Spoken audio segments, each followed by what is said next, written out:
they are fighting all these small, useless fights that they get to increase fuel price. Hey, So, Yes, it's then that they do the worst things possible. talking about distraction, Yes. I don't know if it was your tweet I saw. Do you think that the National Assembly calling our brother VDM and Bobrisky is needed? Is Bobrisky a distraction?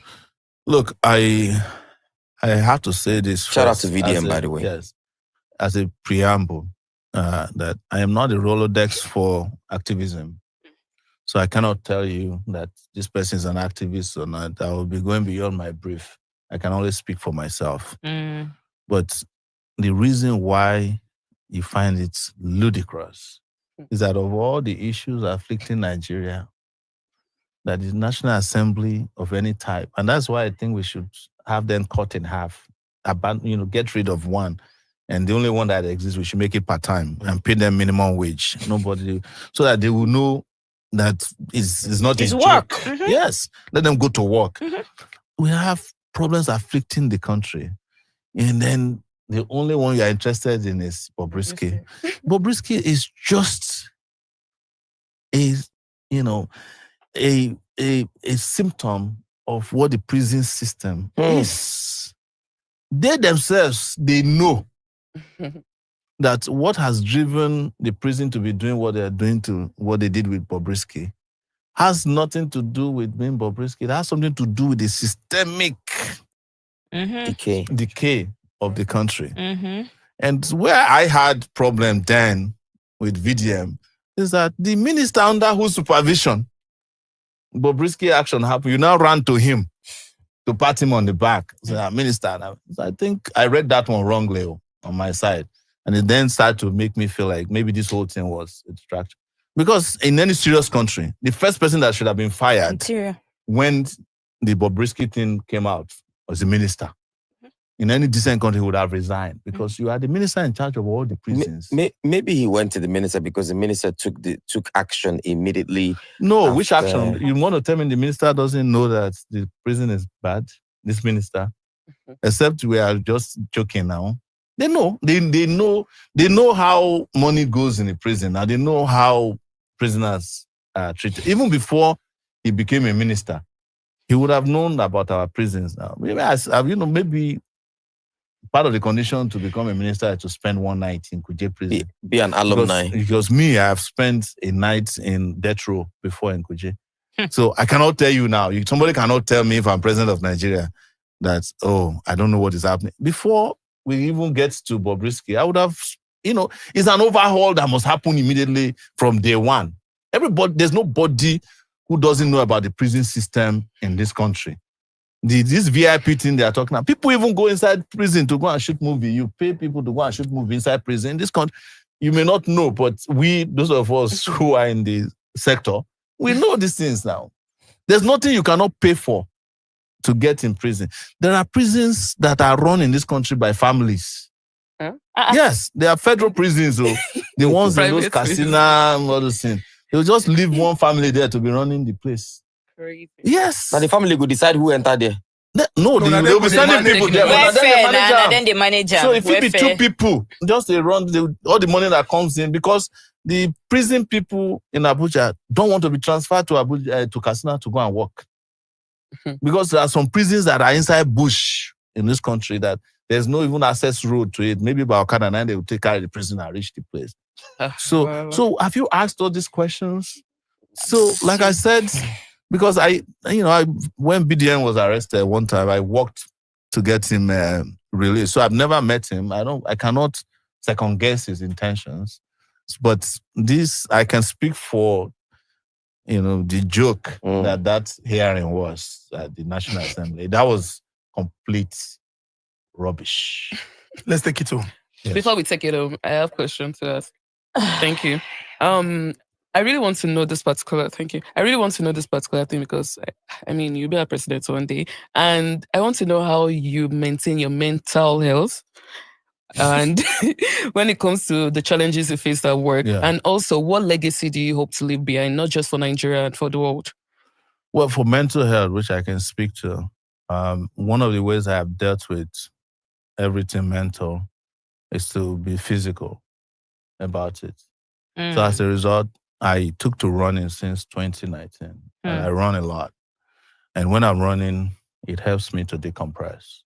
And I don't mean just running small run. I do marathons. I've done like 8 marathons, several half marathons. So, but I also, unusually, I take time to sleep whenever I can. I rest without ceasing. Even when I'm in detention, You sleep. I sleep. The first thing I ask for when I'm arrested is a place to rest my head. Because you don't get used to that. I often know that I'm not going home anytime soon. So if they say, I want to do interrogation, don't be. Which one that don't arrest you pass? Which one arrest? They don't arrest you when you say, that arrest, it sweets me. No arrest. But but I've had several experiences. What's the worst thing you can say? say? You never answered Sorry. I don't think any arrest was ever. But the worst I've had is not even the most recent. It was when I finished my NYC in July 1996. I was arrested by the DSS on the day of passing out parade. They claimed that they had overheard me in a military. This place is where officers mess. At the Air Force mess that I said the government is bad. We should overthrow Abacha. So they returned me back to the Air Force, and the Air Force put me in a guard room. And I was sweating for 7 days because they put chains in my hand and my legs. I thought I would die, So that was probably the worst brief. You not chop nothing. They would bring food, but I had no appetite. And they didn't care. Because I was just seated like this, and that's how I slept. If anybody's been to a guard room, they'll tell you. And the officer who was from the Niger Delta region came on. It was a new brigade commander also of the place. And they had read in Punch newspaper that a copper was being detained in the Air Force, and he was upset and asked them to bring me out and they were trying to explain to him that it was my friends who want to take me. They said, take him to Abuja or return him to the Air Force people that brought him. That was how I got released after 7 days.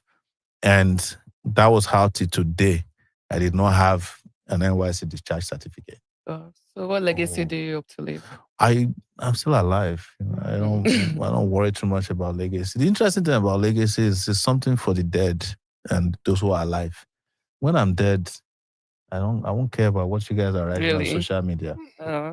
We'll have another social media on the other end. And you keep fighting too. If there's life after death, I will torment Nigerian leaders. So both the ones that we are there, and the ones that are here, and the ones that will come. Anyone that that time you can tell in advance. When you come. Thank you so much, Omoyele Sowore. It's been quite the experience, and I'm very certain that many people who will view this episode till the end would see a different side of you and would understand, because some people who do not know, it's not their fault, like you have explained, think that it all started with 2023 or 2019. It's good that evidence day, and you have explained all of this. We are all committed to a better and prosperous Nigeria. Many people are dealing with families who they have not seen for years because the first born day USA, second born day Canada, third born day New Zealand, and no person where they Poland. Yeah. You can't ask, that far in search of a better life in a country that God has blessed with abundant human and natural resources. Yes. So as young people look for people who would inspire them, we hope that a lot more people would learn, and together we are going to attain that Nigeria of our dreams. So thanks to all those who saw this episode. We are really very, very grateful that you give us your support. Share your thoughts. Invite people to come and watch this episode and a lot more. That is what the Honest Bunch is essentially about.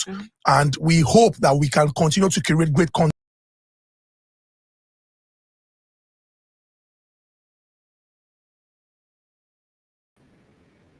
Okay, thank you.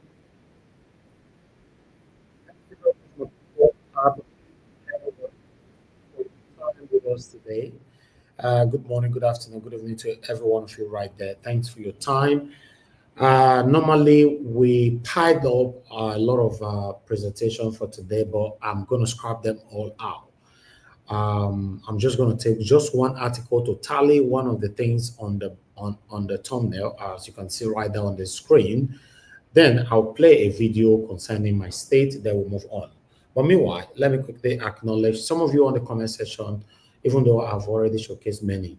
Thank you very much. Good morning, good afternoon, good evening to everyone for you right there.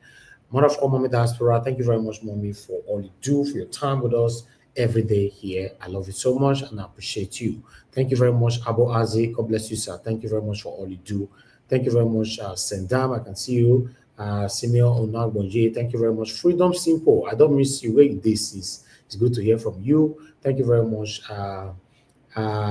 Uwabo Felix. Thank you very much, Mother Patricia Tagoyomi in the building. Thank you very much, ma. It's good to hear from you. It's been a while. Jaja, it's good to hear from you. Good evening, good evening, good evening. Michael Kata, Ifeanyi, Frank, thank you. Adewale, Babayale, James, thank you very much. Lucky Yamu, Stella Afini, Peggy Modi, Mr. Johnson Emmanuel, and many others.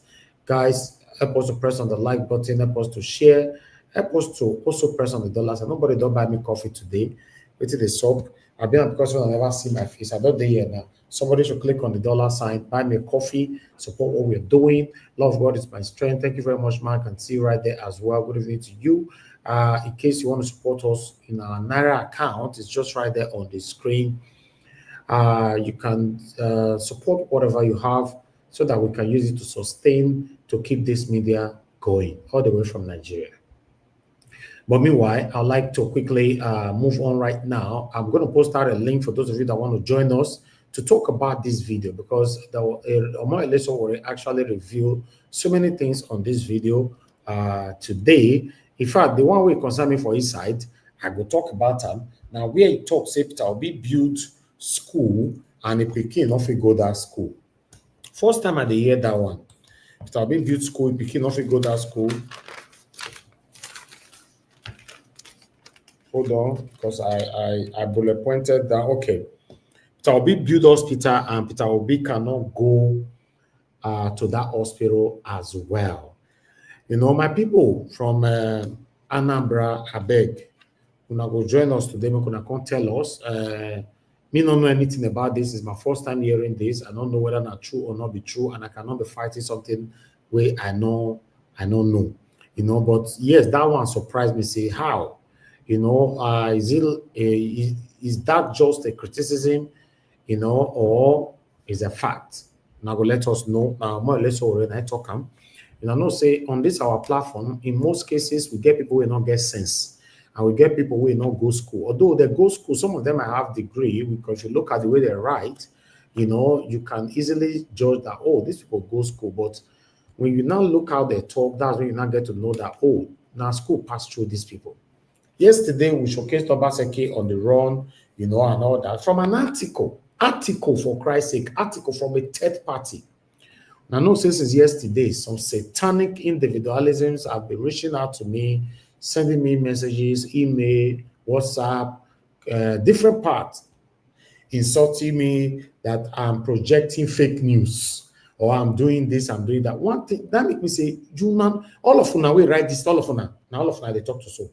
You know, say you write to me, you comment anywhere, you do anything, you talk, you call me out on this matter, you don't get sense. You know why you don't get sense? If you go school, you should know the meaning of a third party. It's like Omoyele Sowore don't talk now, right? Tomorrow you come right say, why I go project Omoyele Sowore because Omoyele Sowore they lie. How is that my business? I projected an article yesterday by Monday Okpewolo crying out that Obaseki is nowhere to be found. I read the article, I projected it on the screen. Because so many of you don't get sense. Unfortunately, no apology for this. I'm talking to these categories. If you find yourself in this category, you don't get sense. If that one will make you vex, you don't want general partner again, it's your cup of tea. I'm not interested. Because you don't get sense. You are brainless. You don't know the meaning of third party. If you get sense, since the history of Nigeria was in existence, have you ever seen me come on air, just assume topic, and I'll start talking? We project it to you. So if you have to blame anybody, then see who you go blame. Yeah?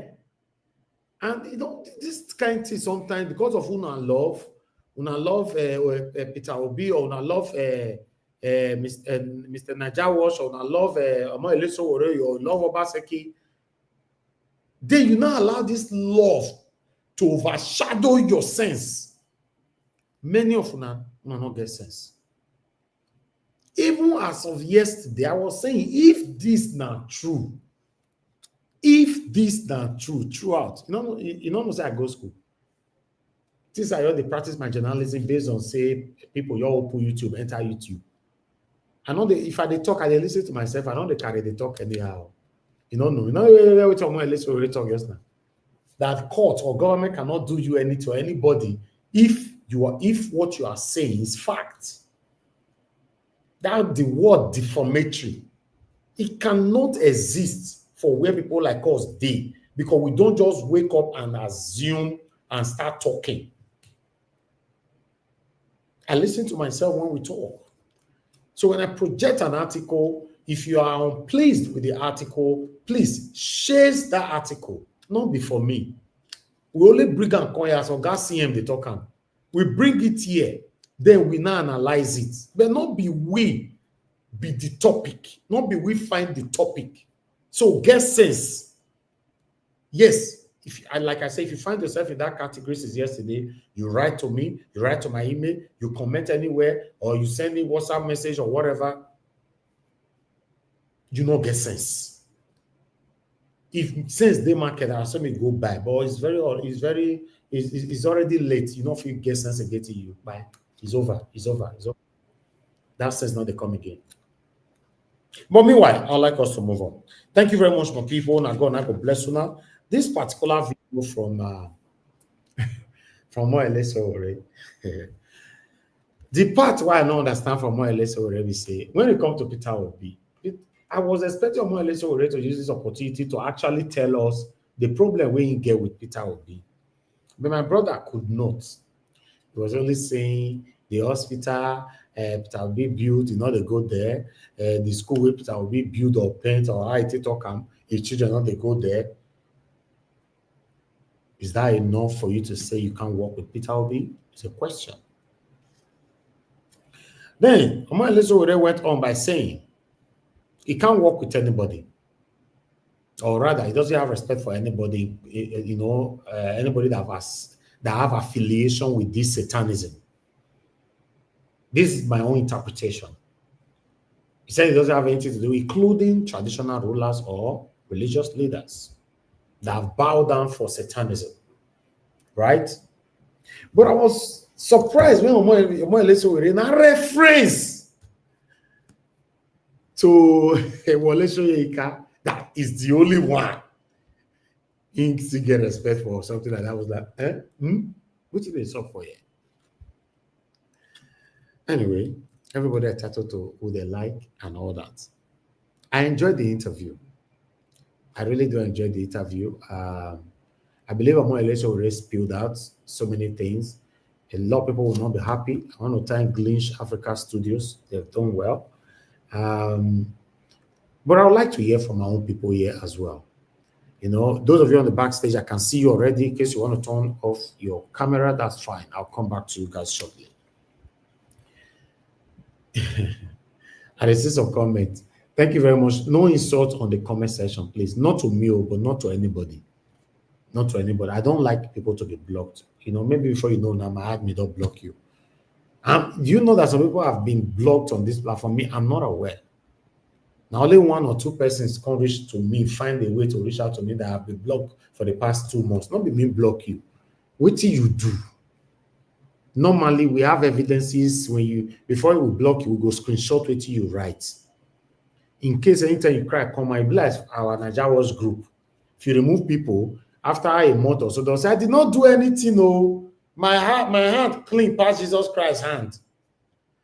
They don't know say we get the evidence until we can't carry the evidence, come forward down to them. Say, see what you talk, so time and date. They will say, oh, I didn't realize it. Or you share link, which is prohibited on the platform. Oh, I didn't know. So you need evidence to deal with human beings. If not, they will deny everything flat. I beg. I want us to manage each other's. You can criticize me, myself, or any of my people here on the comment section, or even on the panel. But please, no insult people. Read your comment before you post them. Me not gonna be like you constantly end up like those categories will not get sense. Where they first say we saw Obaseki miss, Obaseki lost. Now, where will not supposed to go? Where they talk am? I be Vanguard why I showcase it. I only showcase Vanguard. Although many articles, I can't be showcasing the same topic on different articles. Now they're not supposed to hold. Not be Nigeria was with project them. Okay, when they reach you now, no, they like make a project them. But in Tinubu now, yeah, Nigeria was, you are doing well. Thank you, Mr. Nigeria was, we love you. But when they reach you now, oh, yes, I have committed a sin. Yeah? Because Obaseki now, Nigeria was shouldn't have projected it. Then you for tell me, say you love me. Right? Should have been like that. But meanwhile, they say Obaseki no miss. His brother, Don Pedro, go do video with him for your office. Although a lot of people are still circulating this saying, oh, anybody can do video from anywhere, anybody can showcase or project any office or whatever. It might be a fake or synthetic office or blah, blah, blah, and all that. Me, I don't know. But let's listen to what Don Pedro have to say here. Although it costs Ogun for people. And that one may not come understand. He present of Obaseki. Obaseki is supposed to tell and say, stop, don't use that kind of word in my present. Watch this. Pedro, and that is my governor there, citing CFOs. This is what time is it now, sir? 11 p.m. today, the 10th of November. Meanwhile, they don't say you don't travel. You don't travel. Is it governor? See Pedro. See? Don Pedro calls Ogun for those of una where they talk and say he wrong. Eh? If you cannot understand though. Now, if in presence of Obaseki, Don Pedro, a man that I have so much respect for, calls Ogun, now the same people now will be blaming the Tigers Alliance in their doings. You have to live by example. He calls Ogun. In the Tigers Alliance calls Ogun and says, see, they don't come. Oh. Voila. Meanwhile, Don Pedro say Obaseki not wrong. Okpewolo people say Obaseki wrong. Which one we go believe now? Before this satanic group of people will still come and say, Nigeria, what you supposed to know by yourself? What do I want to know by myself? You dey pay me, I know things by myself. Nigeria, if I go investigate and you dey pay me, you put me for monthly payment. Say, okay, Nigeria was this one, take the buy for me, take the go they investigate this for us. So the one why they do by myself, not reach you. Like some of you were asking me yesterday. I forgo find out by myself whether Obaseki come up for Nigeria. I know they find out anything. Vanguard, now project time. I have to live with that. To go extensively is not cheap. To say cheap. It is called investigative journalism. So it will only do it once in a while. If it warrants it. You can't just go carry go to do with it. I concern me. The matter, it doesn't want it. It doesn't want it. If it wants them now, that was okay. Let's go extensively to find out what is going on here. Then I'll do one. All right? And you feel still do one. You don't go do one. Now, Barty say you do one. You can't send us video or send us the information. Say, this is the fact. I found out this. This is blah, blah, blah. You know, we'll project them. And now you're calling you now will be sent, more perfect. Only when it concerns on our own. If another person, Naja was, God bless you, we love you. No, I'm not a gullible child. Thank you very much, my people. I appreciate you all. But meanwhile, you can see another one there on the screen, which Atiku envious of Tinubu after 2023 election defeat presidency. Now call, although video be big, like I talked about before, I can't project the video anymore. We don't to spend time today. I'd like us to start talking. But let me just take this from Punch. You know, according to Punch, all those people will not get sense. They don't know the meaning of these articles will they project. If anything wrong for inside this article, not be Nigeria Watch, you go home. You'll go find this article, people, this Punch, you'll go hold them. But because you don't get sense, you don't know how it works. You don't understand media. So I try make we put sense for your head, make you get sense. In case you want to come back to my inbox or email tomorrow again. You understand? So as you can see right there, Atiku envious of Tinubu's after 2023 general election defeats. The presidency has accused former Vice President and People Democratic Party candidate in the 2023 election, Atiku Abubakar, of resentment towards President Bola Ahmed Tinubu's rise to power. Abubakar was criticized for proposing economic reforms and anti-corruption measures in a tweet titled, "What We Would Have Done Differently." The presidency claimed that since Abubakar lost to Tinubu, he has shown more interest in undermining President Bola Ahmed Tinubu than in addressing his party's internal crisis. We suspect he is envious of Tinubu's position and office he has unsuccessfully sought 6 times, according to a State House release by Tinubu's special advisor on information and strategy, Bayo Onanuga, on Sunday. So, my people, I'll just leave that one a bit. I tell myself we'll get video for this one before. Due to time, I'm not going to project. In fact, I have about 4 videos lined up before. I have to scrap all of them out. There are a lot of things to talk about when it comes to our country, but unfortunately, we still work with time. So I appreciate every one of you right there. Thank you very much, my people. I've done my part. Nobody buy me coffee. Wait till the Apple now. Somebody should press on the dollar sign to buy us, to buy me a coffee. Encourage what we are doing here, if you can, please. Okay. All right. I would like to take calls. Mana Deborah were calling in earlier on. Mana Deborah, you are the first on the phone. So anybody that want to call in now, this is the best time for you to call in. Mama Esho, I'm going to bring you in shortly. Black Panther, we lost you. You were there. Thank you very much, Mana Deborah. Can you hear me, ma? Hello? Hello, madam. We can hear you. Good evening to you. Please talk to us. 3 minutes. Good evening to everyone listening, viewers and commenters. I just want to make a quick contribution to the broadcast. Regarding the interview by Omoyele Sowore, Yeah. I listened to that interview, and in my opinion, I really didn't see anything concrete. Although he said a lot of things, but regarding his attitude or the way he handled the last election, him working with Peter Obi, I cannot really see any concrete thing that he said. So I think he's just looking for an excuse. He cannot really come out and say concretely. Him saying Peter Obi children did not attend the school, that's not enough reason. The more important thing is that Peter Obi built schools. I mean, if he has a corruption allegation or said, okay, he wastes the resources of the state or something, yes. But to say he didn't go to the school or the hospitals he built, he didn't attend the hospital, that doesn't make sense. The last time I think, even when Nigeria was good, people still have the option of where they want their children to go to school. If you are a governor or you are a president today, even if you are doing the right work, you still have a choice to say, okay, I want my children to school here.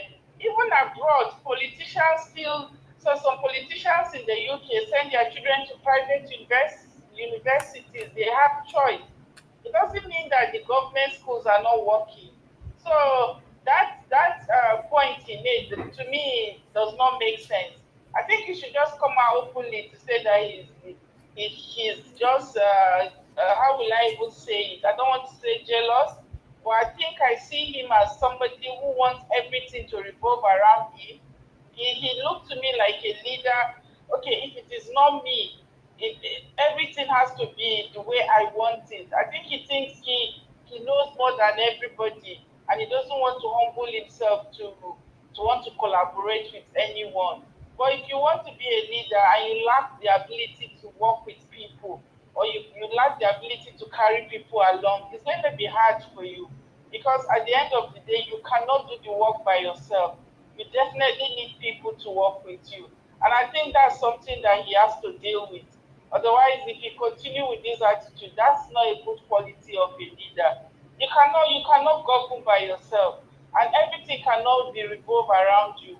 You have to be able to work with people, appreciate the strengths of other people as well, and carry people along. But if he thinks, oh, he knows everything, yes, I'm not saying he doesn't know. He knows some things, but if he cannot work with other people, I think that would be a problem for him, and that is a problem. I remember the first 4 years of President Trump. That was one of the problems he had during that first time of him coming into office. But you can see that this time around, I think even people are saying it that because of the experience he had, he now understands how to work with people so that he can have a successful government. So if you lack the ability to work with people, there's no way you can be an effective leader. So I think that is something that Sowore has to understand. You cannot be a one-man squad. Okay. I think you can lead without other people around you. Thank you. Anyway, thank you so much, Mr. Elvis. Thank you, man. God bless you. I appreciate you. Thank you. Okay, I'll take another call quickly. I have another person right here. Love of God is my strength. Calling in. Good evening to you, man. Thanks for calling in. Please talk to us. I did fine, man. Thank you very much. Talk to us. After this house, Mr. Rita, please, I want you to join the panel. I want you to bring this topic. I know, sir, I saw what you are typing, and you are very good work. Good evening to everyone on the comment section. Happy Monday to you, to everyone, and to my great mommy Diaspora. I love you so much. Love you, love you. I love you. I greet you. Thank you, man. You know what I wanted to say? I don't know whether I can join from TikTok and I can be on this live at times. No. We have not started streaming there. Okay, because at times I join for this Africana discussion every night. I join some SNZY on this panel. That's all right. Yeah, I just want to quickly speak about Sowore. And I will not base everything on him. I'm going to go to Pedro also. Those people who are talking about, I may be saying something about what you said yesterday. I will talk about it. You know, one thing about that, when I tell people things at times, they don't believe me. So at times I will just want to keep short. I said it and I'm saying it again. Sowore is not going to work with Obi. Sowore has stand his ground behind. I remember when I called Juwon is close to Sowore. I spoke to someone again, which I don't want to mention the person's name. He said he's not going to work with P2P. He has his own personal reason. All this one that Sowore is saying that Obi did not do anything. He's the only one that is saying it. No other person is saying it. So Sowore is somebody I know, so I would not want to talk anything bad about him. No, I won't do that.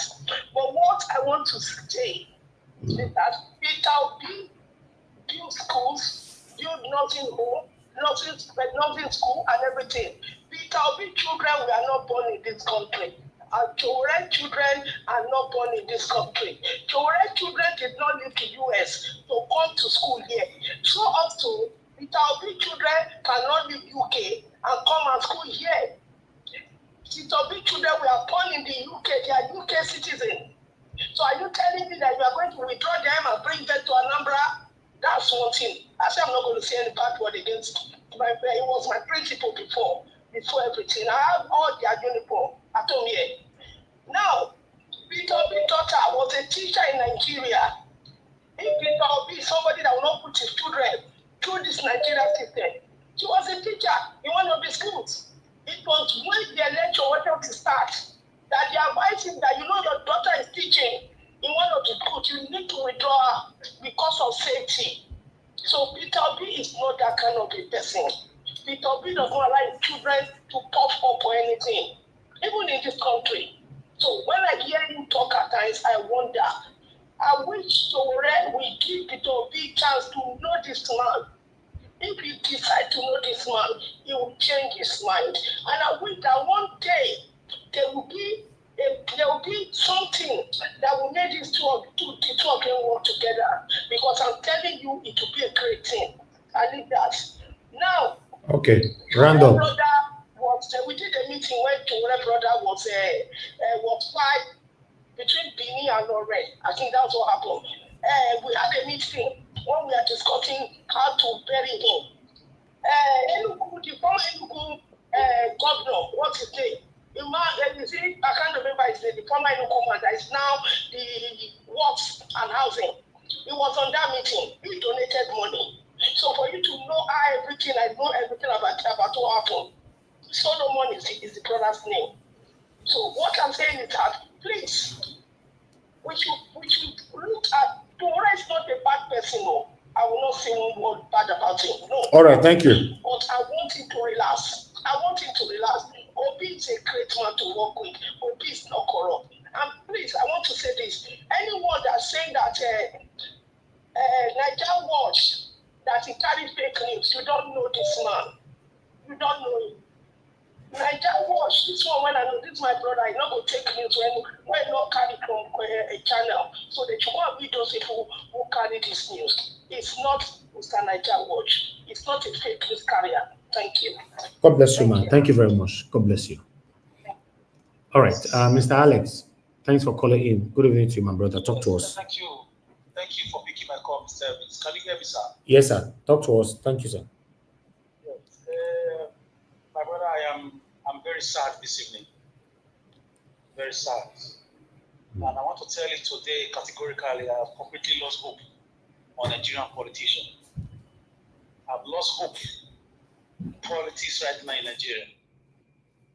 Because Obaseki is cutting away so much of Edo people resources. It's just a shame. Look, Benetton did the same thing. Shomole did the same thing. Osumbo did the same thing. Obaseki has come again to do the same thing. So, I don't know. I don't trust Sowore. I don't trust APC. I don't trust anybody anymore. Mr. Envious, I'm talking to you as an Edo brother now, not as Niger Watch family member right now, which I am. But I'm telling you as an Edo brother, as a man I respect, I've lost hope in politicians and elections and campaign seasons. Unless something drastic happen, something drastic or something, I just leave Obaseki to the law of fairness and justice. Nemos Judice in Kazwazwa. I just stayed under a technocrat for 4 to 8 years. Everywhere is dirty. Everywhere is smelly. And people call it development. They call it Sapler Road. Civil Service Secretariat. They call it development. I leave them to justice of nature. I leave them to God. If this is what they call development for 8 years, if this is why they came to campaign to us, I leave all of them to God.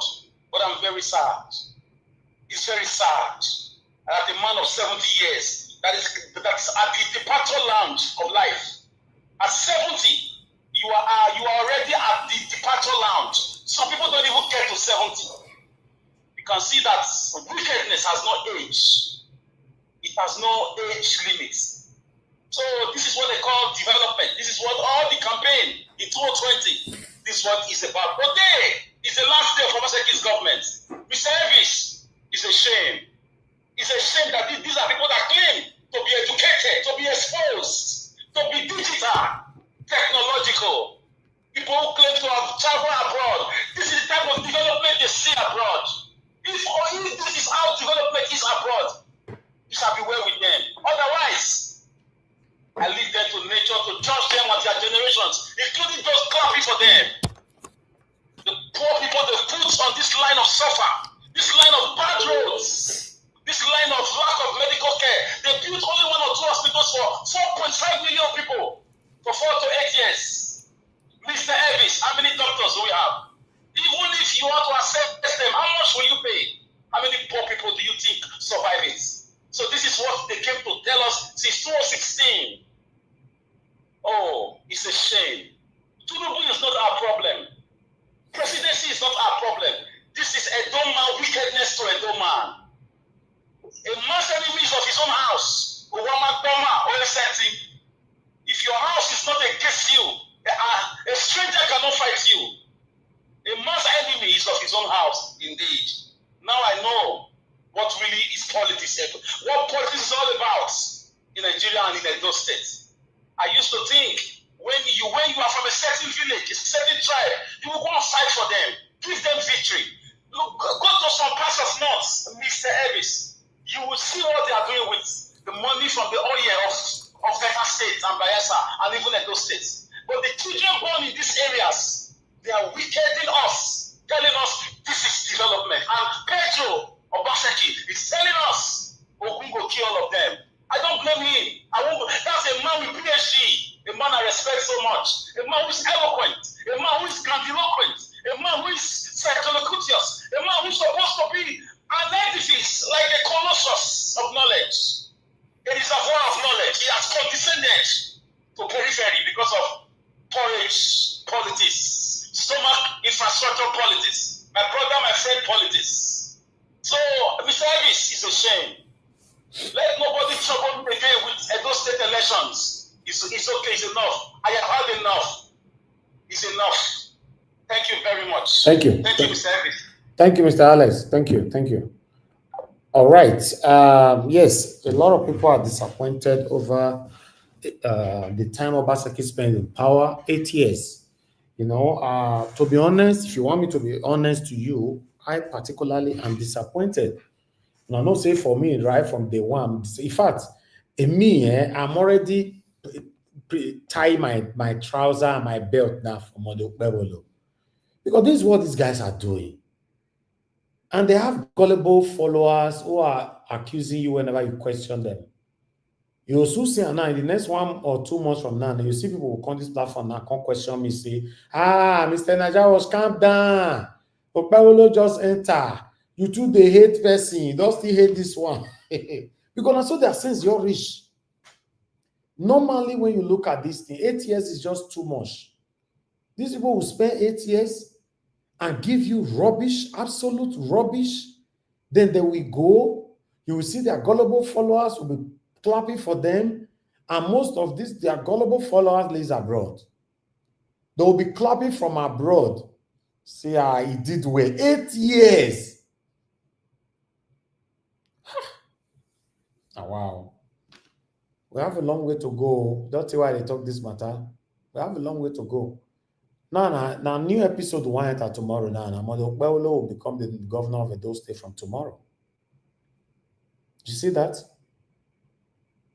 Like I talked about before, I said Omoyele will disgrace Obaseki, or he will be disgraced. Simple. Because this idea of none of them is probing each other's, it's not nice. Nobody. Tinubu come, you forget Buhari like that. All of them are friends. Obaseki come, forget Oshomole just like that. Oh, maybe now that one Obaseki they tell them for back now, say, not do me like this. So you remember, say, I not do you like that. Oh, even the people pressure me to probe you, I not do am. Tell me to may not probe me because it's not day nice, cannot treat you like that. This is what these guys are doing. Then you go say this Omoyele tomorrow, Nana. He go talk. I will probe Obaseki. 1 year go your complete. I will probe Obaseki. 4 years go your complete. He go to campaign for his second term in office. This is what Obaseki did. Obaseki categorically stated 3 times. I recorded it on air, on different interviews that you will probe Oshomole. Today did not. Wait till they slap all of us. He go build labor house. He can't name Oshomole. Now wait till they slap everybody with that now. Now Oshomole say I go pepper him. Maybe one use that one and bribe me. Now Shomole can shook him for your head again. You see, so anybody expressing their anger at this time, you shouldn't be angry with them. Between you and I, is a door walking? You think now? Eh? Or between you and I, is Nigeria walking? Let me come to the panel. Mama Esho, thank you very much, ma, for your time with us today. Before I call you, I want you to get yourself ready. Let me quickly acknowledge the people that super chatted me. I called and you guys listened and answered. God bless you all. Same way, God Almighty will answer you whenever you call in Jesus' name. Amen. Didi Anthony, thank you very much. Second girl, my dad, thank you. Peggy Modi, thank you very much. Sendam, thank you very much. I'm very, very, very, very grateful. Love God is my strength. Thank you very much, man. I appreciate you always. I appreciate every one of you. My pocket never run dry. Thank you. Now God bless you now for me. But meanwhile, let's hear from Mama Esho. Mama Esho, you have 8 minutes, man. Good evening to you. Once again, please talk to us. Good evening, beloved Elvis. Good evening, our sweet mommy diaspora. Good evening, the viewers, and good evening, the people in the comment section and those who will listen to us later. You see, there's something I have made up my mind not to join to do anymore. All this banter, whenever Sowore talk, we did it during 22-23 election. What did he give to us? Stolen mandate that we could not fight for. So all this energy we are using to say, oh, Sowore this, Sowore that. Where was the energy when your mandate was stolen? Where was the energy? The town and leg and hand one and not go collect on a mandate. So me are not join do one. And I won't do it again. So those when Sowore do that, Sowore do this. Since that one I do not they take pay una be. Oh yeah? Congratulations. At least una they take and pay una be. Una they take and they give una people for Nigeria when they take pay buy this food when it's scarce. Una they take and they give una people for Nigeria when they take cure the tea pain pain when it poof everywhere. So as long as you continue to use it to pay your bill, continue, okay? Make una continue. So me, I'm not following a talk again over my dead body.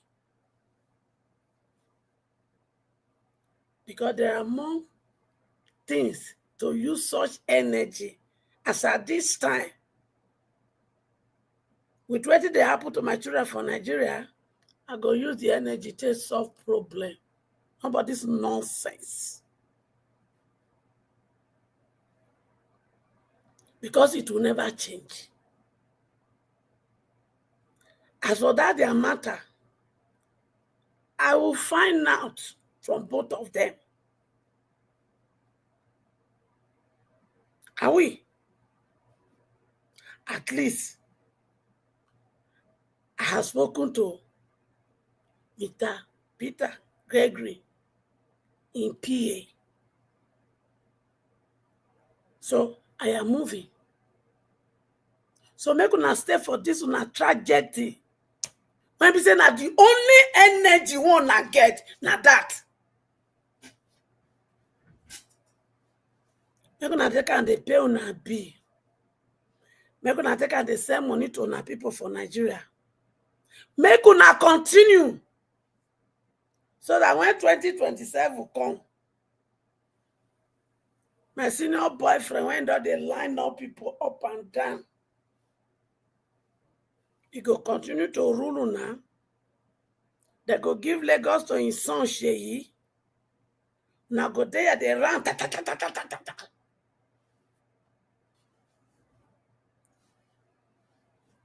What a shame. As at this point,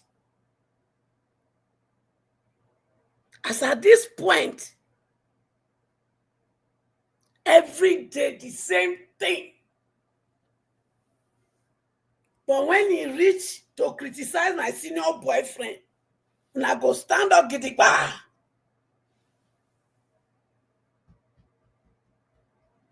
When I go stand up, I beg. If they not fit criticize on a principal, make una stop mature no, not they criticize my senior boyfriend. They praise him. Now they hear me? If they not fit criticize on a principal, make una not they criticize Obaseki at all. Make una they clap for all of them. And if you say you love me, you can't criticize me, you are nothing but a hypocrite. Because a man or a woman of public figure can only get better through criticism. Now hypocrites like you people, now destroy our leaders. Now they see me and Envious for here. If they call me out, you don't see me. The day when I tell myself it's not coming out. And when I say it's right, they apologize. But una know. Oh yeah? Make una use Sowore and Obi matter. Make una go do a unity uniform. Like rat. You do. Remi, Ahmed, Tinubu. Make una go use Sowore matter and Obi matter. Make una go take and do uniform. Make una sew and co. Make una they wear and they dance. Una they hear? Because if una do that one, food price go come down. Una they talk on nonsense when they won't pass tax bill. When you go tie rope the more on your people at home. And they spend energy for that. And I'm gonna spend that one because they pay on a bill and they put food on our table and they solve the problem of Nigeria at home. So why should I be bothering myself about it? They won't pass bill. When you go increase taxes, more taxes. So that means more businesses will close. More small businesses will close. What have we done about that? What?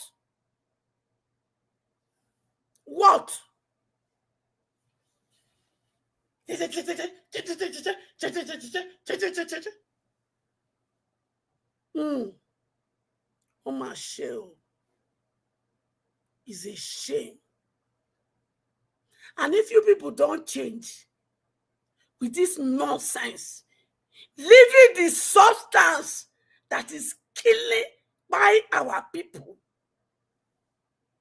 When I'm not really happy for, is it here today? When I know they do research, they see that one. The moment they bring Sowore matter, hey, energy. Anyway, I'm glad it is paying you people's bill. So who am I to complain? Oh God, if God go bless you, Jerry. Yesterday, they hear say, where I send message to those useless people, they cut and come out. Good. I go repeat them today, even though it's not part of this. All of you now, when they envy my pikin Envious, one that they discuss for na stupid coven, Oguagbe, Ogu go kill you. Ayelala go kill you. Amadioha go kill you. And if you not stop am, the day when Envious going report this matter again for this platform, I go extend this course to your children. Read my lips. Una no want do am. Una no fit do am. But una carry envy, jealousy, hatred. Una carry am for head like gele. Una no dey even dey shame Benin people. I won't talk to una today. Edo State, una dey shame. Now travel pass. But go to your villages. Go there. What development have you brought to your village? What? What development? Now full Europe. What development have you brought to your village? When I passed through a hall to Auchi in 2018, I was ashamed of you people. Because there's nothing that changes. The only change when it changes, now the pothole when it full everywhere. Now they praise Obaseki. Make Obaseki show off how much he collected for 8 years and let him show us what he did with it. Before now go they wear trouser and wear skirt, begin to praise nonsense. Thank you, and God bless us. All right, Mama Aisha, thank you, man. Thank you so much for that submission. I have to quickly stop you before you go break table. Because say, although you don't pass your minutes, tell go. Normally, I dey like when other people they talk about these things like this. Because if not me, I tell them say Edo State is ugly, Edo State is dirty, Edo State is I don't know, many other words I don't use to describe my state. Many of them attack me. How you going to talk about your own state like that for public? You supposed to praise your state. Like say, I don't understand. You see everything Mama Aisha you talk just now, the description she gave about my state. That is absolute fact. Fact. Till today, Edo State is not attractive. I feel talk the only part where they are attractive for my state now your house. If you build better house, you do your compound, your bedroom, finish. But these people go rule for 8 years. If we talk now, they now say why would they talk? Lucky Benedion rule, he finished the state. He come out. Everybody say we could move on, forget the past. Oshomole Kon, he's finished the state. Pata pata. When I say no need, make we come out, make we move on. The Obaseki come now. When I say no, leave Obaseki alone. Now so now go still come here now and leave Bebolo alone. Many of you are sick, but you are not aware. Especially those of you that lives abroad that is supporting these things in our country.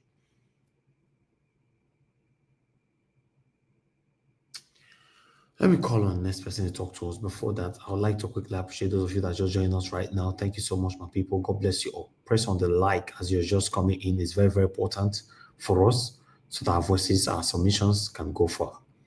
Let me come to Black Panther, then Mr. Jonathan. Black Panther, my brother, if you're there, I beg, unmute yourself. Skip me for now. Okay, I'll come back to you then. Mr. Jonathan, sir, good evening to you. Thanks for joining us today. We miss you today. Yeah, yesterday, yeah, I was. I joined the broadcast later. I was listening, midway. Okay. The broadcast, yeah. How are you doing today? I'm fine, sir. Thank you so much. God bless you. God bless you for the good work you are doing. I greet you, fellow panelists. I greet you all, Mommy Diaspora. God bless you abundantly. Those on the comment section, I greet everyone and those that are listening. Welcome. You see, with this Sowore matter, You see, the truth, must be told. You see, he spoke well. He hit all the right buttons as far as Nigeria issues are concerned. All the problems, the prevailing problems, the past problems, and even in some instances provide solutions on how to deal with those issues. In fact, it dealt with so many things there. Where do you want to start from? Is it the fact that Nigeria cannot move forward without dealing with the past? All those that are at one time or the other govern Nigeria must be held accountable. The problem of Nigeria is not ordinary. It's a global conspiracy. On and on and on, it went.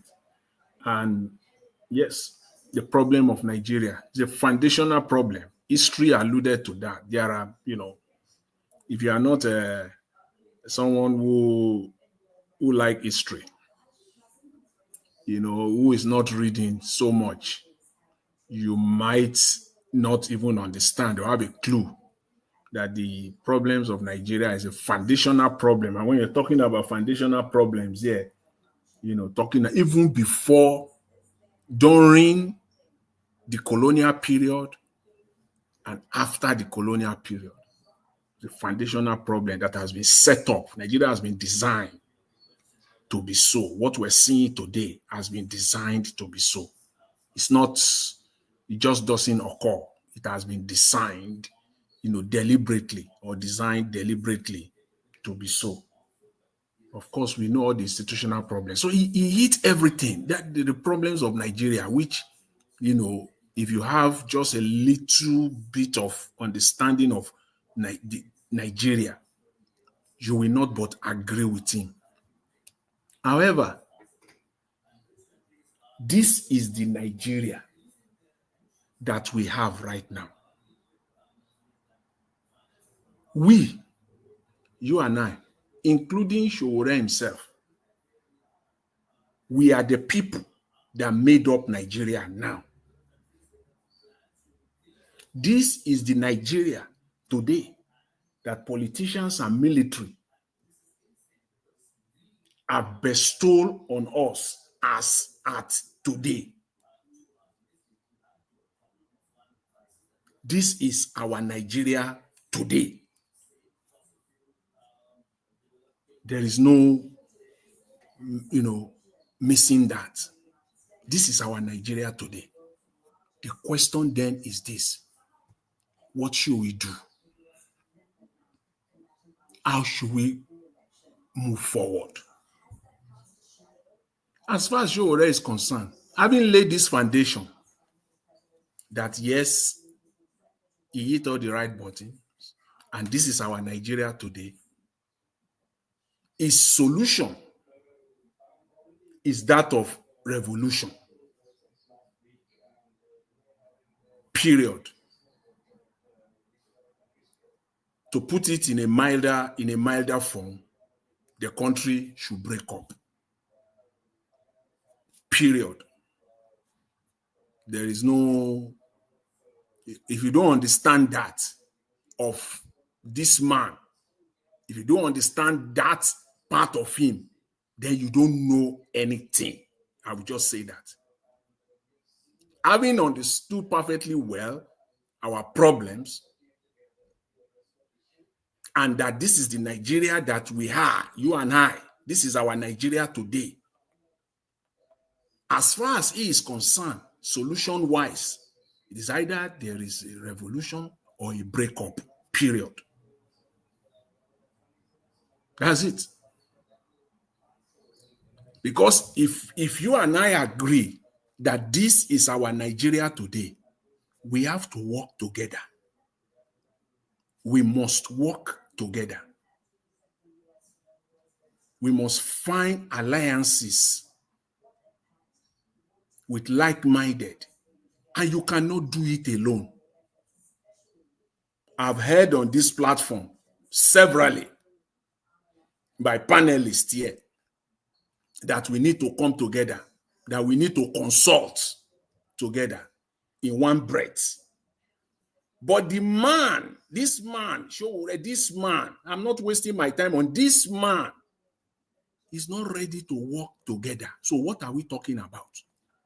In one breath, some people will say we should work together.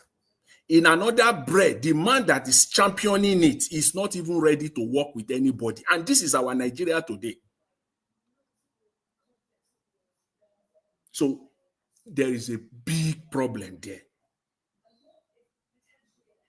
So for me, for him, we can criticize, constructive criticism, which is what you and we are doing every day with respect to this government in Nigeria, especially this government that we have now.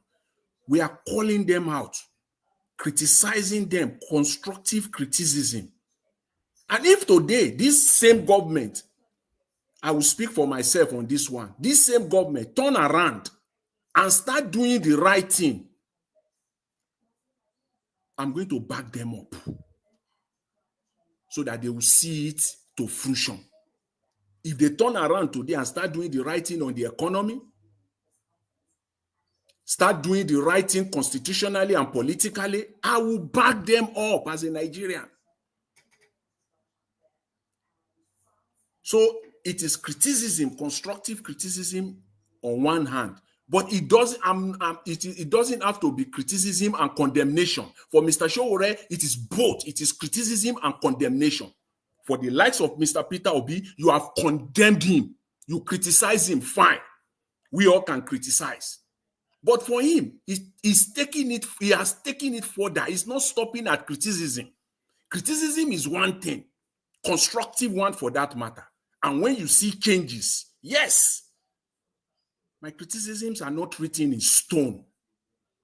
If the government of Nigeria turns around today and start doing the needful, that will start lifting Nigeria forward and start lifting the state, each and every Nigerian forward, I will back them up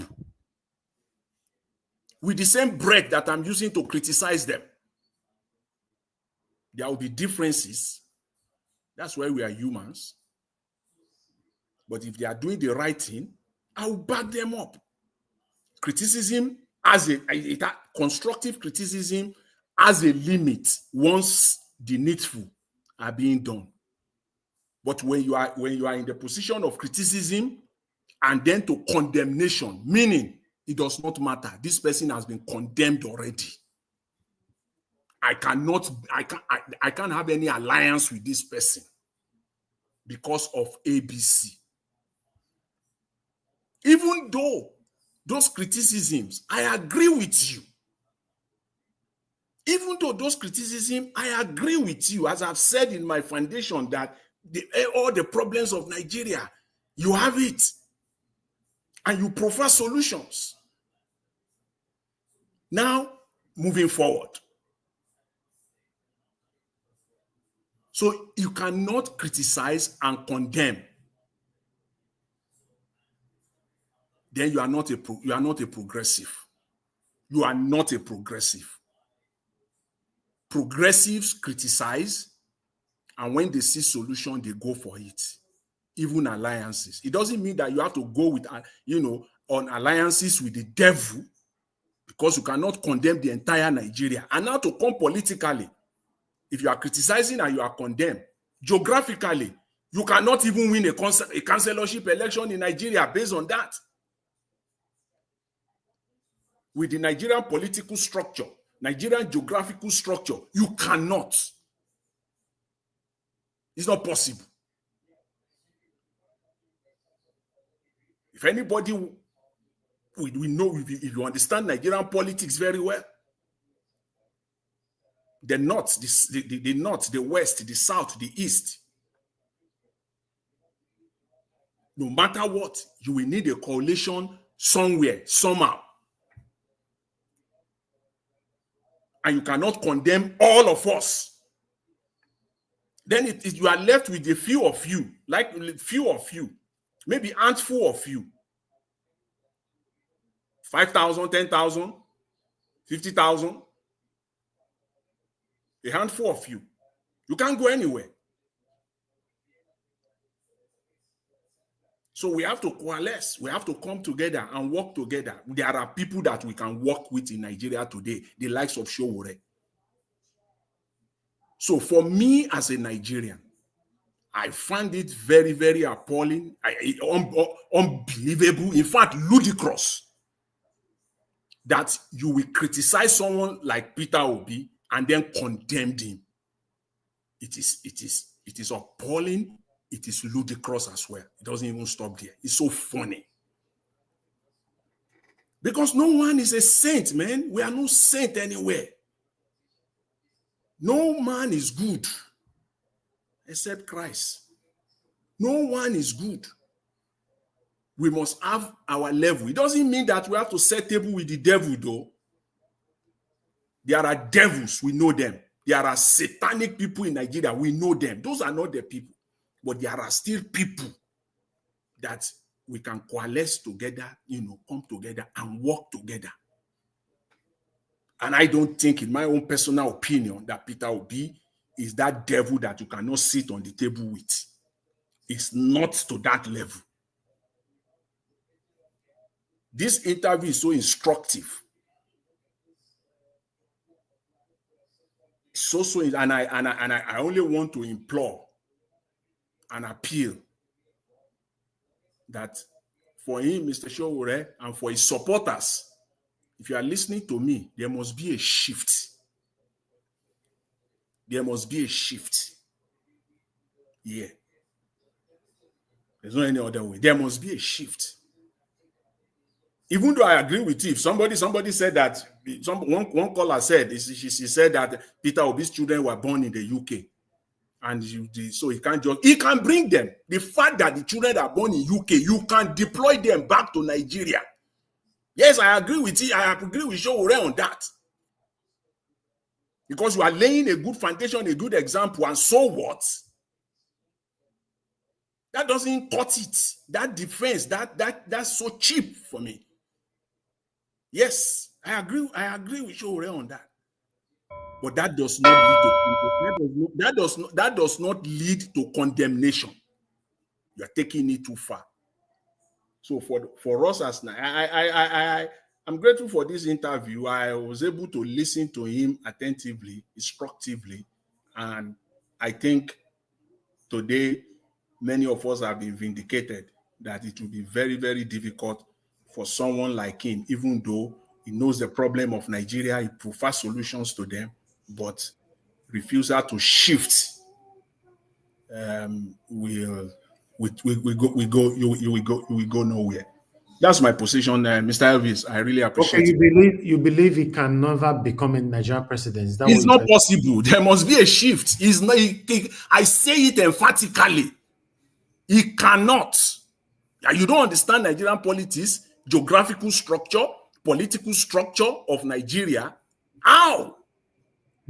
So you want to win, you want to be the president of Nigeria. Okay, the entire Southwest vote for you. Carry the entire 6 states in Southwest. Get another 4 in the Southeast. And you are not. See, Peter Obi was able to achieve this victory in 2023. It was a victory. The total coalition from the north, from the southwest to the southeast to the south, and it broke into the north as well. It broke into the north as well. Talk of coalition. You can't. You have to understand Nigerian. That's why they are so afraid of this man, Peter Obi. When they saw it, they are so afraid. It was like it was a tsunami on them. So you have to start from there. You can't. Okay. You take the entire South. Take the entire South. With your position right now, you can't even get the entire Southwest. I'm just being, just being ambitious or magnanimous with you. You can't even get the entire South, because in politics, you have to calculate. You will take the map of Nigeria and you will put it on the center table with your team, and you will start calculating, as in calculating. That is politics. This is where we have to win. This one we just want to encroach and reduce their power there. We know we cannot win Sokoto. But we will encroach into Sokoto to cut their numbers by 10-20%. We know we cannot go to Borno and win, but we will encroach Borno and cut it. That's politics. And then we'll come to the Southwest and take the entire Southwest. Take 60-70% of the South. That is politics. That is the geographical structure, political structure of Nigeria. Take the map, put it on the table. If anybody wants to debate it today, let them put the map of Nigeria on the screen for us and let us analyze it. Where someone like Sowore will have an encroachment politically. Please.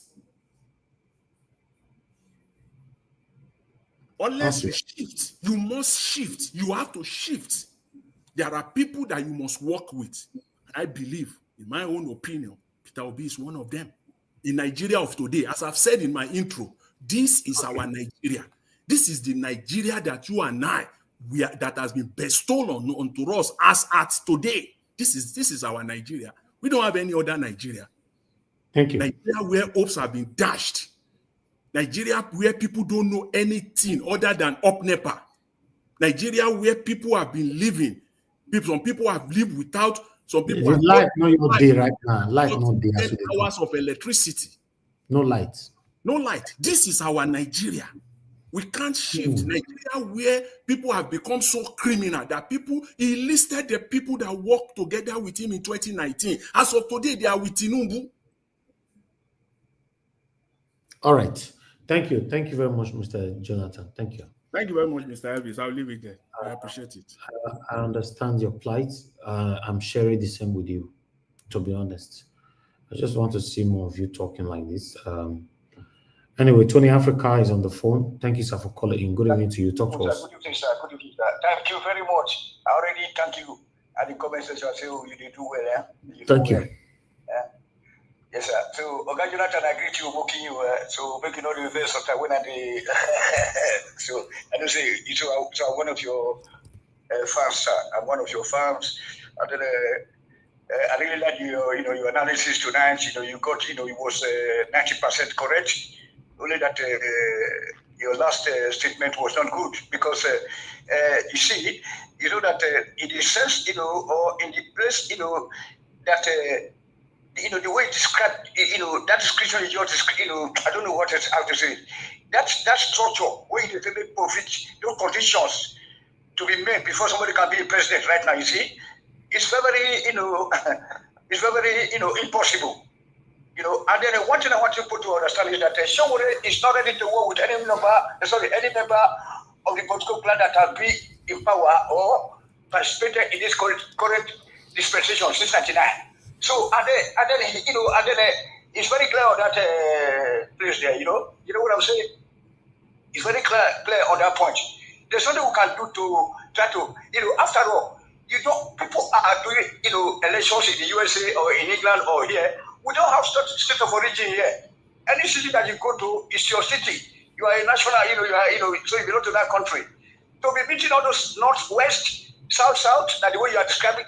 It just show that nothing is there. And then I think last night there was towards the end of the show, the last 1 hour of the yesterday's show, you will get the answers that you were looking for there. Because one of our brothers here, panelists, Sichimesi, was all right. Address aspect. It did address that aspect. He addressed that aspect. That there is no system or graph, no institutions, no nothing that Organizer have been describing the ugly situation right now or grand Nigeria. How there's no power, people are suffering, and then when people come out, you have to be dishing out a handout for people to survive, things like that. So there's something we can do about it. Yesterday's show, Nigeria Watch, the last 1 hour, we tell you exactly what it means. That is a matter concerning Obaseki and all those kind of something. There's something we can do about it. So that's why we're now rooting for. We are begging you guys to support a peaceful separation of option, so that we can start fighting each other. Because you can't expect Sowore, who is a very clean man, to go and now be working with somebody that Obi, even if he come into power, that show that there's no guarantee that it's going to work because the system is not okay for him. Also, would it be okay for him? That is okay. The area that Tinubu is doing well now by taking the power back from the Northerners, first of all. So what do you mean by Sowore, a very clean man to go and be working with Obi? That means Obi is not a clean man. Is that what you mean? No, it's a clean man, but Sowore is somebody like you, Oganaja Watch. You know what I'm saying? I want to tell you that because we that live abroad, we know at least how things go. Look, Oganaja, let's face the reality. If you come out tomorrow and say what to be the government of Edo State, that's not what we stick with issue. They will say no. What you don't win local government election, you don't win this. You don't need all those things. You know what I'm saying, sir? Okay. Someone like you work out with me for the nation, for the black race. That's what Sowore have been doing. I've been following Sowore for a very long time.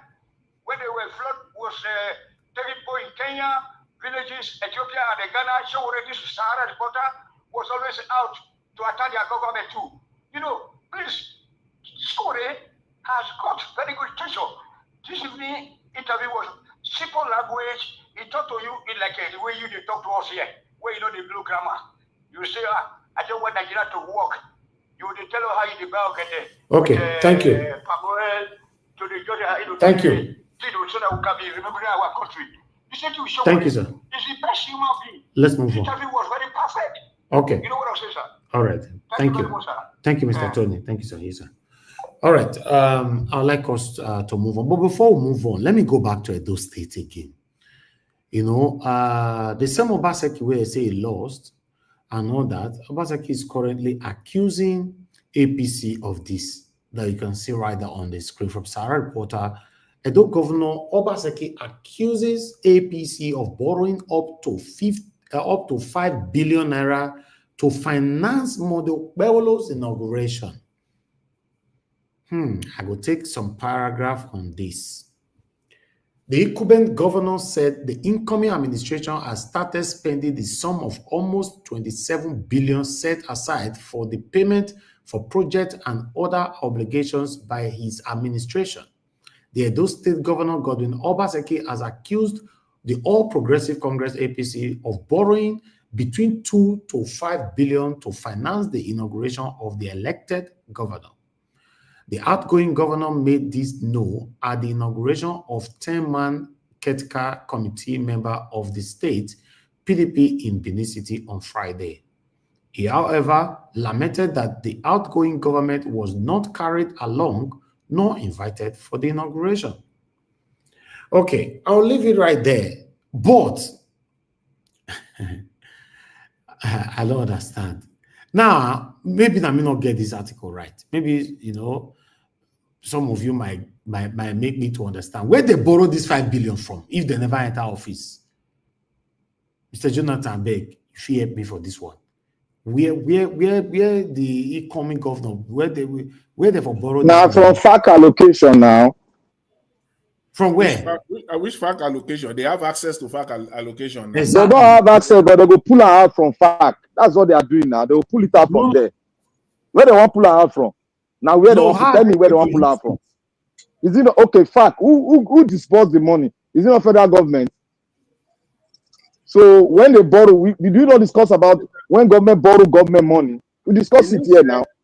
The news said it's APC. Now APC will be the governor. So APC that borrow APC Edo State or APC National. That is what they will use to tell us for us to hear. But we know where they will get the money is from Edo State FAC allocation, which they are going to do in some way we will not understand, but we'll catch them later. He has started on a very wrong footing now. You think you will catch them on that? We will catch them now. The thing economists will be, you will see how they will do the money now. That one is not easy to catch. They have 1,000. Are you sure? See, Mr. Najawash, we grow with these people. We grow with Nigerian politicians.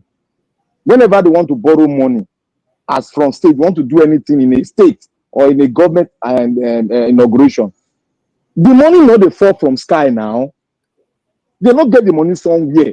Their eyes is on the FAC allocation, that after he enter, they will give something a name and pull the money out. Yeah. Simple. And that's what I'm telling you now. You are now talking. That thing, that name, how will you know that it is that one that is going to cover You know what I would say no? They know their mouth they leak. We go know. Okay. That one, unless it comes out from them. But when they cook the numbers and they put it out there, it will be it can go in form of a contract. There's so many ways they can, recover this 5 billion naira back in a matter of. In fact, but this kind of money is an arrangement where this money will come out even from the first month. It may be one politician that put this money down. Maybe the money, I see that money. So the person put and go collect interest. Black Panther. Information was reaching me now that Pastor Sage Zeyamuda have been running to become a governor of Edo State. He's now begging to be the SSG of Omoyele. They will give him now under good arrangement. They will give him. No, but is that not? I don't understand. Is that not downgrading? No, Mr. Najawash. Nigerian politicians, they are looking at the money they will steal, not the position. They just want them to be situated somewhere closer to the money so that they can have access. That is all they think. That's true. That's all they think. They know they think about position. They just want to have access closer to the money. Some people just need to be special advisor alone. Just be closer to the governor. That's all. So that they can influence, they will influence any contract, influence anything, just to be closer so that the money can leak out to their pocket. That's all. Mm-hmm. You know that in some states in Nigeria, some people that they appoint as assistant special advisor, they are more powerful than commissioners. And they have access even more than commissioner. Take, for example, now, Bayo Ononuga. Are you telling me Bayo Ononuga is a special advisor to the president? He is more powerful. He has more leverage with Tinubu. Some ministers will be begging to have a meeting with Tinubu for weeks. They will even bribe. They bribe the chief security officer, the CSO, to the president. They will bribe him so that he can give them room to see. But someone like Bayo Ononuga can easily. So it is not about the position. Some people hold some powerful, by name, the title of that office, but they don't even near power at all. They are just there, working in every day, working in out, and then getting their monthly whatever. It's only their budget. Even that budget, before they release it for them, you will see what they will do. Some people budget, now July, they just release them. Since January, they don't release their budget. Now July, and some people, even before the president announced the budget, said the money is already coming out. That's just how it works. So it is not about the office. It's just get there, get closer to the money. Exactly. Get closer to the money. That's the best definition. Get closer to it. Hey, God, we're in trouble. Nigeria. Anyway, Black Panther, is your turn. Now, talk to us. Thank you, Nigeria, for once again for giving us the platform to speak our mind according to how it is written, according to the law of nature. We are following it. So I want to thank you especially for it.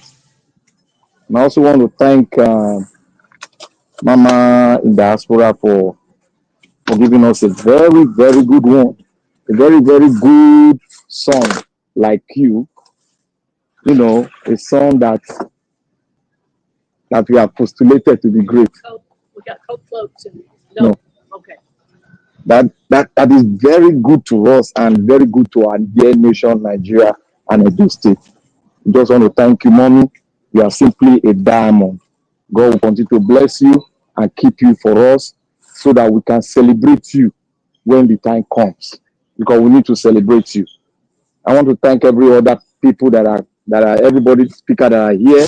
I call you all patriots because you mean well. That is why you are here. Because you felt it. That is why you are here. Because you were born there. That is why you are here. I want to thank you guys. You guys are doing wonderfully well. Let's just keep that talk going on. let's just keep that postulation going on, and let's keep our voice high there. Our voice cannot be tampered with. Now, I want to thank all the viewers, commenters. May God bless you all. Now, I want to start from there. I want to give a little brief on Mama Echu. I want to just say something to you. You see, Mama Echu, any man that is a visionary person that cannot withstand people criticizing you, whether constructively or otherwise, then you are not fit to be a leader. And even if you lead, you'll be an autocrat. I repeat again, any leader who cannot accept criticism, whether constructively or the other way around, cannot be a good leader. Rather, he will be an autocratic leader. You see, criticism is a tonic for uprightness in leadership. You see, when Peter Obi made some statement, everybody criticizing. We criticize him. You criticize him. What did he do? He went straight back and apologized. You can never see Peter Obi when he's being criticized, then he will not start the, people will be shouting. What we are after is when you are criticizing such a man, we are waiting for the day somebody will bring one fact out. Then you will see the lion in us will rise up against him, because we have the right to go against him when he did what these politicians are doing. When we find him wanting and doing it, we have the right, and we go against him like never before, equally as we are going against the other politicians. That is, we are human beings. That is the right of the people.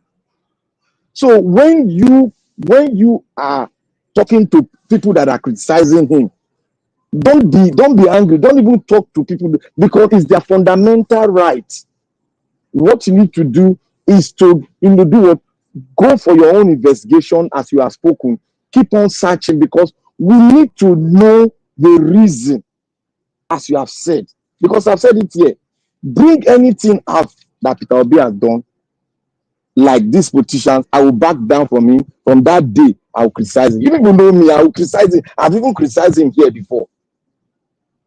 So if you are talking to everybody has the fundamental right. We need to calm down, understand the people. The people want to find out that difference, so that you know that if Sowore bring a point that is well, accurately, constructively, well spoken against Peter Obi, that this is what he does. Do you know Sowore can get more than 60 million followers within the seconds? So the people you are criticizing, they are waiting, they are hungry to hear the good news. That part, that point. Because when all the interview he had, I was enjoying it. When they asked me a question about Obi, I was waiting for him to, because my adrenaline was going high, for him to give me that point that I will use. But look at the point he gave us. Political point. That Obiano said. Obiano, is he a true person? No. Obiano, is he a corrupt person? Yes. Obiano, did he steal any money? Yes. Then you want me to believe him? That man say, because he say, this is say, condemning somebody that is in Nigeria that has not been found wanting in corruption. You are condemning. They are now using in picking no go school. In no go school Nigeria, picking go school. Look, that is what I say. There is a fundamental right you don't need to even speak to. He has a right to pick any school of his choice for his children. Even before he came to power, his children were schooling abroad. Because he become a governor, does not, it is under his own prerogative choice to either bring his children down or leave his children. And even he said it, that his daughter came back to teach in one of those schools. So I didn't see any concrete point Sowore was making.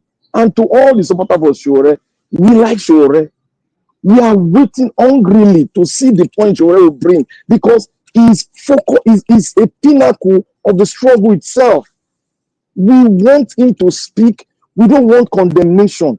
We want him to speak to the truth so that we all can focus on him and clean. It's like you are bringing antivirus to clean a system up. He himself need a clean up, as everybody needs clean up. He himself that is condemning, he also need a clean up, because one, humility is paramount in leadership, because your humility brings about that signal of acceptability from the public.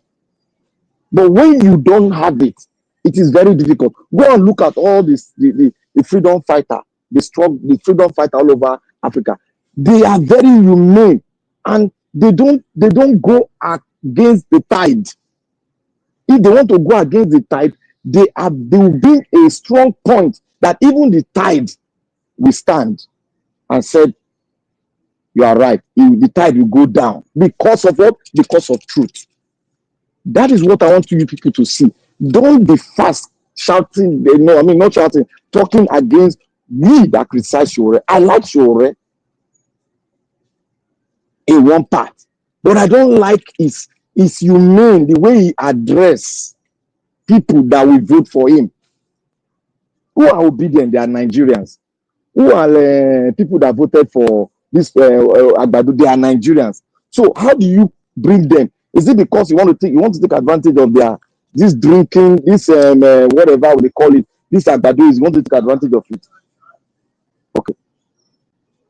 You can't use that as an advantage. Rather, you will talk to their mind and see that this thing, we all are in need and we all need to solve it. And one thing I said here, Mr. Jonathan was saying something. He said alliance. You know, I said that during the Edo State election. I said, what we need is alliances. Alliances is acceptable in politics. Whether this or that is acceptable. The only time it's not acceptable is when you form alliances with these people like Atiku and all these nonsense people that they've stolen, and we all know they've stolen, and they don't reside in the country. You cannot form alliance with those people because they don't mean well for the country. So this is what we are saying. We should be very, very, very calm when people criticize. We know, but we should not take their right from them, because they have to know the man called Sowore. It's not people that know him. Some people need to know him, and they want him to say something that is very truthful, that is against Obi, so that they can just transfer immediately to him. That is what they should be doing. The people supporting, that's what they should be doing. As Maestro is trying to find out what is the problem, that is a wise thing to do. Because a child cannot be complaining every day about one particular thing. You say that child no complain. It's wrong now. It's wrong. They are children. They need to complain because they want the truth to be spelled out, so that they will not make a wrong decision and they will not regret supporting Sowore. That is what they are finding out. And Sowore need to state that fact and state the real fact. He has a Sarah reporter. They can investigate how much will be left and how much was not left. He can do that by himself. So, Naija Watch, thank you for bringing on Obaseki and his brother. You know, when the brother, our doctor came here, you know, I told you that I am so grateful I did not come, because he did not portray that leadership while he was here. He was bamboozled, he was bullying, he was doing a lot of things that are not that he did not portray when I first heard this interview. So that is why I told you that I am thanking God I was not here. I will not disrespect him, but I will tell him it's bullying. He's in America. He knows where I will come from. He was bullying people. He was trying to bring down the right of people, not to speak, override their words, and that was wrong of a leader. That is why I just hang it out there, and thank God today you can see what he's doing. Thank you, Naija. God bless you.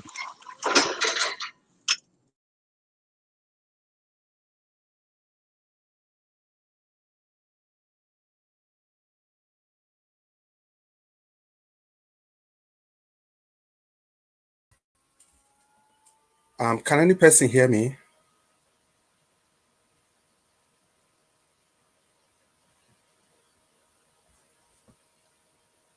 Yes, I can hear you. I can hear you. Yeah, good evening, everybody. My name is Chris, and I'm speaking from Dublin. It will appear that Mr. Njawach is not immediately available, and we'll just continue on the broadcast. I can see Mr. Odua there. Yeah, I can see Mr. Odua. Mr. Odua, are you there? Mr. Odua, are you there? Yes, good evening, Baba Christ. I don't Mr. know. Odua, it's good to have you on the show. You talked to us for 8 minutes. Yeah, it's good to really have you on this Monday broadcast. And before we continue, let me quickly say good evening to all of you on the panel and everybody on the comment section. Mommy Diaspora, Aboazi, and all of you listening to us from everywhere, all over the world. We want to appreciate the time you invest on this program every day. Use the like, the share button, and the dollar sign. This is the way you show that you are completely invested in this program. Thank you so much. Mr. Odua, please talk to us, sir. Domo. Okay. Domo. Good evening, everybody. Good evening, everyone in the panel. Good evening, Mr. Najawash. Good evening, Mama in Diaspora. Good evening, all the commenters, all the listeners, and all the viewers. Happy Monday to all of us. Well, I found that the topic says that Obaseki did not go anywhere, or he did not run, according to the spread that Obaseki have run away. Then Sowore said that except the Igbo exit from Nigeria, that they will not have the ability to survive or something else like that. Well, for me, everyone have a way of viewing things, and life is meaningful to people in different aspects. You might think of it. And for me, I can say that we are all surviving, whether we live or Biafra go away of Nigeria or Biafra remain Nigeria. We are still all surviving because with the grace of God, as far as we see the sun and the rain and we put something in our table, we are able to feed our stomach. Then we can have a high place we hide our head. It is surviving. Whether the person that live in luxurious or that live luxury, or the one that live in Danfo, that live in Volkswagen, that live in a Bako environment, that live in GRA or that live in PRA, everyone is still surviving, because what we need is the sun, the bread, the water to have another day, another journey. Even those who fly on the air today, they must still land in the ground. Those who walk through the sea, they must still come to the sand to come and survive. So for me, we are all surviving. But only what we say that the unity of leaders or corporations that will make Igbos to become a leader of the country. That's just what I will see, not to say they survive. Because even the people who have believing, where they have president, they have these things, there are some people who live better than those people. They have a way, they have surviving life better than those regions. So it is not by being president that make you to survive. It is not by not being president that make you to survive. It's not by being senate that make you to survive. As far as God give you the breath to survive, to see the sun and the day of the next day, that survive. So, but with the mentality that we have, that we did not become the president or we did not become the governor, that we are being marginalized. Well, the road in the, let me see what people are talking about in amenities. Like in the east, they did not have good road. I believe in the south, we did not still have good road. If you go to the west, there are not still good road. But west has have a president. They did not have a president. East have a south have a president. I cannot really talk of the East Presidency, apart from the military era. But in other hand, even if you go to the North, you still have a bad road. Despite that they are the one being the president or presidents in the country right from time. So we pray that we have good people to lead us. And we need unity to bring out that good people to lead us. That is what, and people should volunteer. Good people should volunteer themselves. And these are things that we want everybody to urge them. Good people should volunteer themselves for people to see and know that they are really good, not like those empty fish which Nigeria call activists. We call activists those empty fish. They just bend to the direction. The ones they are dry, they can no longer be straight anymore. So it's just like I found when he was talking about labor leader. You know, this Oshomole, this thing where people say Oshomole. I said this thing before that Oshomole were never fighting for Nigerians. Because it was among those who would tell them to increase fuel. I said it right from time because I have a person who knew those what those Sowore is saying now. The person have said that thing earlier at that time with the Oshomole were saying shutting down the country. So I don't say it repeatedly that Oshomole we were never fighting for us. Because you cannot fight for us and say strike. The purpose of you strike has not been done. You said people should return back to work. So that is for that. But if Igbo said they are marginalizing them, me, the certain man, they are marginalizing me. I believe some of my brother in the West, they are marginalizing them. And also some of my brother in the North, they are marginalizing them. So we are all being marginalized in the country. Because the senator who say ah and who say nee, the one who said he's collecting 14 million, that is not enough. It is from the East. The same thing they give to that one who came from the North. The same thing they give to that one who came from the West. And the same thing they give to me who came from the South. This one who came from my South. So all these people going with that 14 million without no shot, without no marginalization. It is me and you in the streets who are shouting they are marginalizing us. So if we to check who is marginalizing us, this is our own brothers. Because there is no state that will just come out and say that I'm the federal government. There is no local government that will just come out and say I'm the federal government. Except if my own person and your own person and the other person did not come there, there is no federal government. So these are the people that are our problem.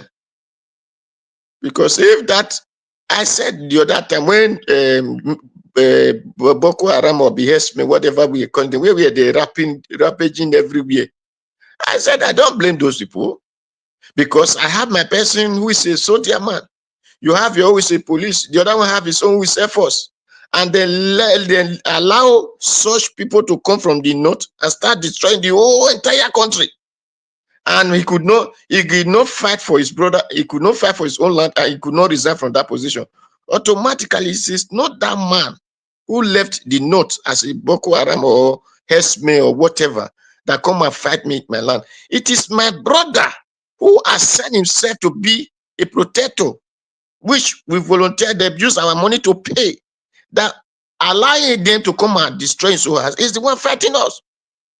Because if not, if not that they did not allow you to fight, then all of you resign. Then and let us know that these are the people that are oppressing us. Then I see what will happen.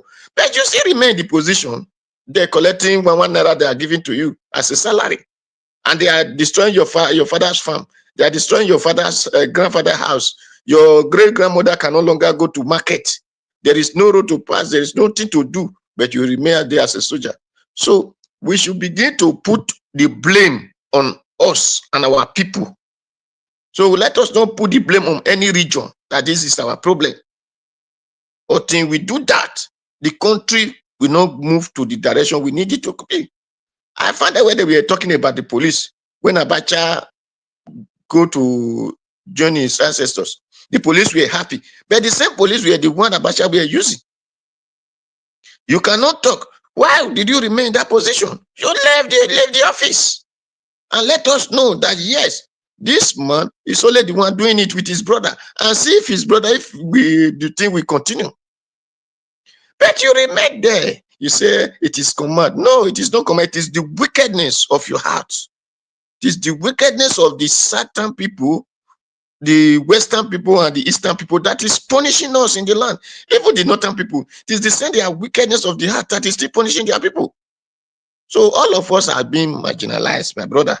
Whether it is from the north, it is from the south, from the east, from the west, where they assign person as a brigadier, or they assign person as naval staff, they assign person. Those things are what you feel that is marginalization. If those ones are the marginalization, the streets that you want to pass that they did not tie, is it that naval staff that come and tie it? When they come out for, when they say, let's come out for protest, my brother said he don't want to come out. Your sister said he don't want to come out. The other one boyfriend said he don't want to come out. The other one auntie said he don't want to come out. Then we are shouting they are marginalizing us. My people, until we change our mind for a focus of better life, things will never go well. And our Baba fella said, we need a better life, but we are always afraid. And the same reason that we are afraid, we will still go and meet it at the front. So that is why my people of the Niger Delta say, anyhow person take by not buy. Anyhow, when person take by not buy. Waiting matter be see. Waiting matter be see. Now the same person when use aeroplane, the person when they use gold till they dress, gold till they dress. Person when use a plantain leaf till they dress. Now the same red sand, all of them they go. So it's our own mindset that is bringing over. And the way when we believe that it is brainwash, who brainwash us? It is not the white people. It is our people brainwash ourselves. And we clap along with them. And it is still good for those who know that and start opening the, since they have brainwashed, then these people now need to brain soap. Because otherwise, then you put soap so that, or brain dirty. So that is what I just need. I want people to understand. So for anybody who claim marginalization, for me, all the country are being marginalized. Thank you, Baba Chris. Thank everybody. So please talk about that. Thank you so much. I just love you and your new words. And thank you for your analysis, Paudua. Well, it's okay. We are all here to express our views, as long as we keep them civil. It's just your point, yeah. And you are at liberty to express your view the way you feel. But I see a lot of simplicity. Thank you, Mr. Chris. Thank you, sir. Thank you for your time with us today. I appreciate you as usual. Good evening to you. Thank you, Mr. Odua, and thank you, everyone. I was absent for a few minutes. Midwest people is on the backstage. I added you earlier on. I don't know how you just go back to backstage again. Oga Midwest, please turn on your camera if you're hearing me quickly, so that I'll bring you in. You know, I guess you're not there. That's why you're still not turning it on. If you were there, you hear what I'm saying. But meanwhile, I'd like us to move on. So I'll just leave the platform so that you guys can discuss as my people, we all are here. Thank you very much, Oga Chris. Thank you, sir. Yeah, and almost I'm Mr. Nanjawad. Good evening. How is your day going? I hope the new week is good for you, for your family, and for all your loved ones. Yeah. Now only light not day for you. Everything else is beautiful. What about Suya Day? That one day not let down the pepper black pata. You know, say you know they like to hear all those party. They're not going to cry again later.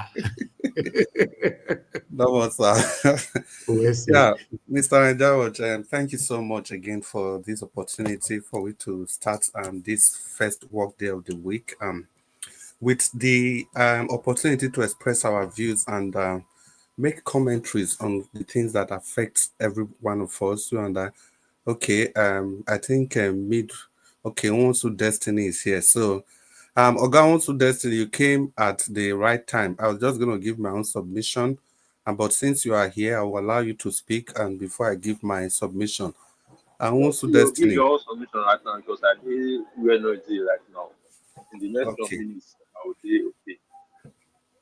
Okay, thank you so much. Oga Wonsu Destiny. So after I finish, I'll call you.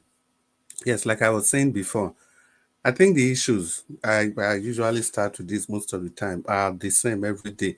And again, before I forget, Mr. Jonathan, it's good to have you after like 2 days. It's good to have you back on the broadcast. We missed you yesterday on the marathon broadcast. But thank you so much for being here today. Yeah. Thank you. Well, I'll just continue. I saw the postal about Obaseki. I think Obaseki, he think he can do it again. His days are over. He should just pack his bag and go, because I don't know the hula baloo about 5 billion for inauguration. Where did they get the money from? Is it from the state coffers? Who are the people that are in charge of the state coffers? Is it not the Obaseki's government? If they have gone to collect the money, from what source? From which source? How? Is it Edo State money? If we want to put everything in perspective, if it's Edo State money, then who gave them access to do that? No, he said they borrowed. Yeah, from where? On what? No, not from the, not, the borrow can be, they may use Edo State as a collateral. Yeah, but that would be, it will be somehow. Now, is that even possible? Somebody that's not a governor yet. Yeah, that is the shenanigan of Nigerian politicians. They can do that, and you can even see individuals and banks that will upload them with that money upfront and say, okay, take it. We know that you will assume office shortly, and then have a short agreement, like a promissory note that the first one or two FAC allocation, or you will get this money out for us, or the subsequent 3 or 4 FAC allocation, this money will be, you will get it out for us. So it's an understanding. Mr. Jonathan, you said it. I think that it was that promissory aspect I was waiting for, that promissory note, So the issue is that I think he should have gone ahead to tell us what the government, because if you are talking about inauguration, the sitting government should be involved, should know that, okay, we've made arrangement to spend 500 million, but these people, they've gone ahead to collect 5 billion. The man just play with our emotional, we just play with our intelligence every time.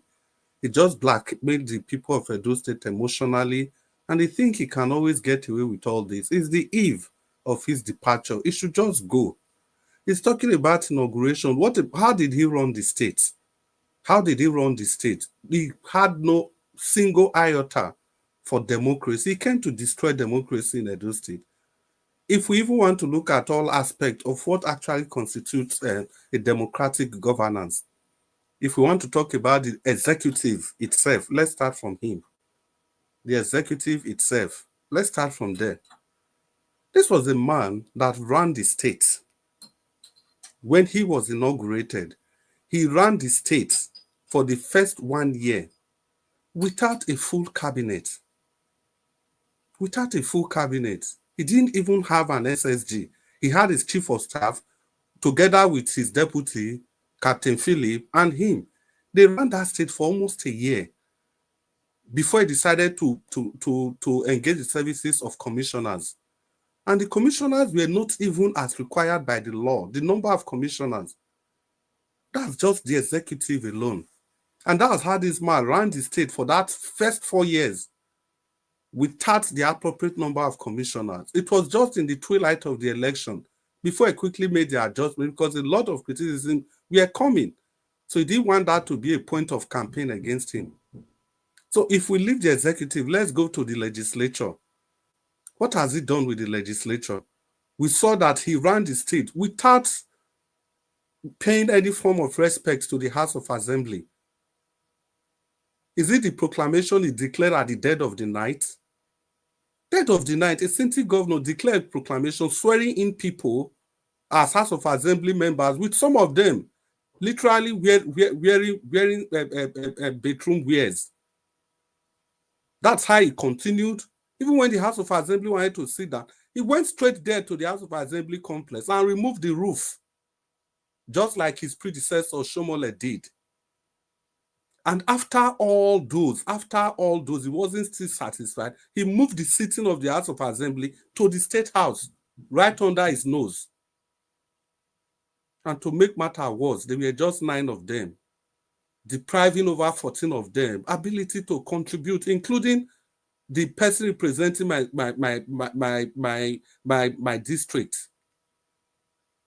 That was the much he did to the legislature. If we go to the judiciary, destroy the judiciary completely. There was never a court judgment that Obaseki obeyed all through his tenure. Or is it the recent, what do they call them? The judges that were cleared by the National Judiciary Council. He refused to swear these guys in. It just continued on and on and on and on and on. Even the houses he destroyed, despite all the court judgments against him, he just turned a blind eye. Those are the 3 arms of government. The executive, legislative, and judiciary destroyed all. Now let's talk about the people. Let's talk about journalists. Let's group journalists and the people together as the 4th estate of the realm. Did he listen to the people's yearning and aspiration? Never. It was just a select few. Look at the Kenwa Road, for example. A road that is not up to 13 kilometers for 8 years. You can't have that road tarred. But you have billions and billions and billions and billions budgeting for high-falutin white elephant projects everywhere littered in the state. You look at the state, there's nothing to write home about. And people keep saying that his legacy will work for him. They are going to miss him. Yes, we can miss him just like we are missing Buhari today, depending on the reason why we are missing him. Okpebolo can come and become a monumental failure, and everybody will start wishing if we had Obaseki. Like people are clamoring for Buhari, doesn't mean that Buhari was in any stretch of our imagination better. Not at all. It's because we are having it worse. So we are just going between the devil and the deep blue sea. That has been this checkered story of this man. Contract upon contract upon contract, MOU, everything shrouded in secrecy. So he now automatically understands that there needs to be transparent. Government has to be transparent. How much did he spend in his last days in office? Billions and billions and billions. The supplementary budget, we saw, it was Mr. Jonathan that brought that information here. We saw what he did with the supplementary budget. You presented a budget that you've already spent over 95%. How did you do all those? Funds running into hundreds of billions. Then you want to blackmail the people again, like you have always done. Is it the schools? We saw the images during election. We saw the images. That was not a campaign period. We saw the images that emanated from Edo State. Look at the schools. There was none of those schools that any person that's reasonable would be willing to send his ward or his children to. I don't know these politicians. I don't know what they take us for. Well, I think my time is up. Maybe in the next, if I have, subsequently, I'll talk about the interview with Sowore and vis-a-vis his inclinations and attitudes towards His Excellency Peter Obi. So, well, we'll just continue on this broadcast. Mr. Wonsu Destiny, are you ready to talk to us now? Mr. Wonsu, are you ready to talk to us?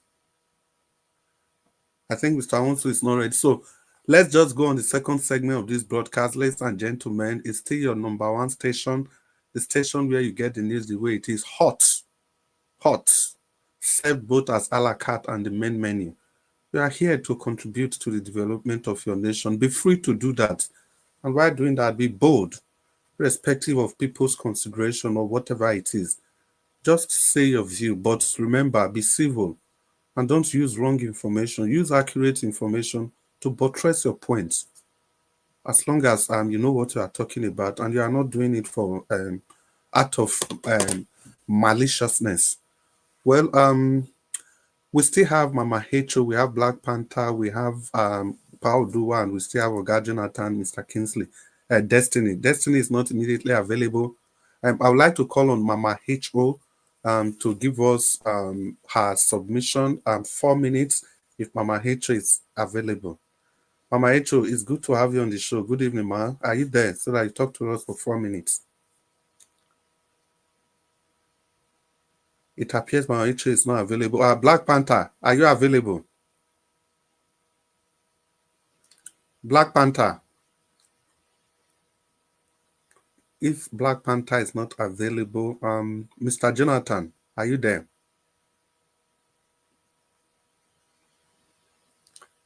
Mr. Jonathan. Yes, I'm here. Okay. I was beginning. I was wondering. I thought somebody was hearing me again, like yesterday. Mr. Jonathan. Sorry, we just jumped to you. So after Mr. Jonathan, Paudu, I'll be ready to speak, so that we don't start calling you and calling you. Mr. Jonathan, please, the floor is yours. Talk to us. Yeah, I just want to, on my first submission today, I spoke, on the interview that Sowore granted this social media channel, Glitch Africa. And as I said, it was very, very instructive, very extensive interview. And also educative as well, because he has this deep insight of the problems that is bedeviling us as a nation. But I think I've spoken on that, and I always would like to zero in on the issues, the prevailing issues, of our country today. Is for me, the number one problem is the problem of the economy of Nigeria, and we're still talking about it, and one of the problems we have there is corruption. We still have corruption is all over the space in Nigeria, and it has to be dealt with head on. Without dealing with corruption, the country is going nowhere. One of the issues, because everything, all of our problems, if you sum it up and they just ask you to give it one word or describe it in just one or two words, is economy. That's just the problem. Sowore was talking earlier, I talked about electricity, and he said, if anybody is telling you that Nigeria will move an inch, yes, I meant it. I know what I'm saying. An inch without electricity, you just know that the person is not just only lying, it's just outright rubbish that the person is, spewing out.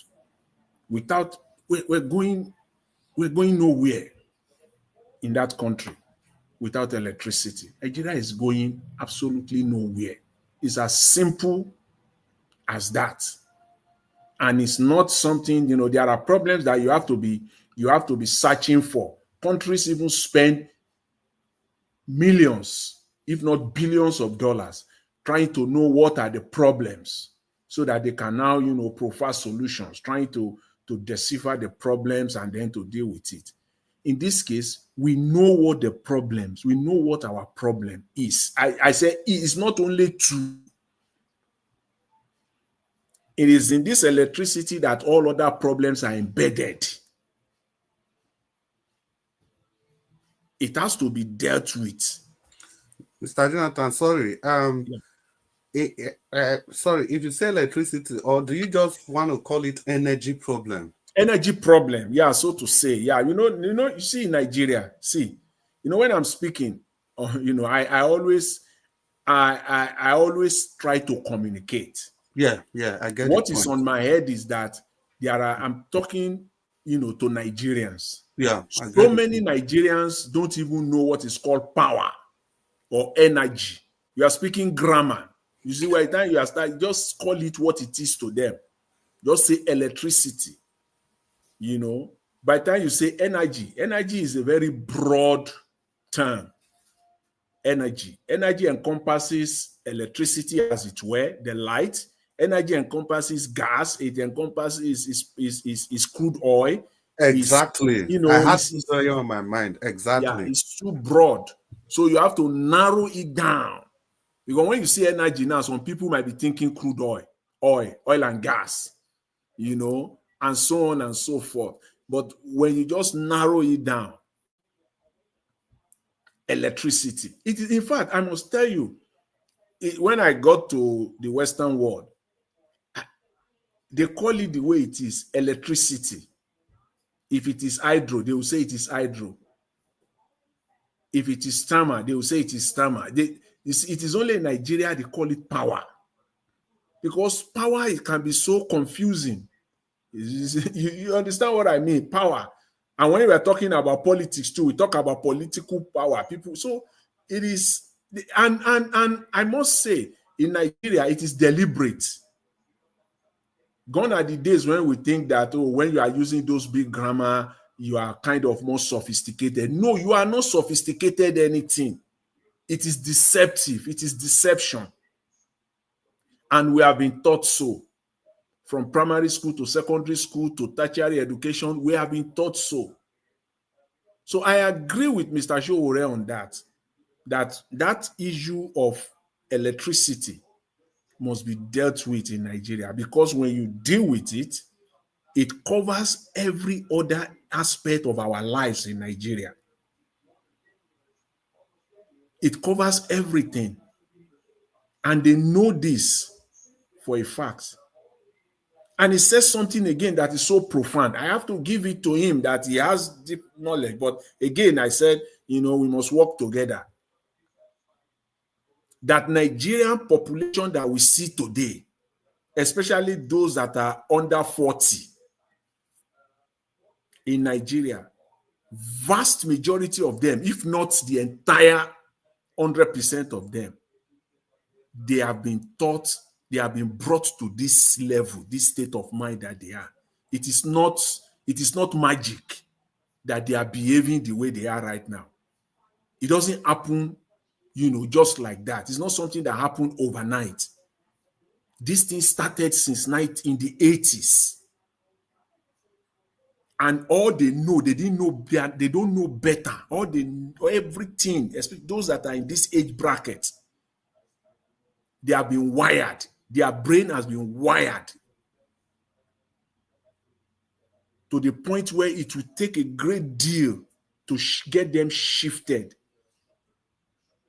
to what the world is, what is happening in the world, what a country should be.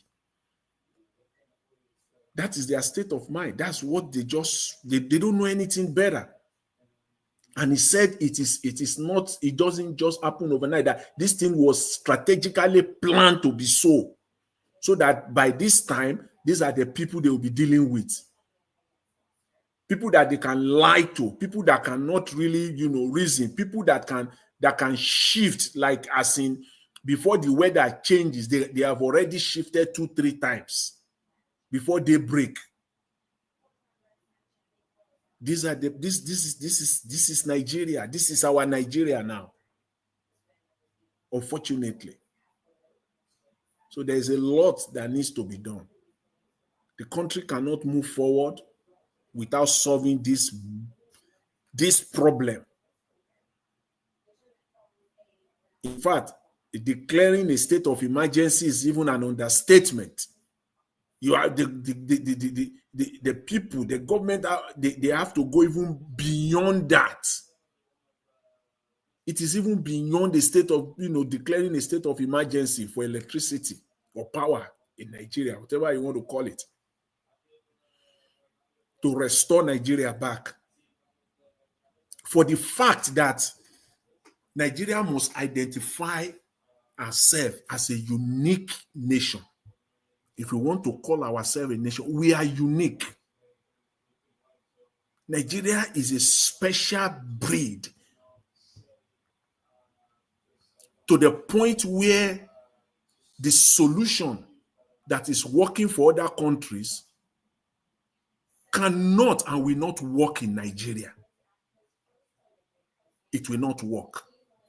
All this IMF, recipe that they are bringing to Nigeria is not going to work in Nigeria. It's not going to work. We've seen in other parts of the world.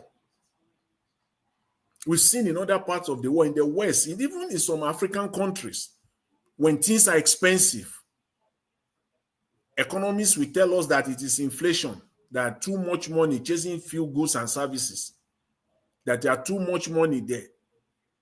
And the textbook recipe to solve that problem has been just increase interest rate, just raise it and continue to raise it. If that inflation is proving to be stubborn, continue to raise it. And we have seen, you and I have seen in the West, it works. Each and every, I can say now at least, I've seen in the West, I've seen 3 cycles of inflation. I'm not even talking of all the Western world combined. In North America, United States and Canada have lived through 3 or 4 cycles of inflation rise. When inflation, is just increasing. In some cases, it just proved so stubborn, just kept on increasing. And the antidote, they just slash, they keep on, adding to the interest rate, adding to the interest rate. And before you know it, that stubborn inflation will succumb. It always succumb. Why? Because this is their system. In Nigeria, see, even if you raise interest rate in Nigeria to 80%, it will not succumb. It won't.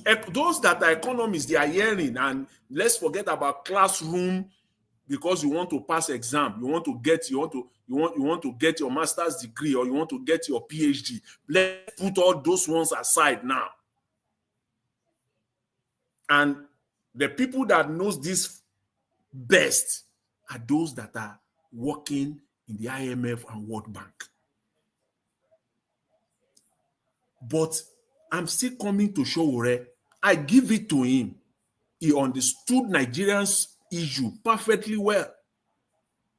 He said there is a global conspiracy to ensure that the state of Nigeria remains the way it is. It's a global conspiracy. Why will you continue to give Nigeria this prescription that has proven not to work for Nigeria for 4 decades, 5 decades running, and you continue to prescribe it? Why? Things that you will not do in your own economy. In 1-2 years alone, anything you try is not working. You economy policy, you make some adjustment. Why do you continue to give us this prescription that is not working? Because there is a global conspiracy to ensure that this special species of people will not thrive. Because if they do, the black world will rise. I believe that completely. It's a global conspiracy. Nigeria is an informal economy. If you like, raise interest rate to 80%. Inflation is not going to drop. It's not. Why? How many people goes to the bank to go and loan money in Nigeria? If not only for people that are rich. How many people? So how will that respond to inflation, for crying out loud? People that are in Nigeria, maybe this is a secret, but we have to say it the way it is. It's a secret within the circle of these people. It is high time. If you like, continue to raise it. It's not going to work. It only works where people goes to bank to borrow money. How many people goes to Nigeria to Nigerian banks to borrow money? Nigerian banks are not even in the business of borrowing people's money. Lending money out to people. They are not in that business, so to say. Generally speaking. Yes. Can you hear me? Yeah, I can hear you. Yeah, granted, your analysis, especially the panacea for curbing inflation, you are very apt on that. Let's say less than 10% of people go to the bank to borrow money. So no matter what they do with the interest rate, it may not affect the economy in whole. It's not going to work. Yeah, and but yeah, and you know what? On top of that, to add salt to injury, those 10% or even less, that 10% is even ambitious. But let's even take that number. That those are the people that goes to bank to no, borrow the reason money. I said 10%, it was deliberate. Out of this 10%, and the remaining 90%, they may not go to the bank, but some people that have collected from the 10%, the other people in the informal sector, they will benefit from them. So that was No, why I no, you just. know what they do? They pass it on to them, and prices Aha. will continue to rise. So Yeah. when if you are a billionaire in Nigeria now, you have say 50 billion or 100 billion naira or 200 billion naira, and the Nigerian bank is willing and ready to borrow you money for your business, and they say it's 50%, you are not going to mind. You will, even if they say 60%, you will take it, because why? You will pass it on to the people, right? Exactly. So you will Yeah, pass it on. one more question.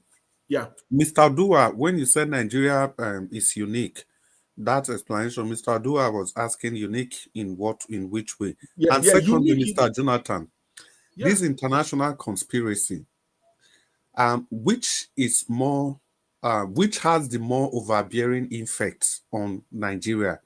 Is it the international conspiracy or the fact that we don't even have serious leaders? As in, could we have been able to, if we have a focused leader, can his impact on governance neutralize or water down the effect of this international conspiracy, for example? See, is you know what why? Yes, this is the fact that we don't have, we don't have committed leaders. We only have corrupt and selfish leaders who only, think so just only for themselves and for themselves and for themselves alone. That is why the West continue to thrive in this conspiracy, and they continue to take charge, because there is no reason why somebody, and see, as long as there is crude oil to be lifted in Nigeria, this international conspiracy will persist. It's not going to end. It's not going to end. See, if Nigeria gets its act together today, Nigeria becomes a country of steadfastness today. The price of crude will not be what it is. The price of crude will be higher than what it is. Nigeria is part of the countries in the world that are allowing the price of crude to remain low, and we're shooting ourselves in the foot. As far as the likes of Saudi Arabia, Kuwait, and Qatar, they want the price of crude to rise. But when corrupt, people, leaders, or whatever you want to call them in Nigeria, continue to ship our crude oil, making deals with our crude oil, so that the West can leverage on it, taking our crude oil to refineries all over the world, the price of crude will continue to be where it is. As of today, all the refining companies, all the international oil companies, their value, the value that they have has quadrupled. That is by the value of their shares over the last 15, 20 years. They continue to make profit, merciless profit, outrageous profit. Apart from NNPC. I'm talking about the likes of ExxonMobil. I'm talking about Texaco. I'm talking about Ajib. Yeah. These are the giants that I'm talking about.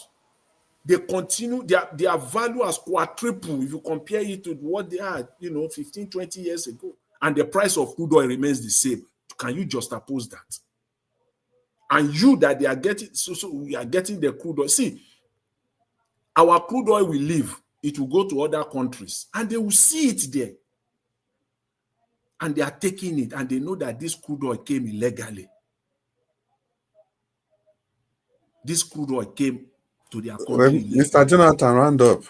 So let me just if for example, the reason Mr. why I'm Jonathan, talking about this is just because may I still throw this one in? Yeah.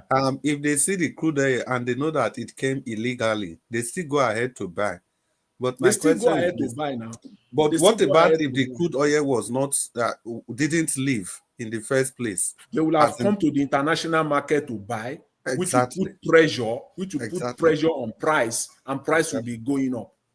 Exactly. So that is the reason why I'm just saying this. Round up, sir. Let me just round up. I'm just buttressing Sowore's Point. Yeah, I get point the that angle. Yeah. our problem is, international conspiracy, and that he was talking actually referencing, that Nigerians don't want to. He was talking about the fact that when they ask him whether, that most Nigerians don't want to die, and he was making the point that it does not matter.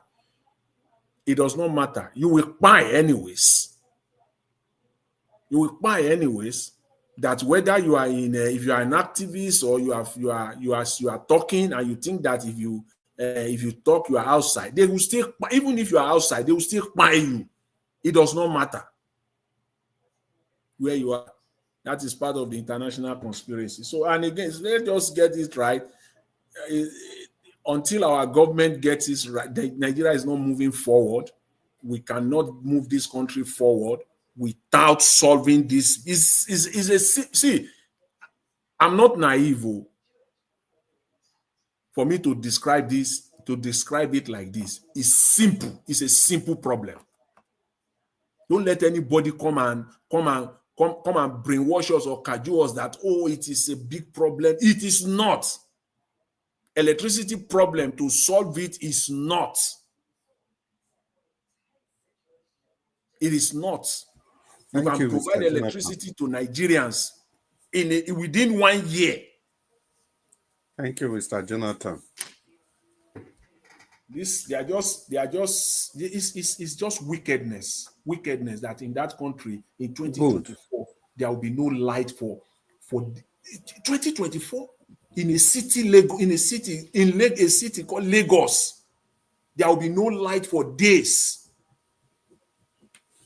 Thank you, Mr. Jonathan. Man, it's terrible. Thank you. I think you still have a lot to say on this, but you see, the no matter what has been discussed here, the economic analysis, key discussions, but I think the way you finally drove it home, that was the point I was trying to make when I was comparing the international conspiracy. You finally drove it home by saying that nobody should make it look as if it is complex or it's a difficult task. That is my point. We should be able to see as a people that our government is taking deliberate steps to ensure that they better the life of the people. If we see that, then we are not able to juxtapose that development with the effects of these international conspiracies on our economy, just like what is going on in Niger Republic. Take, for example, I'm not sure that it is the international people that advised Tinubu the 15 trillion load contract they gave out without due process, 1/3 of your national budget. The renovation of what's his name, the vice president's house, 5 billion, 15 billion, under 1 year, one person. When people are wallowing in poverty, student loan is missing in action. You cannot increase worker salary, but they are spending all this. Look at, we can't refine fuel. Not even the refining of fuel. Let's even assume they are sabotaging our refinery to even import fuel and distribute to the people. We cannot even do it efficiently. To buy this fuel from international market and resell to our people, we can't even do it efficiently. I think, well, the summary of what you said is what I'll just take. It is not difficult. It can be done. It can be done. You can't tell me that Lagos, a city as vibrant as Lagos, no energy to drive that city, no electricity, no fuel, no gas to drive that city. So how are the medium and small scale businesses, how are they going to survive? You can't. These SMEs, they run their businesses on generator. and you expect your economy to grow. Is that even, that's completely, I don't know. I can't even fathom that. I can't fathom this way that they call, this problem where we have in Nigeria now. Things are expensive. That's the bottom line for ordinary Nigerians. Life is just too difficult for people. Simple. In the West where we are now, you and I, once you hear that they have increased interest rate, if you want to spend your credit card, you will think twice. And in that way, you reduce the volume of funds in circulation. Exactly. If you want to go and borrow money, you will think you have to, And Mr. Jonathan, I don't know if they do that in Canada. Here in the Republic of Ireland, there's a different fee if you are using the card to take cash. There is a different fee, of course, now. Yeah. It's called cash advance now. So it's all a way of reducing, trying to discourage pumping enough funds into the circulation. Hard physical funds. The ordinary man on the street, the plumber, the carpenter, the painter, they are so aware of interest rates that before you spend, once the interest rate goes up, everybody, because but in Nigeria, who cares? I don't use borrow money anyways. Mr. Jonathan, most people, they live on credit card and, people direct debit and stuff like that. So everybody is almost aware of the interest rate. Well, Mr. Jonathan, once again, thank you. We have some new people joining the broadcast, so just give them the opportunity to talk to us. I can see two Ninja. I can see Oga Alex. Mr. Alex, it's good to have you on the show. Are you ready to talk to us? Okay. Are you available? No, yes. It's not ready. Okay. It's not ready. I need to quickly say this. Okay, thank you. Thank you, Mr. Alex. We'll come back to you. Thank you, Mr. Oga Chris. Thank you very much. I appreciate you for your understanding. Obaseki have given his final say, tonight. So I'd like us to quickly listen to it. If not all, but let's quickly take this here. His final say and his achievement, he mentioned some of them. So let's listen to what he have to say here quickly. Then I'll leave the floor for you guys again. Guys, make a press on the like button. Thank you for the update. Thank you. Listen to it.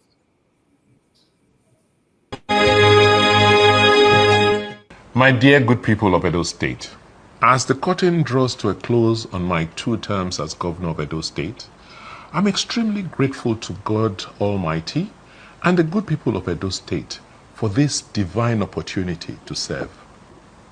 Even though the task of governing Edo State has been a daunting one, I cannot thank God enough for giving me the vision, health, and courage to achieve the monumental transformation of our dear state. When I assumed office as governor of Edo State in 2016, we were confronted with a choice of either to continue with the old order of administering the state or to undertake a new trajectory to grow and develop our state. We chose the latter pathway, even though we were aware of the dangers associated with such a choice. Today, the extent and range of reforms in infrastructure, the economy, building the institutions of state, and service improvement to citizens are proof of the fact that though we took a road less traveled, we have indeed made Edo a leading state in Nigeria. Let me, at this juncture, thank the good people of Edo State for standing firmly behind our government, even as we embarked on a very radical transformation of governance and politics in a manner they had never anticipated. When we came into office in 2016, it was clear that the social, economic, and political structures of Edo State were weak and needed to be fixed. However, it was not until we commenced the process of reform that it became clear that what was required was an entire systems reset. A key priority for us was to rebuild the institutions of state so that we can return Edo to its past glory. To do so, we needed to build strong institutions, not strong men or godfathers. Over the last 8 years, we have undertaken a total overhaul of how government works in Edo. Today, I'm very proud that Edo parades Nigeria's most advanced public service. Our investments in human capital development, the working environment, digitization, and institutional reforms have resulted in a civil service that is nimble, fast, responsive, future-focused, private sector-facing, and technologically compliant. We now recruit staff on merit, and our workers are constantly upskilled and are well motivated to deliver best-in-class service to the citizens of Edo State and investors. We invested in building a state-of-the-art secretariat complex and other hubs. We built the John Odige Onyegu Public Service Academy and other such institutions. All right, that particular video there, because of time, is a long video, 19 minutes long video, which I'm going to put on Naija Watch platform. Now, for those of you that want to watch the full video later, Obaseki actually mentioned the link right there. So you can watch that later on, but I'll leave the platform for you guys to move on right now. Oga Chris, you have the floor, sir. Thank you. Yeah, and almost understand, George. Once again, thank you for your update, for making this broadcast the broadcast of choice when you are looking for current news, politics, religion, everything, family life, social life, and all. Thank you so much for that wonderful broadcast from Governor Obaseki. Well, I believe a lot of people have one or two things to say about that broadcast. I already saw something there in his very last statement. You build which secretariat, I beg. Let's continue the show. Yeah, Mr. Anjaro, Yes. thank you once again. Yes. Mr. Okay. Alex, yes, thank you. Yeah. I'm ready. I've been ready since yesterday. Thank you. Okay. Mr. Alex, it's good to have you on the broadcast, and please talk to us. Oh, what's it? Thank you. Thank you for the way you anchor the program. Even me, I can't do it. Come on, sir. I'm not able. When I see somebody doing what I cannot do, I have to appreciate them. It's my nature. They teach us for background. Domo. First of all, I want to give a vote of thanks to Mr. Najawash and the entire crew of the Najawash platform for giving me a platform to fight, a platform to serve Edo people. Today is the last day of the Governor Obaseki administration. I think I can say I fought a good fight. I fought a good fight. I finished the course. And my reward is with God Almighty, who has a way of rewarding everybody. So, Mr. Envious, thank you for offering me your platform, for taking my voice to Osadebe Avenue, for taking my voice to the State Assembly, for taking my voice to Senate, all the senators coming from those State House of Rep members, even ambassadors, government officials. I'm aware many of them knows his voice.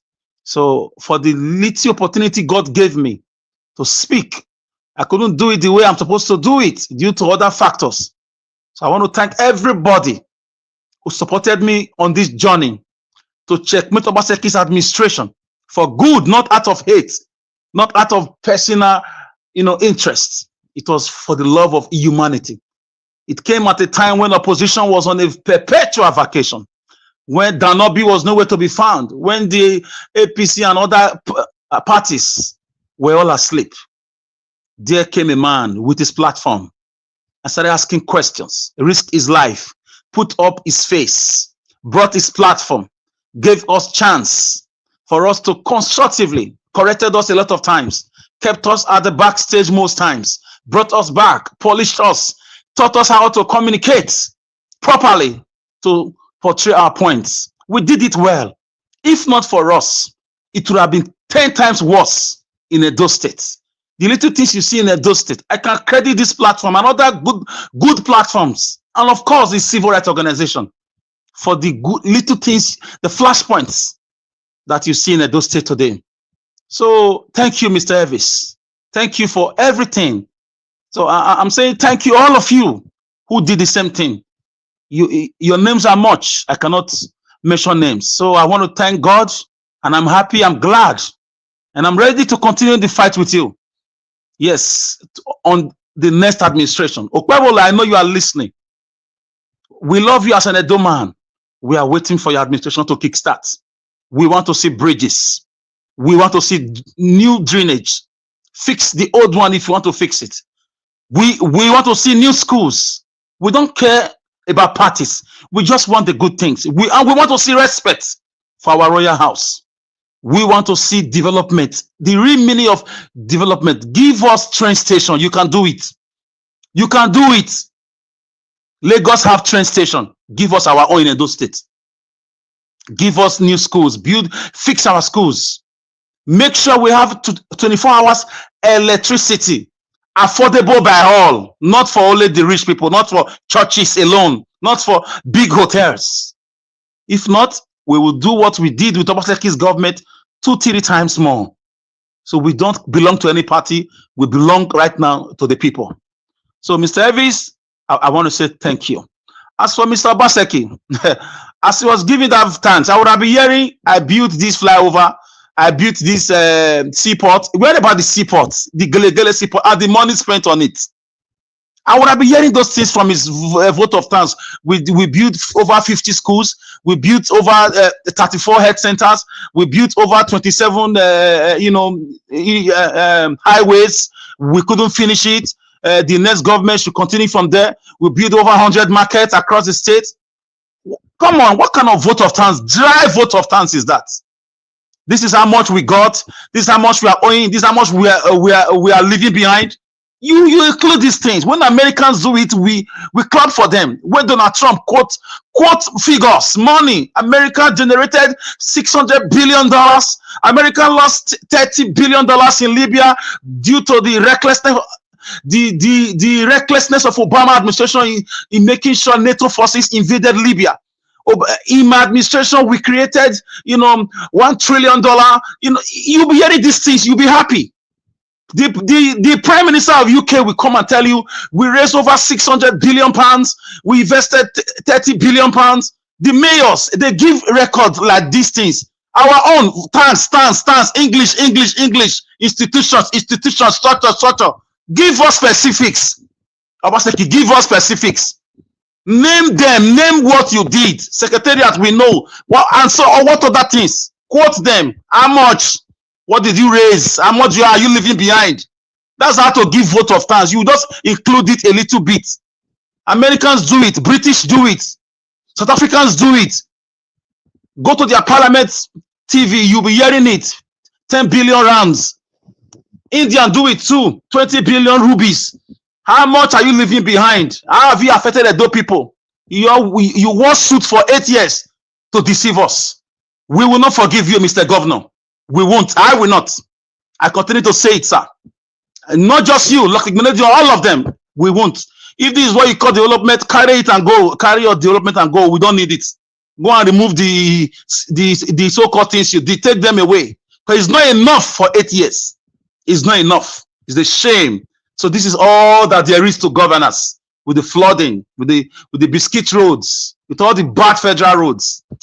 Mr. Envious, I beg, I just came to specially thank you for giving us your platform to serve humanity. We really served. We fought a good fight. When the heat of the killings nationwide, around the whole country was going on, we lended our voice.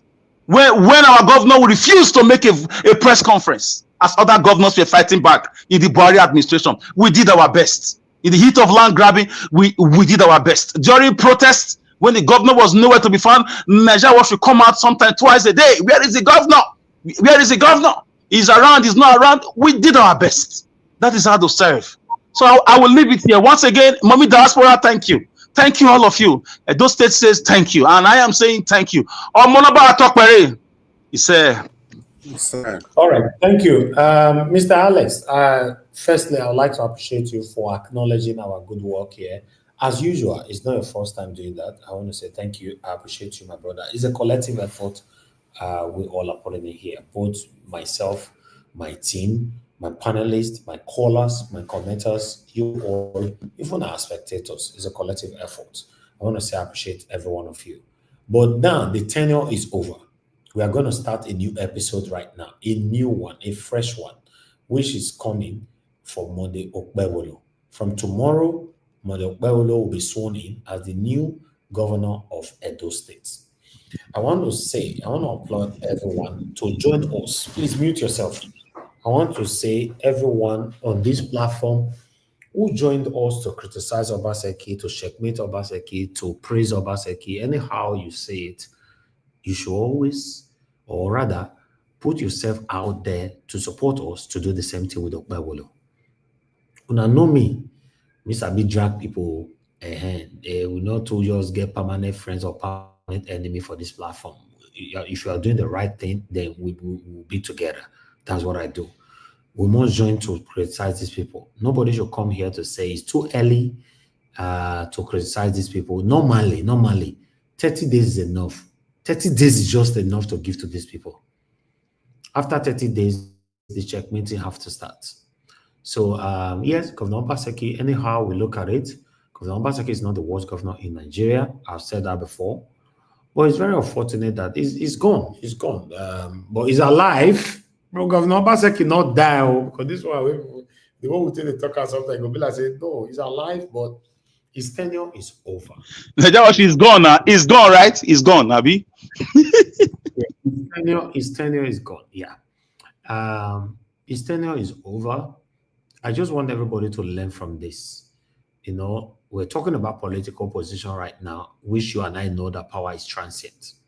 But if we have to look at it holistically as human beings, none of us is going to live forever. More by saying like that.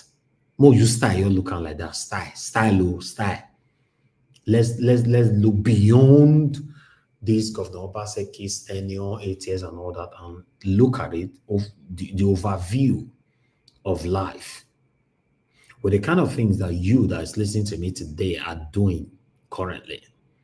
Do you think you should change now because you can hear my voice, you can breathe, you can see, you're alive?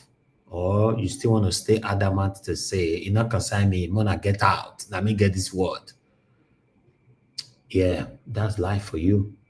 Governor Obaseki have become like a cold water. Even the way he's talking, you can see he's not even proud of himself. Yes, if you look at the body language, psychologically, but Governor Obaseki is not proud of himself. Governor Obaseki should be bubbly. Should be bubbling, be jumping around, yeah. If you have done excellently well, how is supposed to be? Let me remove the excellent, because nobody's doing excellently well in terms of our satanic leaders, all of them. Nobody's doing excellently well, but still, if you have done well, this your last day in office is enough for you to jubilate around, or rather, we should be seeing some people jubilating right now in Edo State. Let's assume everybody cannot like you. You and I know that, right? I think we should be seeing some people jubilating, driving cars around Edo State, holding flag, chanting Obaseki's name, praying for him, wishing him well. Although what I'm saying right now, we're not seeing it from anybody in Edo State history as a governor. But I'm just saying, whatever that we've not seen before, we can see it one day. Yeah. No matter say they say we've never seen it before, we can see it one day. You can start it. By God's grace, if someone like me, I decide to hold a political office, I want people to sing my praises when I'm leaving office. Why not? I love it. Me, I like those kind of praises. These are the kind of praises I like. These are the kind of praises that ginger me to do more. Sometimes when I tell you guys, always encourage me, pray for me, write good comment about me or about our work here. Not when they do anything bad, though, say it how it is, but still encourage us. It gives me more energy to do more. If nobody have never been praised before in Edo State, for me, I want to be the first. If I have the zeal, why not? But look, Obaseki is calm, reading the scripted speech. I don't understand. But nevertheless, it's not the worst governor in Nigeria. Whether I would like it or not, for me, my opinion, Obaseki is better than Lucky Benedio. But Shomole is better than Obaseki. This is my opinion. Wanna not beat me for him. Okay. Yes, Obaseki is better than Lucky Benedio. Oshomole is better than Obaseki in terms of achievements. But Okpebolo, your name they had me to pronounce. When I Okpeholo or Okpebolo, I don't know, but at least we'll get used to it because Obaseki is about to fade out from our tongue right now. Then Okpebolo will occupy that tongue for the next 4 years, or probably the next 8 years, or even less. Who knows what the outcome of the court is going to be? But still, for now, in the next 6 hours, or let's say next 12 hours from now, Okpebolo will be my governor officially. And I promise you, sir, Mr. Governor to be, I will checkmate you. We know the fear face for this platform. I will checkmate you. I will checkmate you like I did with Obaseki. You know, in case you have it in mind, more go meet that boy, more find something to how not to talk, more find something to take quench him out or take silence him. You know they happen for this kind of area. You know, so we'll checkmate you, but we don't checkmate people with hatred. Whatever you do, I promise I will showcase it here. A lot of people question me, oh, every good thing Obaseki was doing, we're not showcasing. No, I'm not. It's not my duty to be showcasing everything Obaseki do. It's not my duty. They didn't pay me for that, in case you don't know. That makes me say some people don't get sense. It's not my duty. My duty is to push him to do what you are telling me to showcase. You should be applauding me that I pressured him to do what he do for you, they make you happy. That is our job here. I am my panelists, my callers, my commenters. To pressure them, put them under pressure to do the right thing. Once they don't do it, we move on to the one way they never do. We are never satisfied. You should know that. We are never satisfied. UK we don't balance over balance. They never stay satisfied. They tell me to make me satisfied with the way those states stands right now. No, or Nigeria. As I'm talking to you right now, we don't have light. I use solar. Sun charge it for me, or I use generator to charge it. No lights. So let's come back to Edo State. Because Obaseki, if I have to give you a pass mark, personally, a pass mark for your 8 years, because I have to judge you according to the whole 8 years, I will give you a pass mark of 25%. I know your people, some of your satanic people will not be happy with this, but they can give their own percentage that is left for them if they want to be truthful to themselves. I'll give you 25%. If Oshomole that is better than you, I'll give Oshomole 35%. None of you have, under my watch, or rather, since I was born, none of you don't give me 50%. None of you, we don't rule since I was born. So Oshomole was 35. You are 25. You are 25, sir. Unfortunately, we live in a country where not the apple to owner. Anyhow, not they rule us. Nobody they not the apple. All of you always just go free. Not they happen. Unfortunately, Obaseki not go prison. Nobody they go prison. Now as me and you talk. So we even fight ourselves, hate ourselves, and all that. But they not the apple to these people. They know themselves. They are friends. They ball together. So we have a long way to go. For those of you always supporting these people satanically, I don't know what you gain from it, although I know some of you are gaining something from it. For me, I don't gain anything from it, and I don't need anything from it. You see, everybody is different. You know me say because I get money past you. That's just my life. I don't need anything from that. I want to be free when I'm talking on this platform. By God's grace, I have a platform that I built. Not 1, not 2, not 3, not 4, not 5, not 6, not 7, not 8, not 9, not 10. I built so many platforms. So I should be able to use this platform to speak truth to power. And that is what I'm doing. That's what I'm doing. It doesn't stop me if I want to drink water, say I'm not going to see water I drink. I don't know why some of you believe that you need to take money from politicians for you to be stabilized. So Okpebolo, from tomorrow, we'll welcome you in. We might follow up tomorrow morning. Let's see how it goes. We might, but I don't think it's necessary. But let's see. If people say we should, why not? But I don't think it's necessary. But if it's necessary, why not? But Obaseki, you have 25% from me, from Niger Wash. 25%. Now only you know how you want to categorize that 25% if it's a pass or a fail. Sad. Very, very sad. Sad. The word sad, not just for Obaseki, for all our leaders. All of them. All of them. Look at Obaseki. Do you see the Obaseki? The Obaseki is talking and he's shivering. Doesn't even have no single confidence in himself.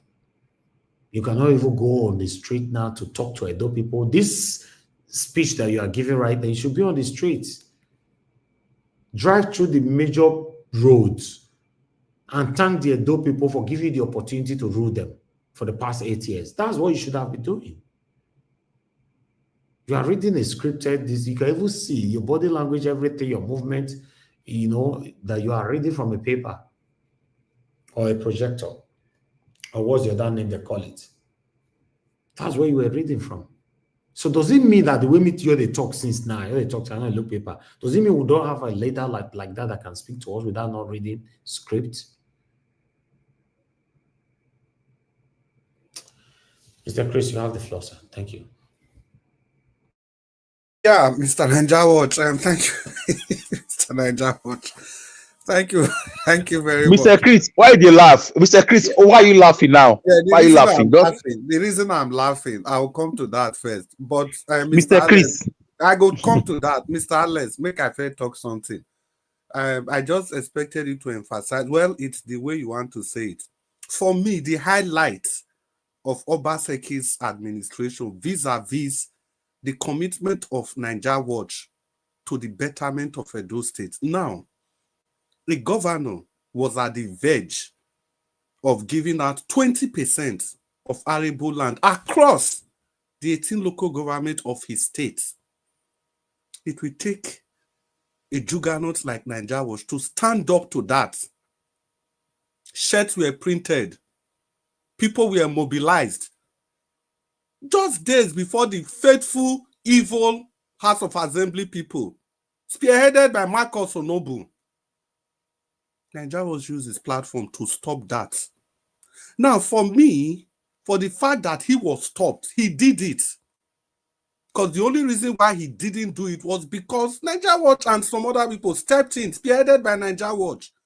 How can you tell me not to keep saying that? We've seen what the Fulanis are doing in other states. Then the reason why I was laughing, first of all, Mr. Niger Watch, see, your truthfulness is going to catapult you to a place you will never ever expect. Despite your connection, everything to the PDP and Obaseki, we are still able to say the way it is. Now, my laughter emanates from the fact that I have always maintained that Obaseki did not fail, but he failed woefully.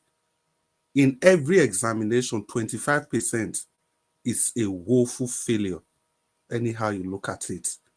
That is my report card for Obaseki. Mr. Alex, did you see the reason why I was laughing? Yes, 1 minute, sir. 1 second, please. Special greetings to one Mr. Osaze Edigin. I don't know. I think he's on our platform. I know the role he played during that time. Our lands were to be given in those states. Mr. Osaze Edigin. You don't approach him as one. He's my elder brother. Okay. I didn't know. Very sorry, I didn't know, because the guy was giving us information bomber to bomber, following up on that issue, that period. That faithful meeting. Special greetings to him. Yes. Wherever he is, may God bless him. I'm just appreciating him.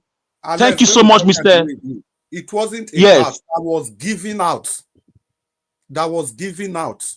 I remember that fateful afternoon, the first time Niger Watch attacked that news. See what they go on, what be this? Broadcast started. Now so they do almost the whole of that day. The following day, broadcast continue. Under 72 hours, it was reversed. And you ask me, why will I not keep praising this channel? It is not sycophancy, it is people that have demonstrated character. Now, know what 20% mean? Make una go see where the state where they dey. Make una see what they happen there. How much land they don't even get? Where sitting governor go give her 20%, not just to people, not to investors. Because Buhari, they promise you $250 million for Ruga. Haba, Oga Obaseki. I think his body language, like Mr. Nanjawo said, summarizes everything. Let me use this opportunity to thank you again, Mr. Nanjawo. You and your entire team, your crew, for everything you people did these 8 years. If not that, it could have been worse. Thank you. Mr. Alex, we don't have any other thing to say so that we can quickly move on. No. Thank you. Yes, I'm done. Thank you. Yeah, and thank you very much, Mr. Alex, and thank you everybody for taking your time to listen. Listen, people, you know, this Nigeria's broadcast station, we say the way it is. Yeah, sometimes it will benefit you, sometimes it will not.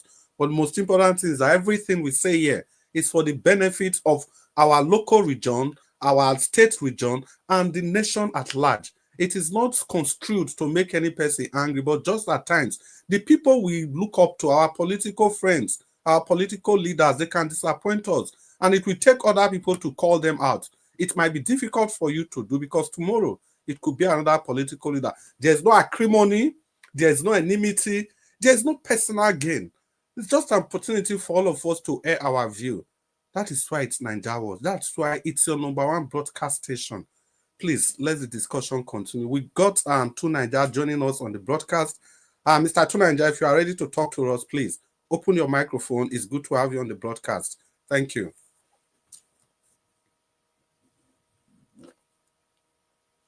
Mr. Tunanja, your microphone is open, but you are not talking. Oh, sorry about that. Yeah. It's fine. Thank you for having me, Chris, and greetings to Niger Watch and everyone on the panel, and to the viewers and the chat. I think one of the main things I wanted to comment on. Yes. For my calendar, for the past 78 years, we never hear from you. Yes, my calendar is tightening a little bit, and I tend to end up on a few channels, and you know, it's good to hear from you. Thank you. Yeah, it's been a while. You know, this issue where what Sowore said, I don't know, man. Sowore, that guy, he seems to be saying stuff that personally on my own position, I don't know what other people support it.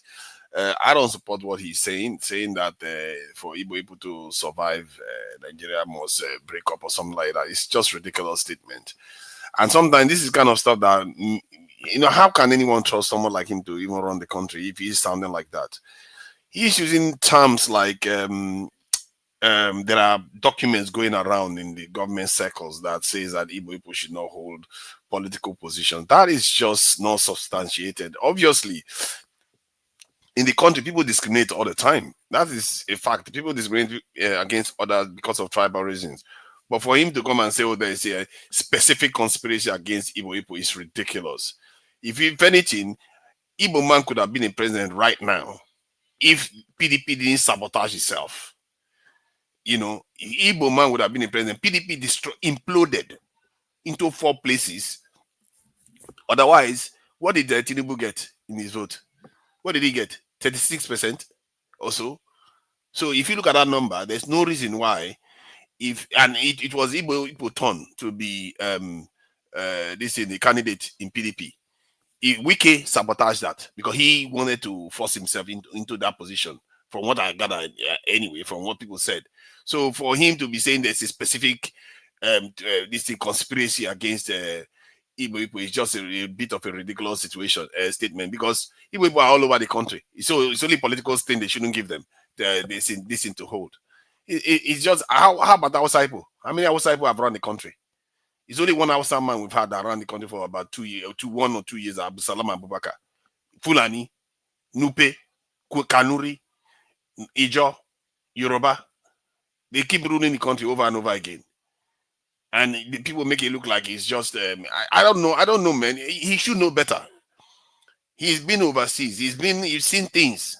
Even in America, they are discriminating against people. Trump's first time, he appointed the Supreme Court justices. Appeal Court justices. All the people he appointed were all white. There's out of 53 of them, Only one was Hispanic, no black. Every single one of them white. There's this in the UK. Nigeria Watch is no now. How many leaders are from the north in the UK? Most of our leaders in the UK are from the south, including the current one. You like it or not, they are going to keep ruling. And the way we make it look like he always and his party is supposed to be African kind of something, action party or something like that. And that's the kind of mindset he has for Africa. The world is so complicated now that people are banding together to defend themselves. And he is talking about, well, let's keep gossiping amongst ourselves how to break up the country, when he should be talking about how he's going to put the country together, and if anything, increase our influence in the African context. Nigeria is a very important country. This is a man that probably wants to rule Nigeria. Nigeria is one of those countries that is just special. We like it or not. It's the most populated region in Africa. Is connected to a lot of the greater diaspora, the African Americans, Brazilians, and all the rest. They are connected to Nigeria. Do you know even the Bantus in Africa, the so-called Niger Congo, most of them originated from Nigeria. The Mambila Plateau is where almost the entire major black population from Cameroon to South Africa came from. In South Africa, the Bantus make up of 70% of the population. When they tell you Nigeria is special, it is special for a reason. I'm beginning to discover that Nigeria is like Mecca for black people. And these people that are ruling Nigeria, they don't seem to realize the importance of the country, or even if they did, they don't know. The more information you find out about Nigeria, the more you start realizing that Nigeria is a strategically important nation for black people.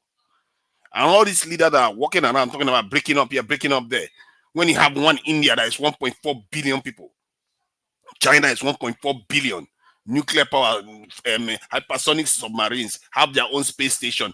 You can't count.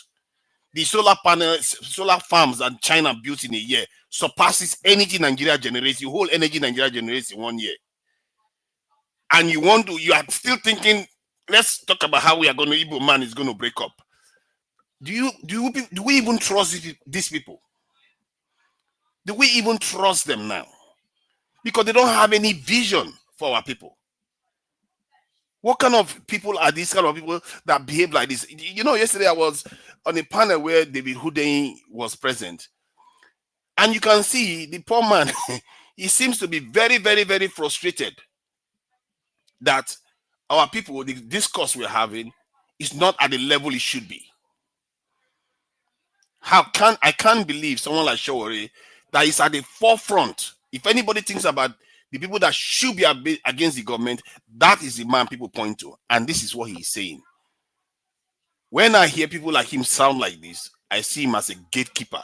In other words, he's there to blunt our horizon, our vision, our ability to see clearly. Because there's a lot to see. There's a lot of danger out there that we are not even prepared for. And he is there talking about an Igbo man. And about this. You think we will get time for that nonsense? We will kill each other. They decide that, you know what, enough of this. Let's go and work together and start ruling the world. And they did. And after they rule the world for a while, they start fighting again. They come back again. When are people going to stop talking about fighting each other and start talking about actually building a nation that is going to be worth its salt? If you look at the solution to our country's problem is very simple. It's really that simple. I'm not going to listen to people like Sowore. I'm not going to listen to people like Tinubu. All these people will deceive us. They will not let our people go. Use your own common sense. Look at the world now. Why is it that these people keep talking about this nonsense when the world is moving on? The world is moving on and they are preparing for war now. In one direction or another, there's going to be problems. And God help us if we are not in the right position to defend ourselves. They're just going to use us as a sacrificial lamb. God forbid, me, I don't want that kind of life for myself. I don't want people to be talking about division. We should be leveraging our capacity, our maximum strength at this stage. We have it, and we are not leveraging it at all. Like I said, look at all the links Nigeria have. You know, if you go to America, if you look at their genes, many of them are Nigerians, Igbo, Hausa, Fulani, and they are telling you nobody is organizing anybody. Do you see the Chinese looking like that? Who built this thing? TCMC of Taiwan. Is he not an American that was in America, went to Taiwan and built TCMC, one of the richest companies in the world today, in Taiwan? We don't leverage our population for anything. Or we keep talking about tribalism, religious division, this one, that one. Why are we not elevating our discourse and challenges our leaders to do better by us? Because if Sowore had the right vision for the people, I tell you, he doesn't need experience. He would have been voted in. Because even church, just imagine how pastors can show up from nowhere and convince thousands of people to be giving them money every Sunday, Wednesdays, Fridays, and sometimes emergency revival services. They are still giving them money. And yes, sure, they cannot muster people to follow him properly, to actually rule this country. He could have. He just, personally, when I look at him, I feel like he's compromised. Because if he's having this type of conversation at this stage, he's not leading our people anywhere. And no wonder he never gave them a vision. No wonder he never, because if you want to rule a people, you give them the vision of the direction you're going, what they are going to inherit, how their country is going to look, the prosperity they are going to enjoy. I don't see that. And I'll tell you, Niger Watch, because you are also action oriented. I'll have to say this because there are very few people in our space that are actually action oriented, maybe including me. I'm not very action oriented like some people, like physical. I'm talking about physically doing stuff on the ground. You actually organize people to carry out protests, investigate stuff on the ground in Nigeria. We need people that are able to craft an ideology, a vision for our people, and sell it to our people so that they understand what they need to expect from their leaders.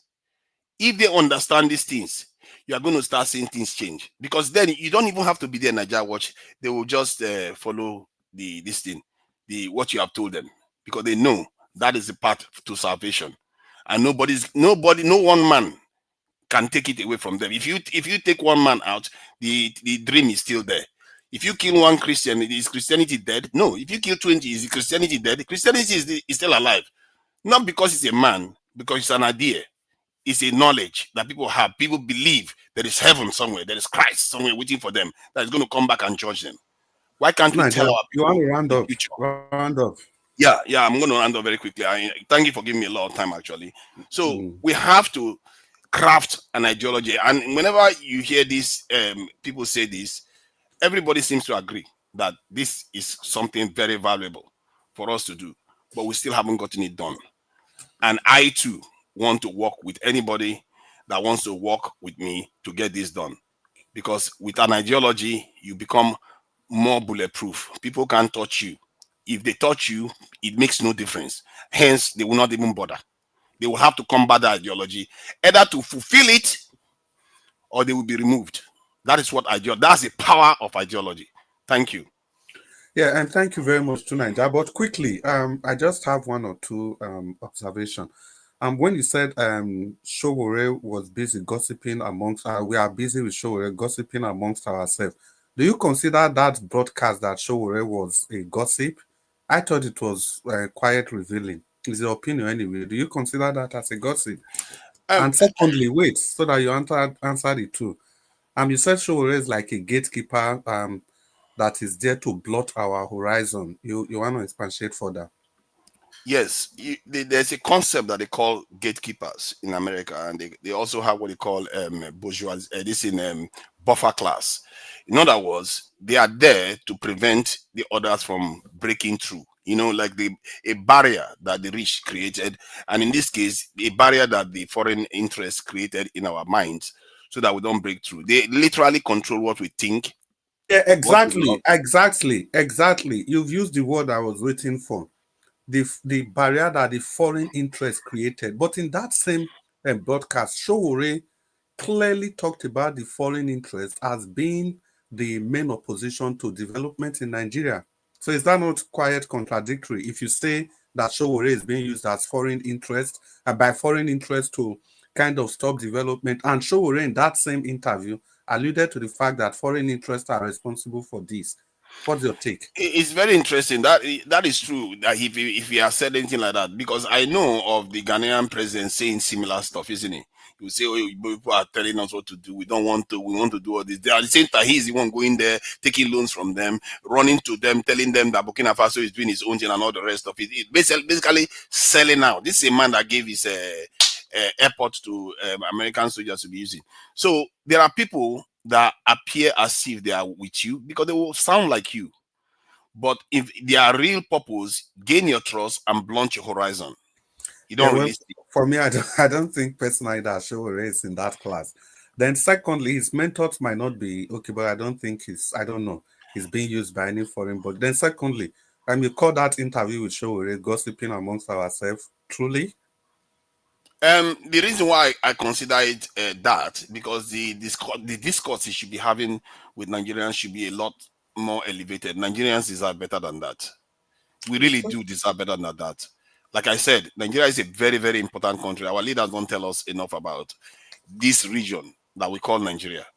What happened 2,000 years ago is still happening today. There's a reason why Nigerians are still radiating out of this region into other parts of Africa. You go to other parts of Africa, nobody will tell you that they've not heard of Nigerians, because what is happening from 2,000 years ago, 3,000 years ago, 4,000 years ago is still happening today. Nigeria is that important.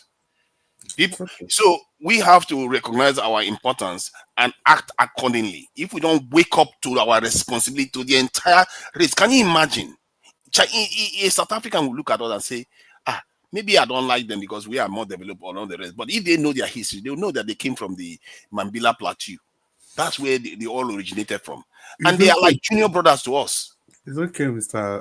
And then they are watching their junior brother, their senior brother acting like a non-entity that doesn't know what he's doing. Mr. Tunaja, is okay. Thank you very much for your deep analysis. I think we have opportunity to talk again.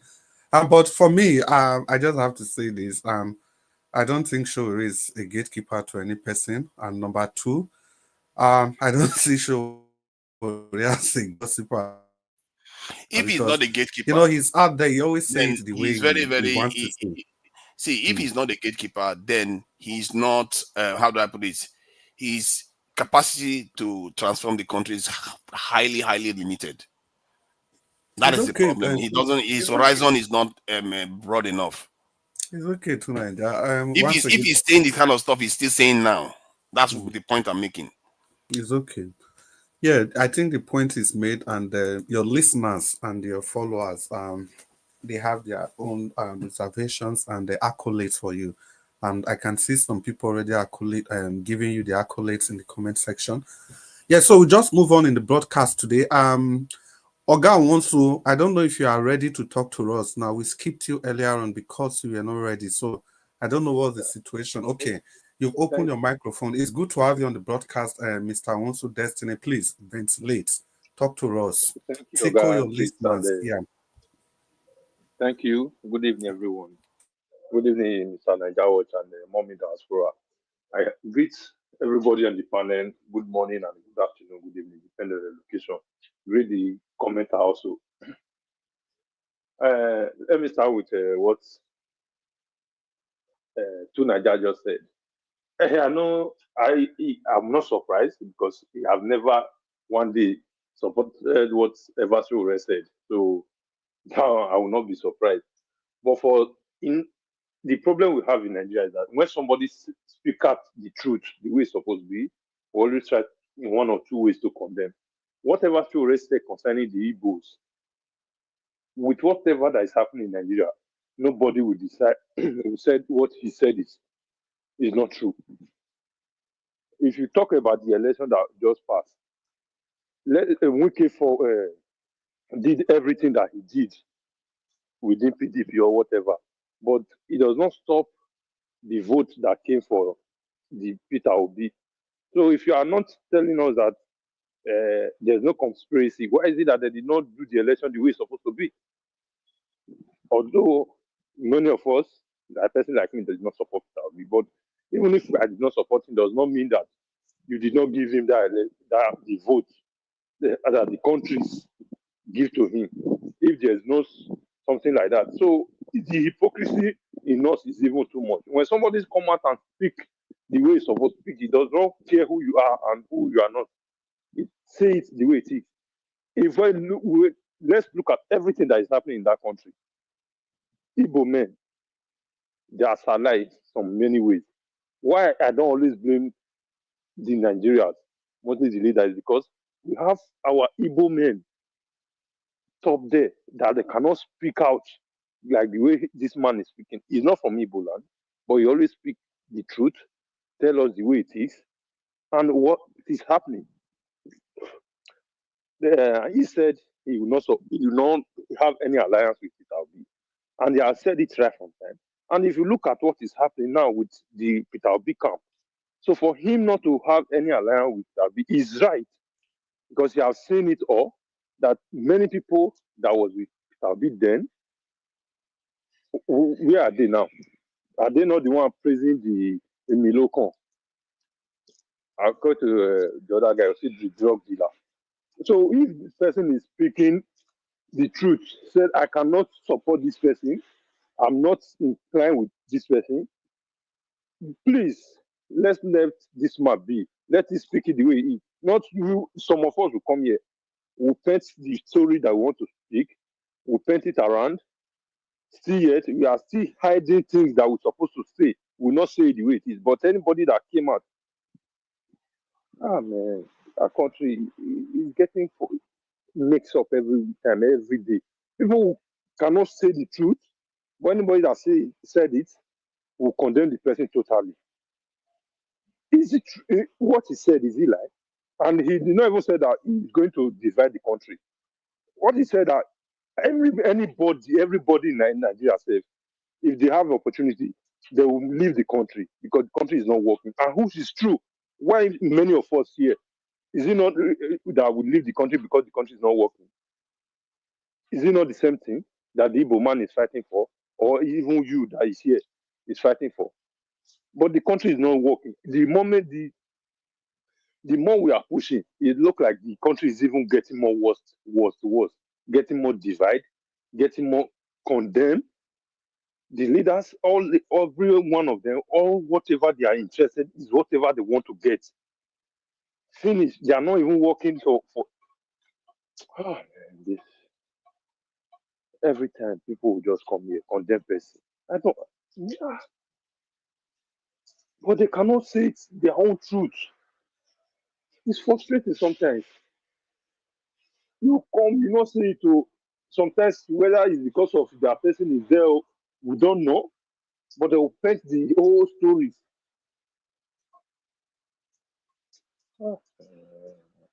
That piece are there, not even talk to you. Now also, you want drop microphone, you don't tire. You don't drop arm. It's okay. Yeah, Oga, also, you need to, I don't know how to put this, you need to understand, Tunanja made his analysis based on his own convictions. And you see the 2 points where me and Sifi say, okay, get as it be. I raised him up with him, and he went ahead to clarify, say, okay, now what do you mean by this? No? Okay, Chris. Yes, man. I make I talk before I go borrow my legs. Okay, 1 minute. So, my brother wants to know, so it be. I just quickly want to give a shout out to everybody on the comment section. We'll come back to you. Let's give Mama H.O. the opportunity to talk to us. Mama H.O., talk to us. Although we've called you before, but it's good to have you on the broadcast. Yeah, it's good to have you on the broadcast. Please talk to us, ma. 4 minutes. Thank you. Thank you, ma. I want to address those when you continue to see Sowore as their problem. Sowore not get experience, correct? Tinubu get experience, if they give una TP. So now when they quick to judge Sowore, he not get experience, he doesn't have the capacity. Now when get capacity, make una come out now, make we vote for now. I been out to the run our mouth now with Abi. Nigeria is in need of a leader. As my pikin Sowore not get experience. Obaseki, he get experience. He ruled Edo for 8 years. When I not see the outcome, My pikin Sowore no get experience. Yaya Bello, he enter. He use all the money of Kongi State to pay children's school fees. Those are experienced people. Sowore Oluwen get experience. EFCC don't they wait for her. He don't even they fight. Make EFCC not arrest her. Experience. I beg. As Sowore not get experience. My senior boyfriend, Tinubu, he has come with his experience. And now they cry. Una when get experience past Sowore, I beg, the seat is vacant in 2027. Make una carry una self go Nigeria. Make una make sure una contest. So make una make sure una contest. Those wey know Sowore well. Make una make sure una contest. There are plenty political parties. Make una go join one. If any of them when they talk nonsense about Sowore, either in comment section or in the panelists, if you are not contest for 2027, and you open your mouth talk about Sowore, you go see what I go do to you. Mark my words. The same thing una do to Elvis.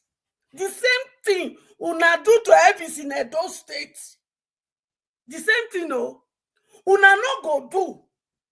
And the person when he won't do, una go dey run mouth, pa. He didn't say it well, he didn't do easy, and yet una cannot do what they do. Una when they talk of Sowore like this, if the federal government declare you say you are wanted, they don't go see your full step. If you know you will not contest in 2027, and you use your mouth to talk about Sowore again, you go hear from me. Nigeria is sinking. Nigeria need people to liberate them. Una they wear trousers like Sowore, so una na men make una go contest. And those when be women when they contest Sowore, Natasha and another woman when they do great thing, go and contest and stop this nonsense. Because the only thing one na just they get energy for. Since na Sowore name, if na criticize her, una go they take and they pay una bills. If not, you can't do it, and those when you will do it, you will talk. That's all I do for 2020, 22, 23. When the thief una mandate, what una do? What do una do? So just they condemn, because the only degree one I get now to condemn those who are sticking their head out there. All the thing went to write off for that video. And the only thing I pick out of that is that. Oh my show. Sowore not be a problem. Una don't put experienced man. He ruled Lagos for 8 years. They say now he developed Lagos. Now he don't carry the development when he do for Lagos to Nigeria. Now they complain. Make una not complain again, no. Make una not complain. Sowore does not have experience. Sowore does not have capacity. Una when they talk am, una get experience, una get capacity. Come 2027, make sure you contest for one political position. If you not contest for one political position, come open your mouth talk of Sowore. You go see what I go do you for this social media platform. The same thing you people did to Elvis. That he has to abandon it for 3 years plus, hoping that one of you will come up to do that thing you are condemning him for, judging him for. But none of you could even do 1 second. I mean, 1 second. You not fit do what Elvis do. Wanna take run on a map. Wanna be one use BP take kill my pikin. Any of una when he condemn Elvis again, Ogu go kill you. I not go Sowore here because I they give until 2027. And if 2027 I not go contest, I go swear Ogu for now. Any of una when go condemn Elvis again, Ayelala go kill you. And any of una when see open your mouth, either in comment section or privately, secretly, they judge Elvis. Ayelala Madio and I go scatter your generation. And they wait for now. If na not contest for 2027, now like this I'll come social media. They swear for now. If na mention Sowore again. Yeah, people. Una country don't they won't take over una country from you from una hand. Nothing una they do, not to run una mouth for instance for you and there's nothing you are doing to rescue my children. We're gonna try. Bye bye. Yeah. No, Let me just wait. quick response to that. Tunaja, you will Okay, respond. Wait. okay. It's okay. Well, Maestro, thank you for your submission. Yeah. Tunaja, just make it as short as possible so that we can quickly move to more people. Thank you. See the idea that That reminds me too, Naija. You not see my text message. You know the reply text message. I they ask you because not the same thing. Sowore this. I send you text message regarding waiting solution. Abi, did you you read it? You didn't reply. You see you now. Okay. You see you now. You don't need to reply, but I just tell you so that this one attitude they could not stop. You not go take us nowhere. I hear you on that. See, I was the one that said that Sowore doesn't even need experience to rule. You don't necessarily need experience to become a leader in a country. The issue is the vision that he's portraying for the people. Yes, he's fighting and all the rest.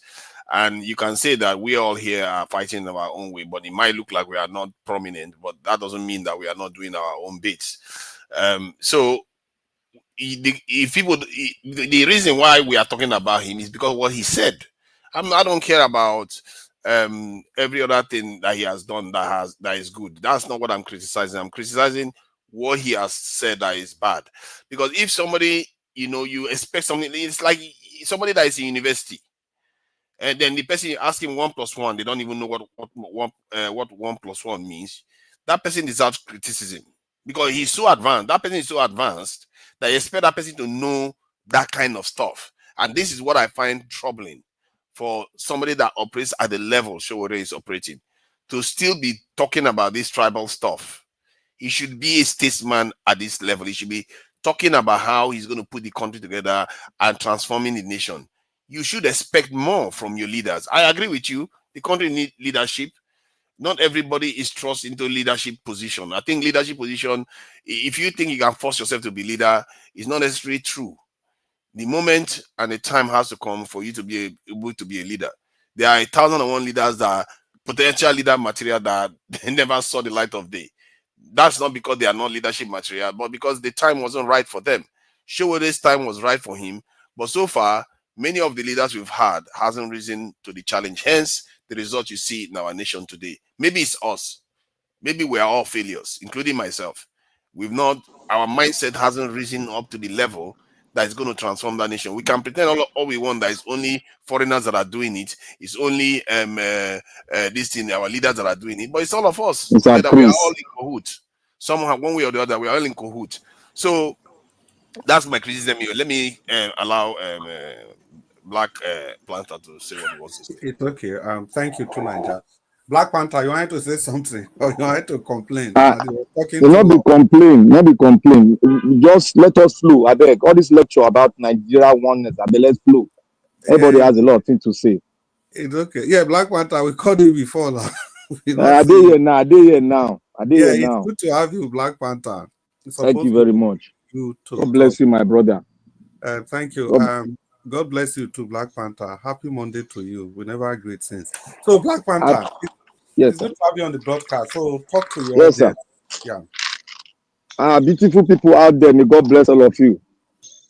Mama Echo, I think I spoke enough about this issue that you are talking here. And please go and listen to what I said about what you have been saying over and over again. You don't go with that dimension. Because without the people, there is no Nigeria. So without the people, Sowore cannot get to presidency. So let's stop this rhetoric and let's find the way to harmonize things. Because nobody can stand and you tell the person not to be criticized.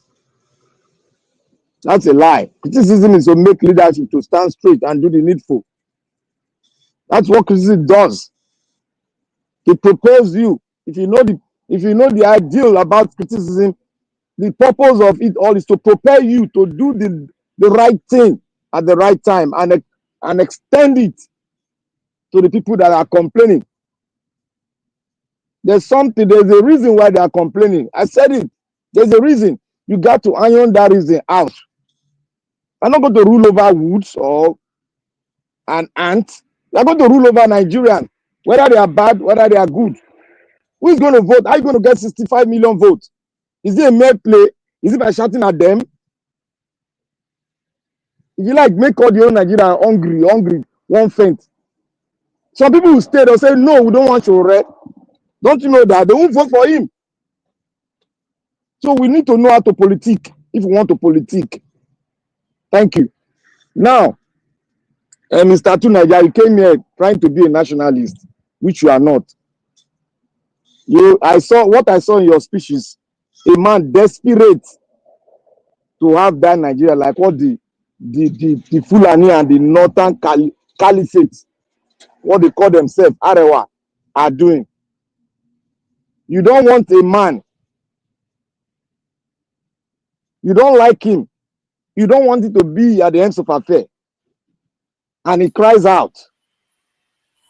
Still, you want that man to stay, to have a country with you.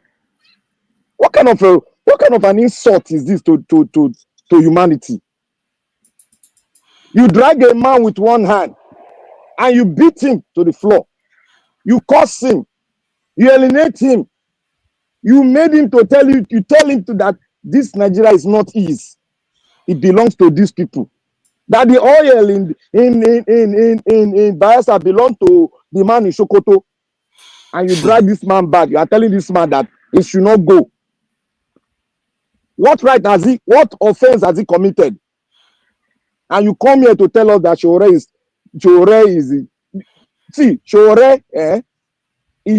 qualified enough to tell you what Nigeria is. Do you know what it is to stand before the man pointing a gun at you and speak to him? Do you think he just manufactured that thing he just spoke? So he's not a man. You will just wait. That is why I asked you one question. Are you a Nigerian? So do you know where we are coming? Wait, I didn't talk when you were talking. You can talk when I finish talking. I'm talking to the Nigerian and you to be specific. Go ahead. See, let me tell you one thing.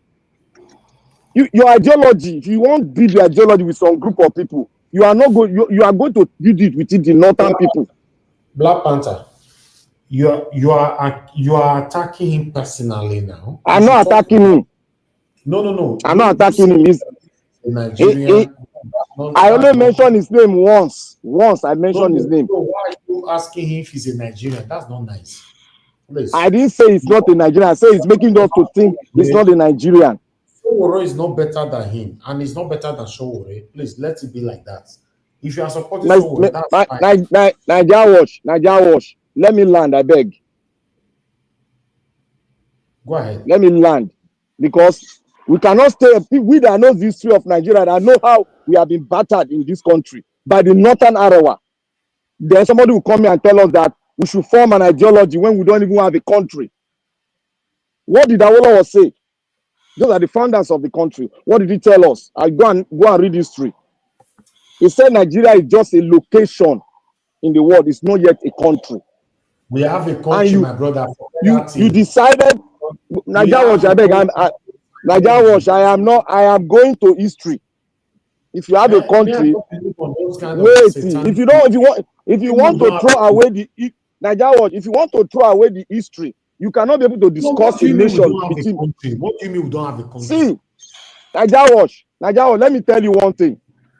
Nigeria has been existing as a body, a group of people, and so one group refused after the colonial era gave us constitution, and one group refused to make us wait. Nigeria Wash, wait. Where I'm speaking from one end, and this is the pain in Nigeria. We can't run from our pain. We should face our pain. One particular group refused that we should come together, and a government came in. The president of as the president Jonathan, he brought us together. All the groups spoke, and they all signed and attest to it. A president came from the north. He threw it aside. We were all expecting it because he said it's restructuring. He threw it aside. Now, what paper are we going to live by when one particular group they said cannot rule the country? One particular group, they drive them out of Lagos. They are breaking their houses. They are blocking them. Aren't we going to address those issues? What Sowore said, is he wrong? Is it not what you yourself said here, that you think that they are trying to eliminate the Igbos not to ever rule Nigeria? Didn't you say so too? So what I'm trying to say is that we should not come here and run away from our shadows. We should face our shadow. That is how developed world created a good nation. We should face it. You know how many wars the American fought to become a nation? We should face it. There's so many crying in the north. Why? Because we don't even care for each other. We don't even have love. But what we're going to bring us together, we said we should throw it aside. That the one Salami gave us is the best that we can have. What kind of an ideology is that? What kind of authoritarianism is that? And you expect my brothers in the West to just fold their hands? Do you know what they went through? We should face our fear and deal with our fear and have a solution. Not to tell me that we should have an ideology that Sowore is saying nonsense or is saying something that is not good. That Sowore is now holding grief for the Western world or whatever you said. That is detrimental to his own personality. That is wrong. You know how heavy those words you just said is. We should be objective in our dealing, and we should face our fear in Nigeria. We should stop it. Black Panther round up. Let us face our fear and deal with the constitutionality of a nation and have a good constitution so that we can call ourselves a federal nation that is love. We love ourselves and we can forge ahead. Don't you see people are complaining from each region? Black Panther. Let me round up by saying this. Are we going to just forget about the complaint of the region and continue as we are? And you expect us to have a good country, a country that we will say we love it? It's not going to be possible. If you continue this trend, go and read the FBI report on Nigeria. Go and read it if you care. Thank you. Yeah, well, thank you so much, Black Panther. But I think I don't know how to say this any longer. We need to understand that when we give our submission, people should be at liberty to just give their submission, say it the way they want to say it, as long as they stay within the limit of civility. That is how I see it. It's politics. We all cannot be on the same page at all. We all can be fighting for the same thing, but we'll be looking at it from different perspectives.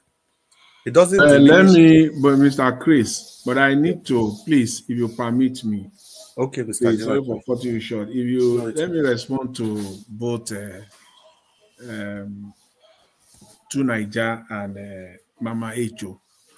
First of all, to Mama Echo, it's just very brief. I don't understand when you said those that will not contest in 2027 should not criticize someone like Sowore. I don't get your point. Maybe before I make any further comment, you need to clarify who specifically you are referring to. I want to assume, though it might be a costly assumption, that someone like myself is not included. I'm assuming at this point in time. But if I get the inclination at any point in time that someone like myself is included, I will respond to you accordingly. And the response may not be a palatable one. So I will leave it at that. Okay? So, because I'm assuming that maybe it doesn't concern me. So my criticism of Sowore continues unabated on certain positions that he holds that I do not agree with. All of us are going to contest. Are you kidding me now? Will everybody contest? So if you cannot contest, you cannot talk about your government. You cannot talk about potential candidates. You cannot talk about politics. You must contest before you can do that. Is that the vibes that I'm getting? Of course, I will criticize.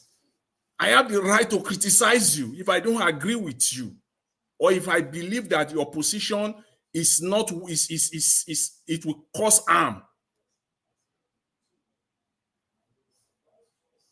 Again, with respect to Sowore, maybe you are not listening to me. Well, it doesn't matter, but it's on record. Constructive criticism is okay. Condemnation is another thing. I will leave it at that. But with respect to, to Nigeria, you said something. I was listening to you, and after you finished, I didn't want to make a comment because other people have not spoken. So I needed to allow other people to, to contribute as well. You said something like that PDP imploded. Because PDP imploded, or if not for the fact that PDP imploded, an Igbo man would have been the president. My question is, who was at the center of the implosion? And where did the implosion came from? You want me to answer? You will answer, because if you answer who was at the center of the implosion and how it all happened, then maybe we can have a I see Atiku and Wike. Atiku, no, don't even just put Wike aside, because I preempted you, so you have answered. Atiku is at the center of the implosion. Wike vent. Yes, he has the right to vent. And he did that. Maybe he took it to another level. That's a different discussion. But Atiku was at the center of the implosion. What business was Atiku having at that point in time if he really wanted an Igbo man to be president of Nigeria, or someone from the Southeast extraction to be the president of Nigeria? He would not even have any business at all to do with that process, other than to support, to play his role as a statesman, as a leader of the party, period. So you can't come and tell people or someone like me that it is not, there's any reason whatsoever to prevent an Igbo man from being the president of Nigeria. And if you are talking, you also talked about building a nation. How do you build a nation? How? That's my question. You said we have to build a nation. How do you build a nation? When certain part of that country, or certain people or group of that country are completely, openly strategically, intentionally marginalized. Like they've sworn an oath that these people will not lead. That it is like they sworn an oath that over their dead body. And that is what is happening in Nigeria. So the country can move forward if this so-called, it is, we use this word so much in Nigeria. It is the only country in the world that injustice, they just throw it around all over the place. And there is no justice anywhere. This injustice cannot continue. It can't. Thank you, So Mr. Jonathan. that's just what I want to, that's what I want to submit. Thank you. Yeah, well, Mr. Jonathan, thank you so much. And for me personally, if any person out there, if you just listened to everything Mr. Jonathan has said, and you cannot see the raw truth in it, then you have to think twice about what your priorities are. Yeah, I think I'll just leave it at that. And I need to re-emphasize again. I need to remind us again that this is Nigeria Watch Broadcast Station. And that was what I was saying before Mr. Jonathan cut in. I was responding to the Black Panthers submission. I think people are at liberty to talk, to air their views. We are all adults. I don't say a Black Panther is not, I don't mean you. Now I'm just talking in general. I don't think it is fair. Somebody will come and spend hours here. People like some of you that started early, like Mama Rachel, Jonathan, and who again? People that started early. You can't spend 5 hours on a broadcast and you don't say what you want to say. To me, I think it's a waste of your time. You should be able to say, criticize who you want to criticize, no matter the person. There's no leader. I don't know. President of US will criticize President of the United States. But the key thing there is condemnation. In the process of criticizing, you don't just need to condemn the person completely.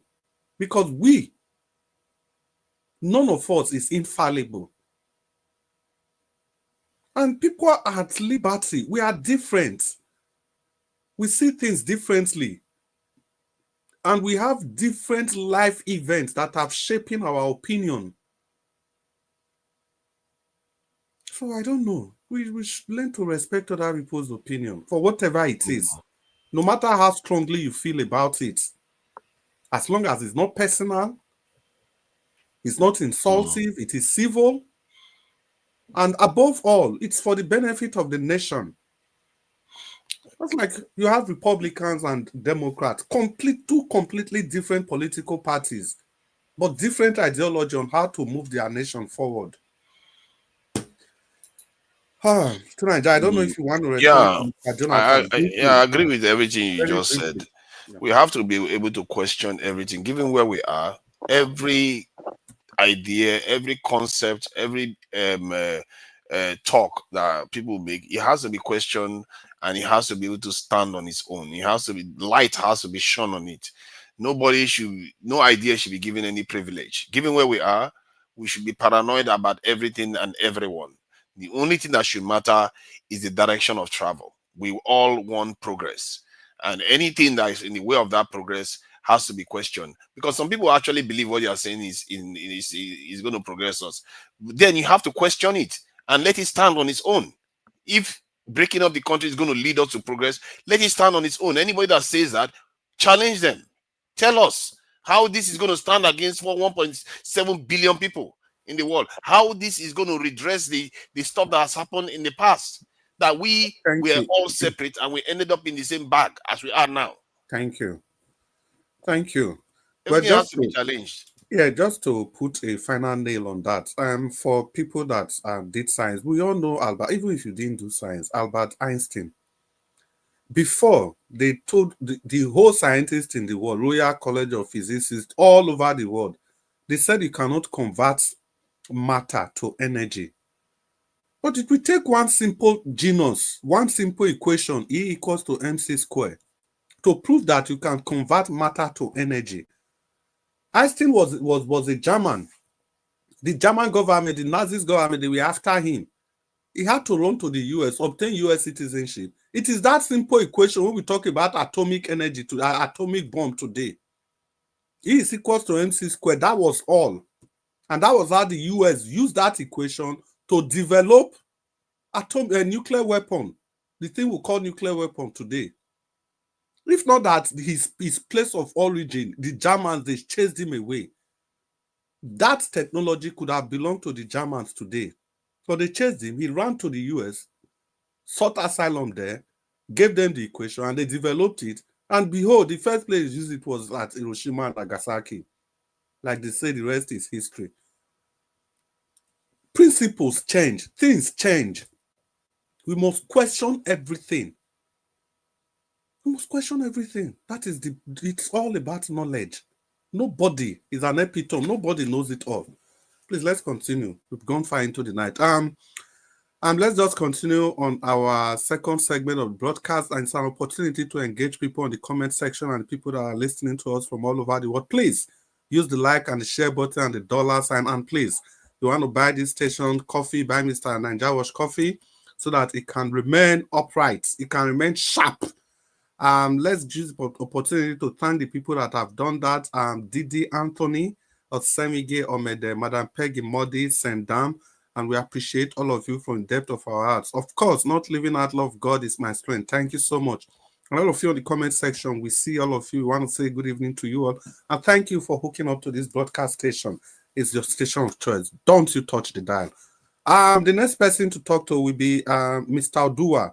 Mr. Odua, you want to talk to us? Talk to your Praise the Lord. Hallelujah. Mr. Odua, you don't say if two Naija come like this, the team was long. No, not be two Naija cause I'm talk to us, sir. Two Naija, happy New Year. Salah in advance. Thank you. Happy New Year. I saw you. We have been here together now months ago. It's not New Year yet. So please go ahead. Okay, thank you. You know, when you put potatism. So it was always like that Baba Jonathan was the one that took more than 88 minutes. It was even just less than percent and everything.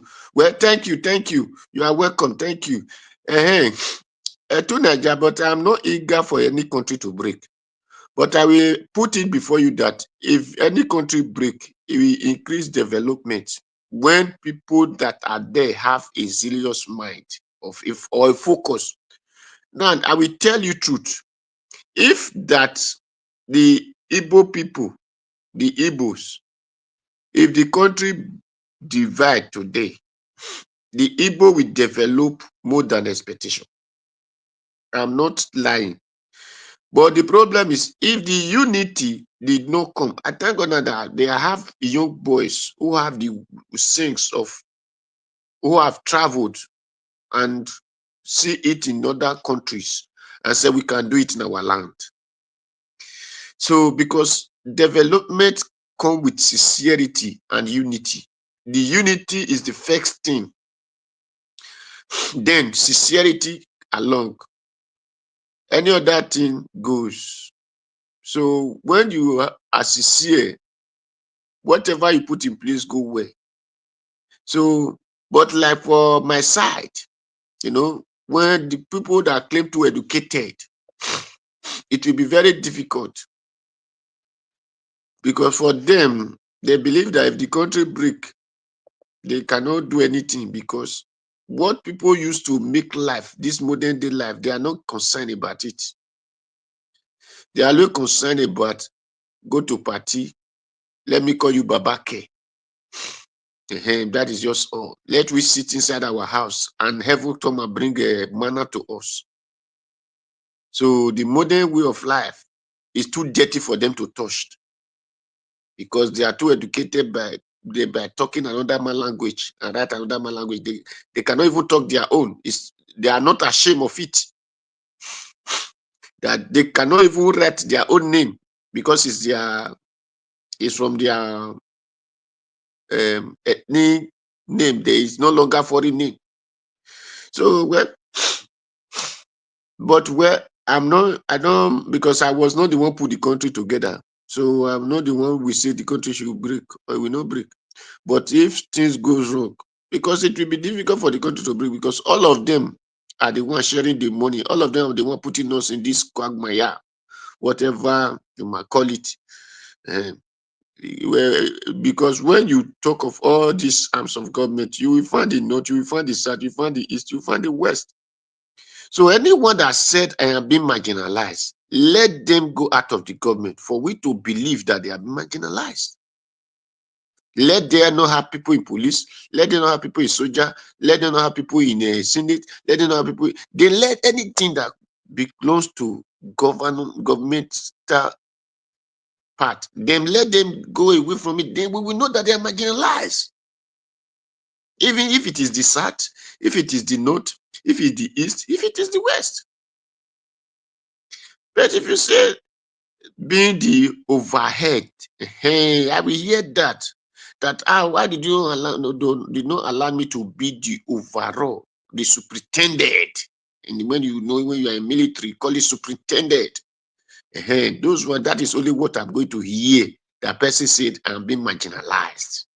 That you did not allow me to be the superintendent. But any other thing, no one is being marginalized. The entire Nigeria is being marginalized. Because when the Boko Haram were even doing something, where did they do it most? Was it not the north and the center, the middle, what they call middle belt? That was the highest tough area. So and these are the same people who led us or who have been ruling us. So for me, we are all facing the same thing from the hands of our people who stay on top, who stay on position, who stay in police, who stay in soldier, who stay in navy, who stay in air force, who stay in everywhere. It is our own people. Now, when you drive a car or a boat, whatever, when you see roadblock, if you are from the north, you speak outside, they will tell you Muje. But go to the people who came from the east, from the north, from the south. Go and speak your language. It is there we said, check this man very well. So who is the one doing who? Is it the man from the north that marginalized in that checking point? No, it is our own. So it is the way we think, our mentality is what is disturbing us, my brother. But if you talk of division, the country, some we develop, some we not still develop. So I agree on that.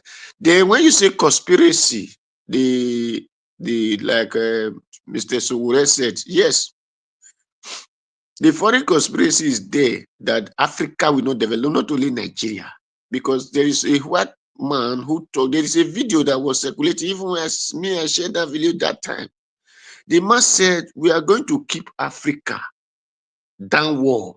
They will never, because if they grow, we need their resources to survive. That is what the man said in that video.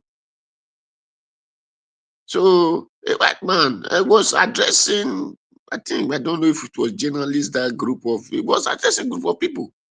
He said, we must keep Africa down because we need their resources to survive.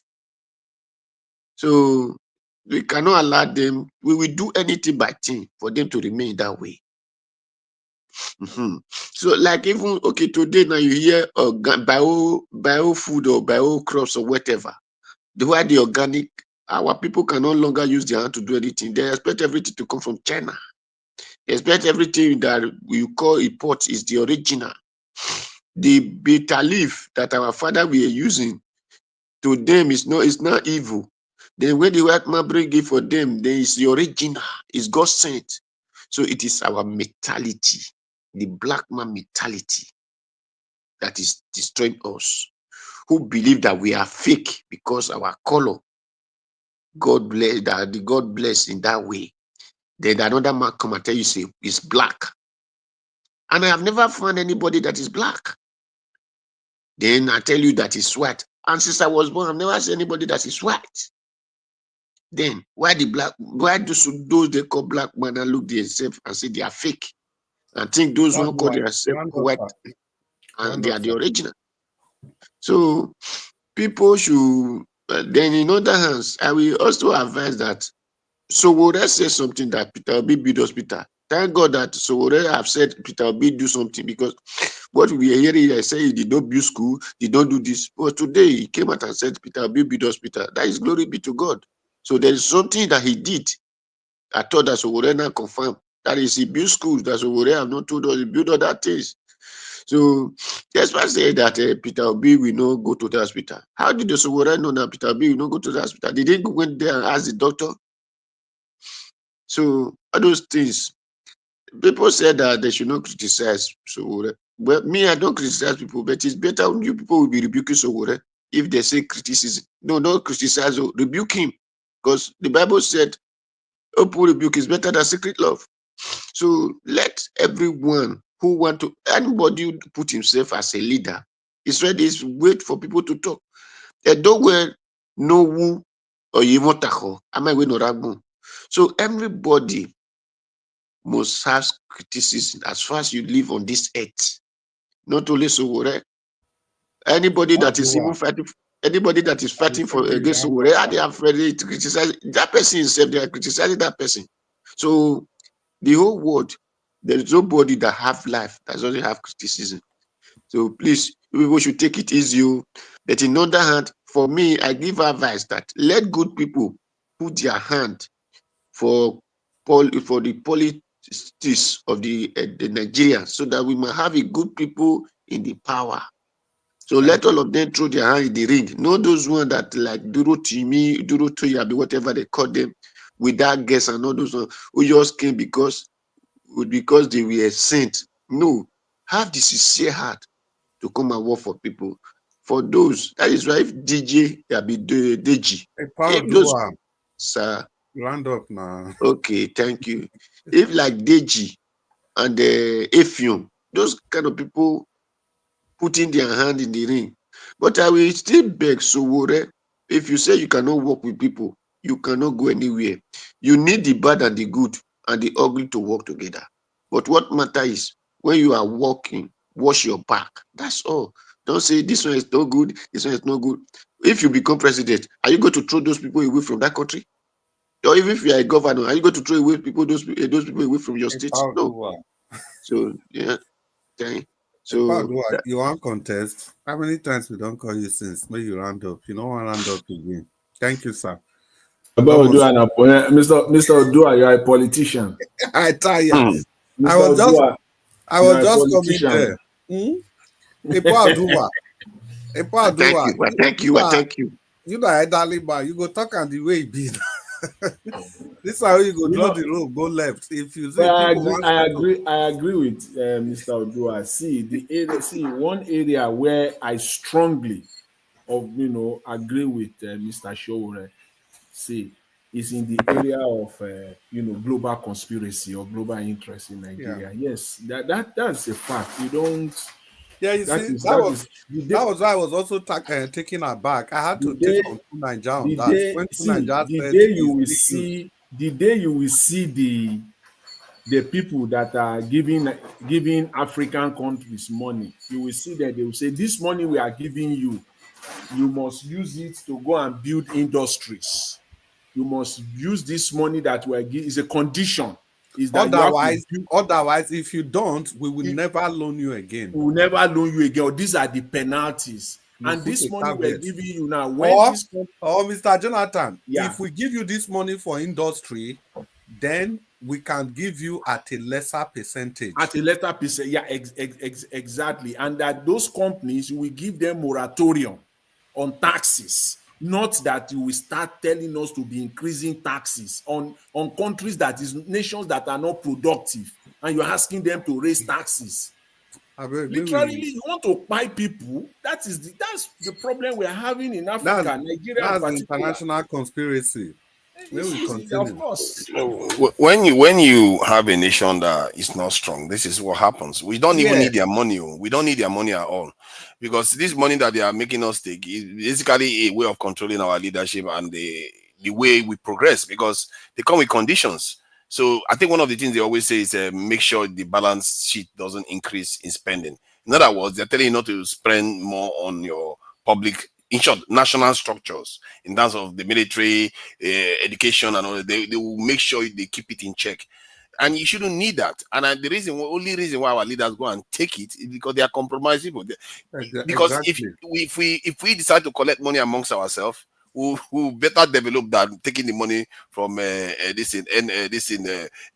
or World Bank. Even the thing is that, well, let's just continue. The money they are even taking, if they block all the loopholes, all the stealing within the country, they can raise that money in Exactly. Look at $50 billion that we are Yeah. losing due to insecurity alone. Yeah. Do you need IMF money if you lost $50 billion? How many barrels of oil is being wasted every day that we can't account for? I beg, Oga Wonso, are you still there with us so that you give your final submission? I did hear my brother. Oga Wonso, it's good to have you on the broadcast. Thank you so much for your patience. So, talk to us, your final submission. I think you are the last. Yeah. Please talk to us, your final submission. Thank you so much, my God. Thank you, my brother.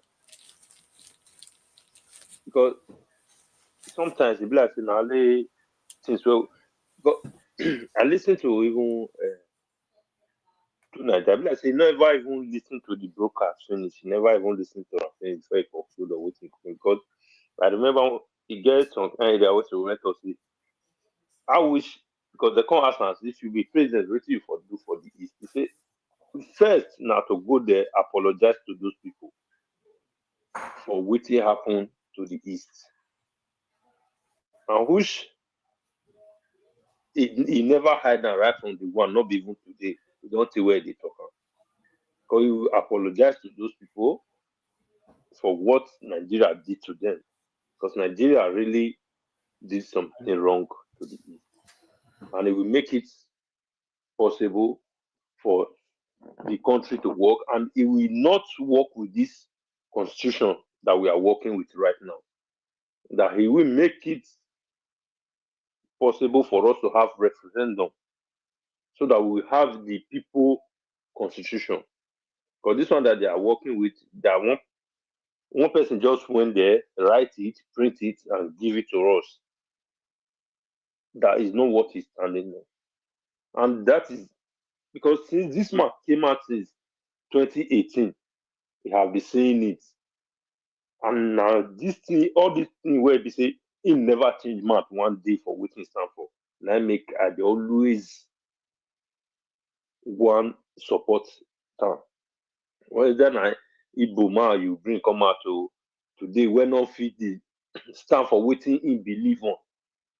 I will never support him. Me and the Igbo person. Not be like you talk this one today, tomorrow you talk another one because you define vote. And now waiting many people want me to already do. And who she not want. About tomorrow we'll come and talk say with the fine person where be say he stand for a word. Not be you come out today talk like this. People can say the next thing you say no, you they try to want change them. No. This one I waiting I want. We will do. Now waiting I want how I want do one. And where go make the country good. Now there I stand for. And even many of us where they criticize Sowore, so we really know say even many things where they talk not true. But because of many people not even dislike this man, say because he not the good or he's not capable. Just because of some 2016 election and be 2015, I don't know. Now the problem. This Sarah reporter do this one, do the other one. Just like Naija Watch, no when Obaseki was doing rubbish. Sorry, I don't know whether that statement is wrong. When he was doing things that does not normal in Edo State, he stand for it. If you want to come out for maybe say, okay, let me just go for governorship in Edo State. Some people will still come out now and say because of those things where this channel stand for them, I wish maybe not come for the second time. You see, they won't use it against them. Now the problem where would they get for the country with that? If you are standing for the truth, because it affects person that you like, we will never appreciate it. But if you not stand for someone that we like, and when this man with his team and all of us was fighting, say this Yaradua don't go. You know, if you do anything, they were fighting, doing everything to make sure that good luck came. Nobody was against him. Many people was happy with what the Sahara reporter was doing. But when they came and they started doing the thing that he did not want, that he did not like, everybody was saying he's a bad person. He's supporting the other lifeless man. I don't even know one know him himself. We just come out. No. The Jagaban will bring and come. Now I can still they tell us now say the man he ruined the country. And but you forget say now you be the national leader of APC. How you bring person come out, you don't fit talk to them.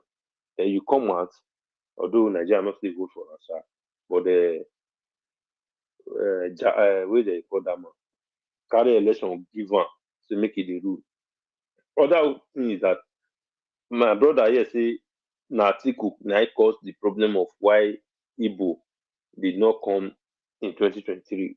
I disagree because I could hear from where they call this senator where they buy where they do anyhow and I don't forget it. Say Atiku said, according to them, I don't know how true is it, that if you want, take this presidential election to East, he will not contest.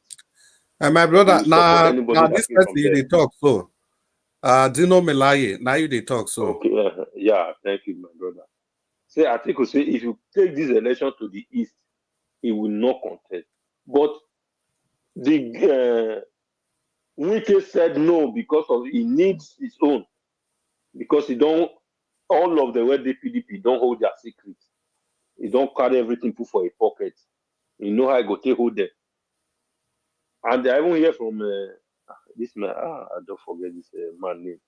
Welcome, that they say Wike now they promise many of them for land for Abuja. Now make they destroy some places where we want to give them. Now make even PDP now come be like say he not be party again.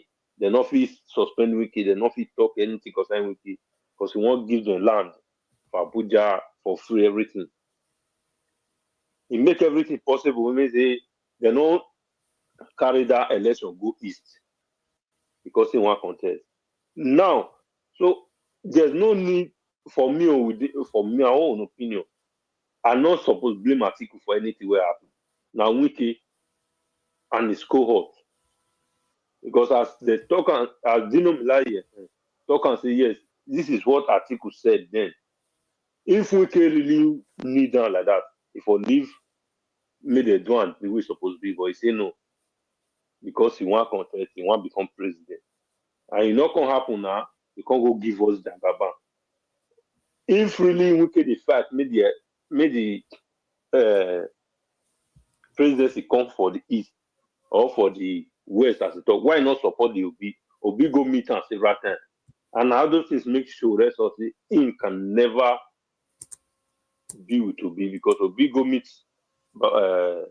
Obasanjo, I think Babangida Abi, I don't know that. Meet all those people that he can never be with all those kind of people. He rather not win any election. The way you are saying he not go win any local government.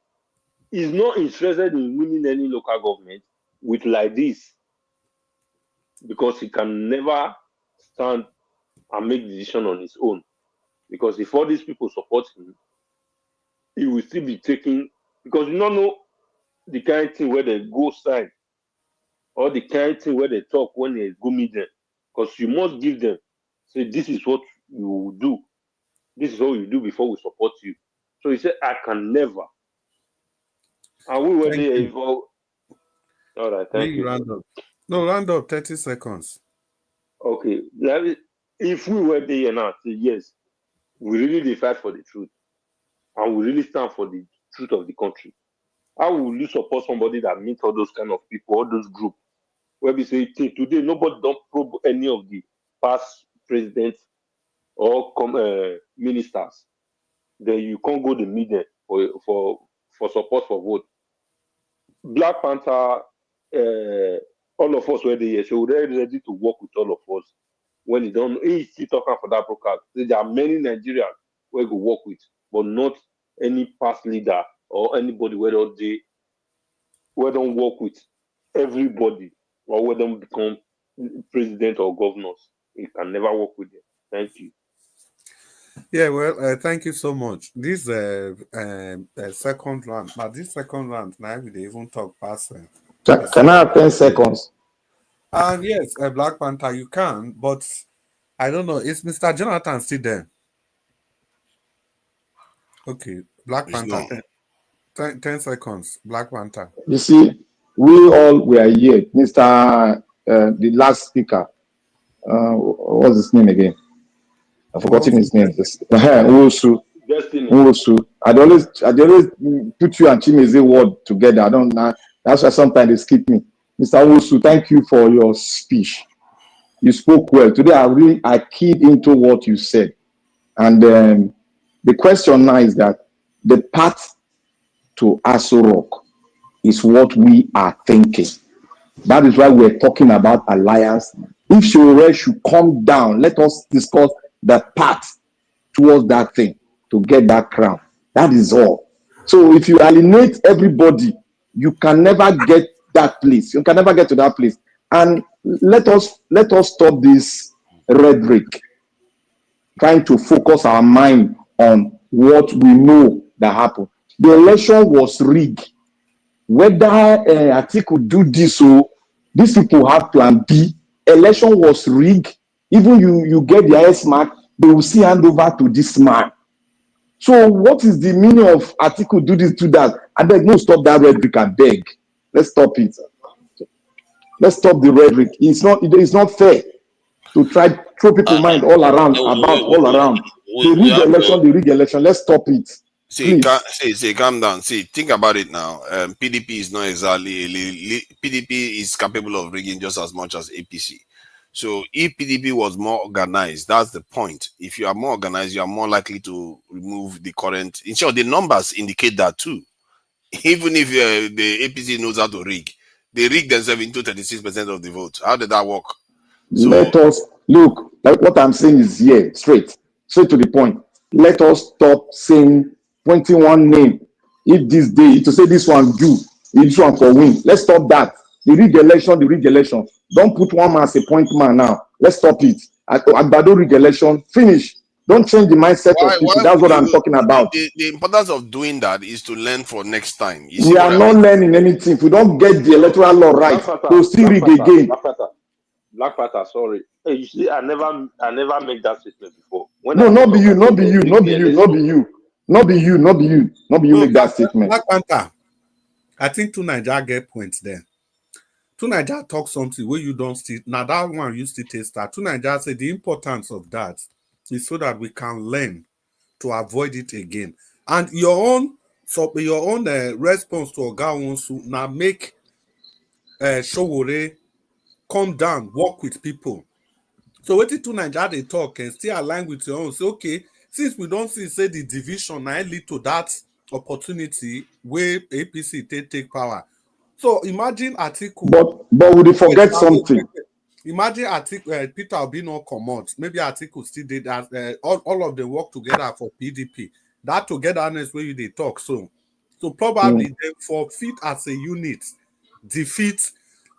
Because anyhow you look at, if you remove Rivers, just Rivers alone from that vote, I think a lot could have happened.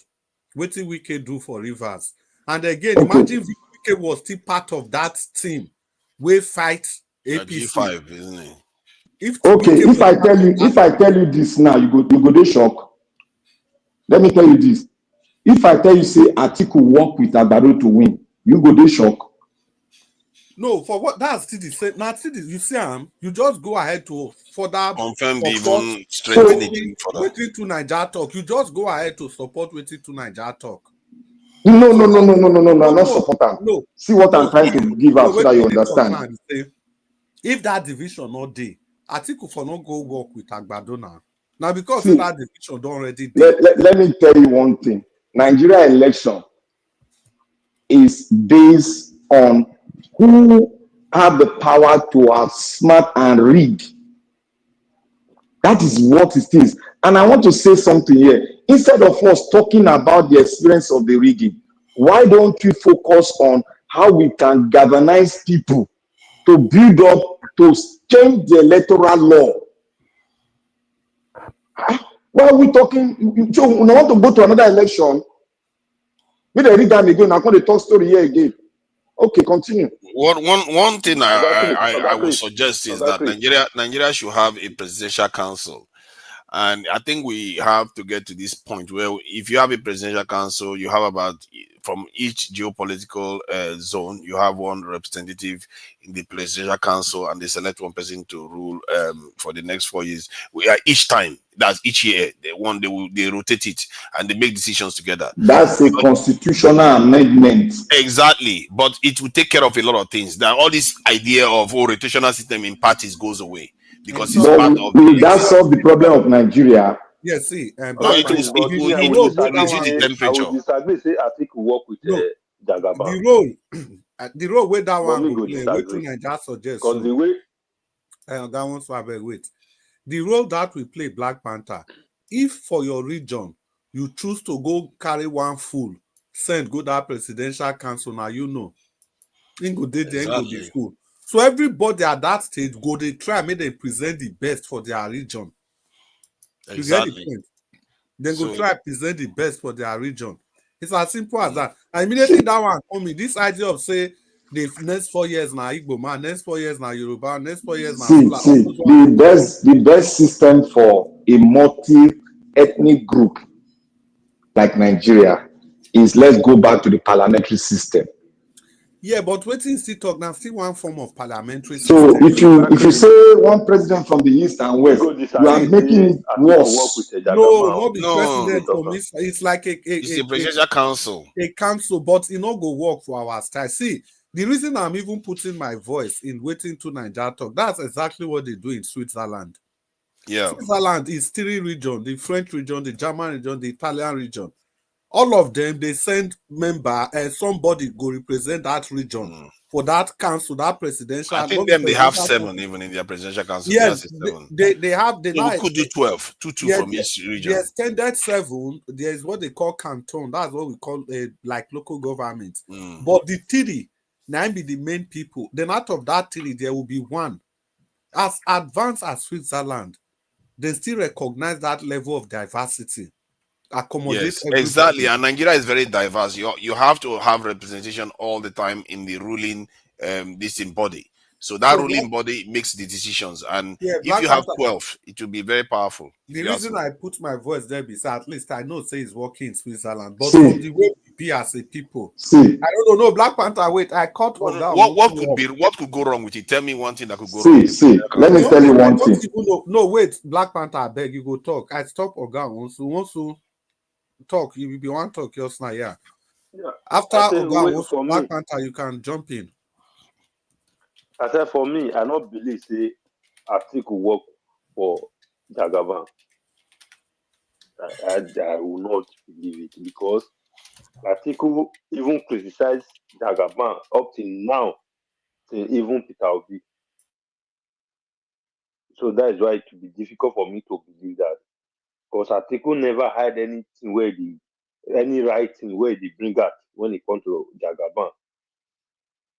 So that the only thing where me and say Obi not work for Jagaban, but people around Obi then I believe say they come work under Obi to distract the election for Jagaban. That's my own thinking. Or I don't know, man opinion. See, what I'm trying to say, look, if you bring a system that we don't know before and bring it right in here, it will not work. Let me tell you the reason. Nigeria has been noted to practice 2 systems, the parliamentary and this one we have, presidential. And the parliamentary system never failed. Black Panther, I beg. The question, Black Panther, wait, you go. I'm not gagging you. The question was that Naija say, give me one reason why it will not work. So can you just The try reason and get I one will reason give to continue to you why submission? it will not work is because if we got to look at the African from the African context, what has never been practiced before and what has been practiced before that have worked, that we neglected because of one selfish intention by one particular group, it doesn't make sense to me. Because if you bring this new system that they themselves doesn't even know, they will tell you that you want to recolonize them because their thinking is it's like a backward thinking. This Nigerian politician, many of them. So let's put something that will cost us less income and we'll make it like a part-time whereby the country can save money to develop those places that are not yet well developed. Then we can continue building our mineral resources from each region and galvanize potentials from there. I think the argument you made, basically you're arguing even against constitutional reform because it's new too. You want to do new things, so don't go ahead with it. See, No. I'm not against constitutional reform. yeah, I'm against the totality of throwing that constitution away. Let me the point I'm making is that you're arguing that because the presidential council has not been practiced before, it's going to be a problem. I think what is going to make people realize is that they're going to feel more at ease that they have representative at the very top of government making decisions for the country. As a matter of fact, it probably may be the only path for Nigeria to go if Nigeria is going to do well. Because Nigeria is so diverse that if you want the top to be calm, people to be calmed by the people at the top, you want to see the leaders of the nation working together and deciding things together. And just like Supreme Courts do, actually, Supreme Courts do that. I don't see how that's so strange. And one of the richest countries in the world is practicing it right now perfectly well. So, and it's a democracy too. And their democracy is even more powerful. I also think that while you are doing the presidential council system, you could have a system that gives people more power as citizens. You have a more direct democratic system. But I think the presidential council one is at the tippy top because if you hear most of the grievances, especially people from the southeast, they say that they want to remove them from the corridors of power. If you have that, they will never be absent from the corridors of power. They will be in the corridors of power forever. To Naija, that system is too expensive. It's not, you are worried about Look, expensive. that system is too expensive. Look, let me tell you one thing. The reason why the British are practicing the system they are practicing is because of the cost. They valued it. The white man, they think very well. They valued it. Have you bothered to check how much the British government costs? Wait. Okay, let me get a number. If you value the parliamentary system, you only do one election, and that is all. You don't do two elections. In the system you are bringing here now, you have to do 2 or 3 elections. So these are what I'm looking. When you see the cost of election and you want to make sure election is not rigged, you have to apply technology into it, and technology costs more. So why don't you do one election, then in the parliament, they elect who the prime minister will be. Simple. If he doesn't perform, you call for another election in the parliament. Simple. Thank you. UK government raises about £1 trillion pounds. When they say £1 trillion, so you're looking at about 1.5 billion, $1 trillion that is spent each year. The public service in the UK is just about, I think, 1.5 million. While that of Nigeria, that is 4 times the population of the UK, is 750,000. Our state is actually too small to service the entire country.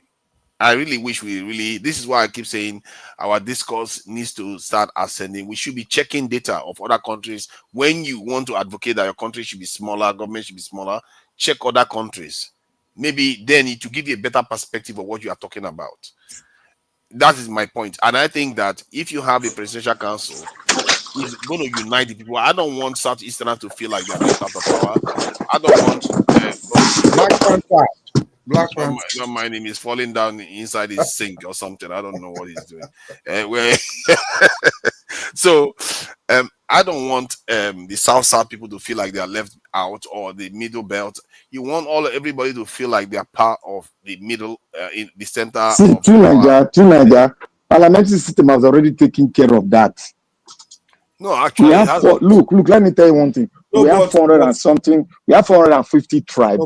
But In a parliamentary system, I live in a parliamentary we're system. going to design our own way, but it's going to be parliamentary. That's what I'm talking about. I don't have any problem with the structural in terms of parliamentary system. I'm just saying that it has to be representative, because the Southeast has senators and House of Assembly members today. It does that mean that they feel like they are represented. You have to have in every strata of the society where people feel like, okay, they are represented. If they are represented at the top, they cannot have that excuse anymore that, oh, we are, or a complaint or marginalization that we don't have any representation at the top, we will not produce a president in the country. That goes away. And also it makes for better decision making, because all parts of the country are together and you tend to last longer. The country will be far more stable if every decision making is taking every group into account. Hold on. That system you talk does not even work. Let me tell you, parliament system we are going to do in African way. In Nigeria, we have almost 400 plus tribe. We want every tribe to be represented in the House of the people. Those are the fulfillment of a parliamentary system, when every tribe is represented in the House of the people. When you have that, there will be focus on each tribe that are saying they are being marginalized, and they can sit down and make sure that they defend their own self, and they are part of the institution, they are part of the country, making laws that will not affect. Making laws that will not affect their own generation, which they are representing. So we are not talking about South, all those Southwest. We want to clear those things. This is a big multi-ethnic group that need each representative. We can fund that rather than funding two houses. We can fund each ethnic group. Let's say it's 450. Let's say 450. Let's say it's 450. Hold on. I don't have any problem with forming a parliamentary system. When you say tribes have to be formed, technically we have it now. All the House of Congress or Assembly people, the areas that are voting for them is smaller than most tribes in Nigeria. So they have multiple representatives. Whether you go for parliamentary system, my point is that it has to be representative of the people at the top. Because right now, even if you have people from almost every tribe in that place, they still don't feel represented. They don't feel like they have any sway. When, let's say, a Southwesterner wins the presidency, or a Northwestern person wins the presidency, they don't feel represented. But if they are what I'm saying, we want development to be closer to the people. We don't want people to be focusing on who the president will be or the prime minister will be. Black Panther, when you have 6 to 12 of them, nobody will be focusing. So Nigeria, let me come in. And Black Panther, I think the problem is that Black Panther, I'm not sure whether the argument is about whether parliamentary system is good or not.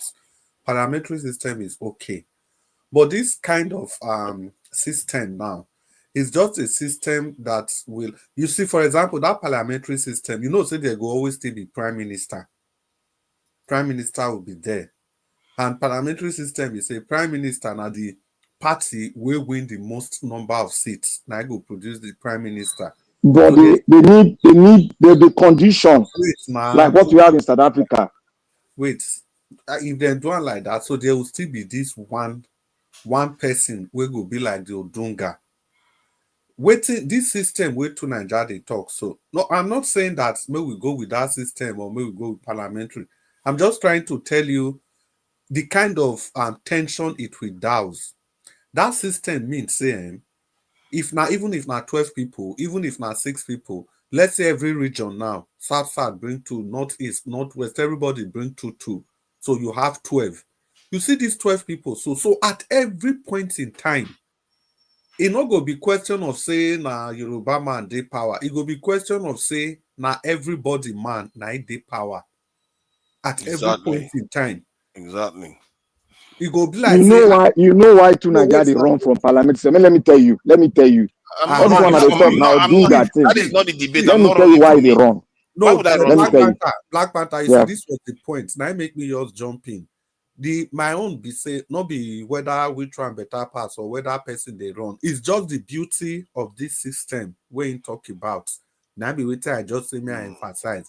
With this beauty, nobody go talk say that they prevent Igbo man from ruling or that they prevent Yoruba man from ruling. No. And nobody they talk say the next 4 years power go rotate. No, power not they rotate, go everywhere because everybody will be in power all the at the time? same time, Exactly. continuously.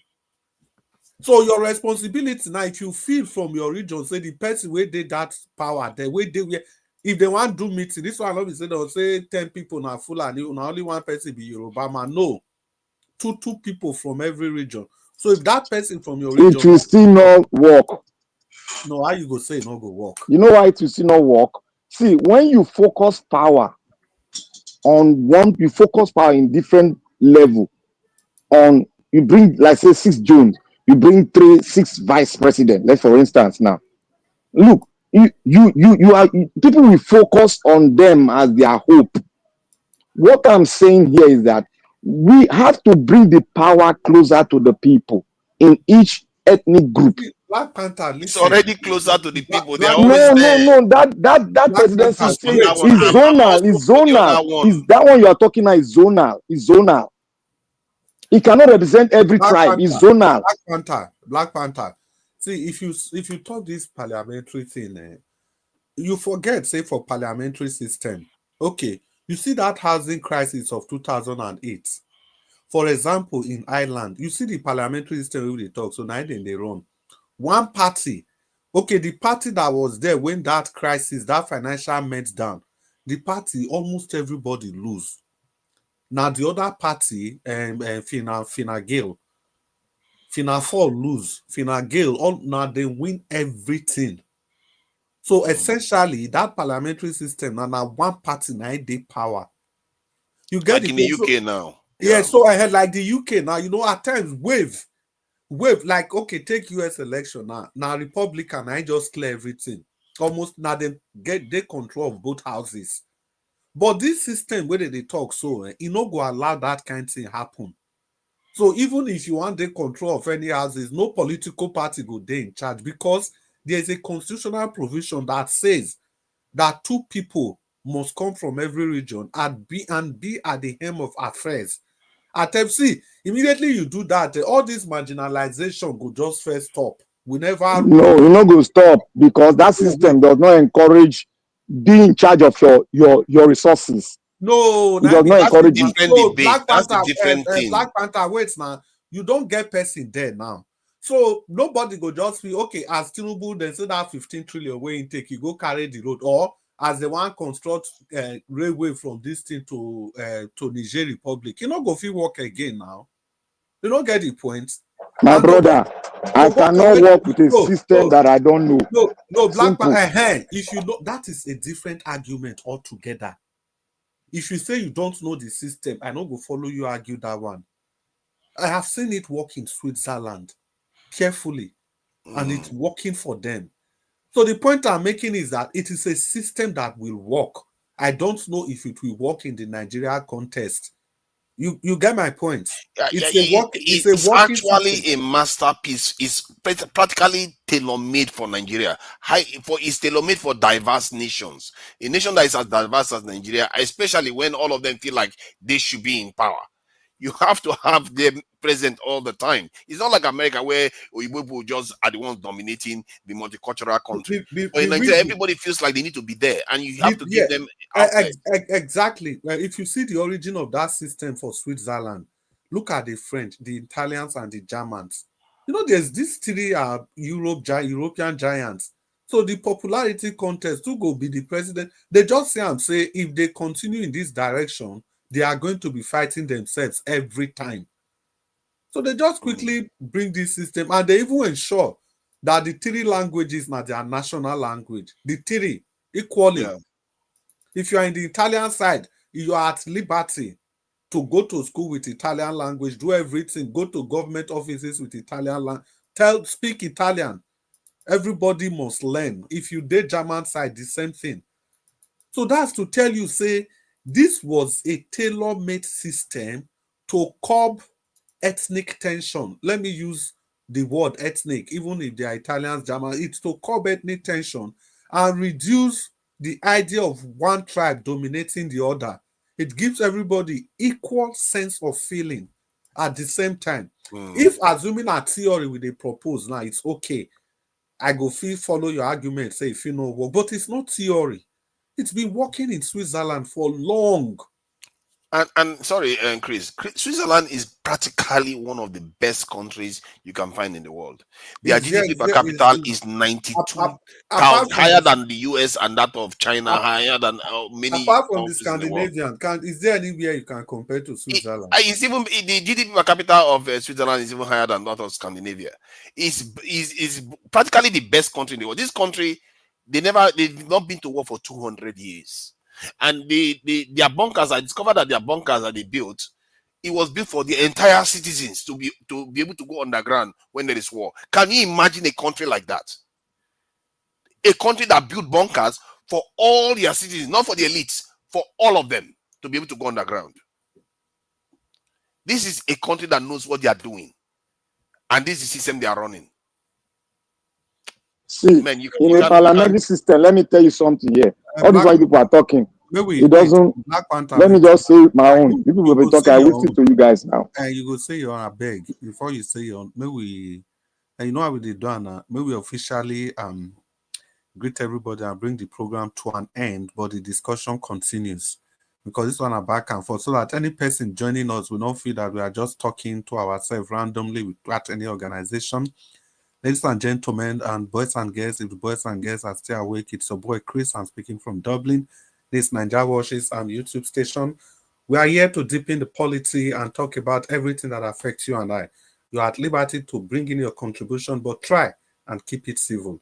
Nobody will gag you here. Be rest assured of that. You're at liberty to criticize who you want to criticize and give your opinion, but please do it in a very civil manner.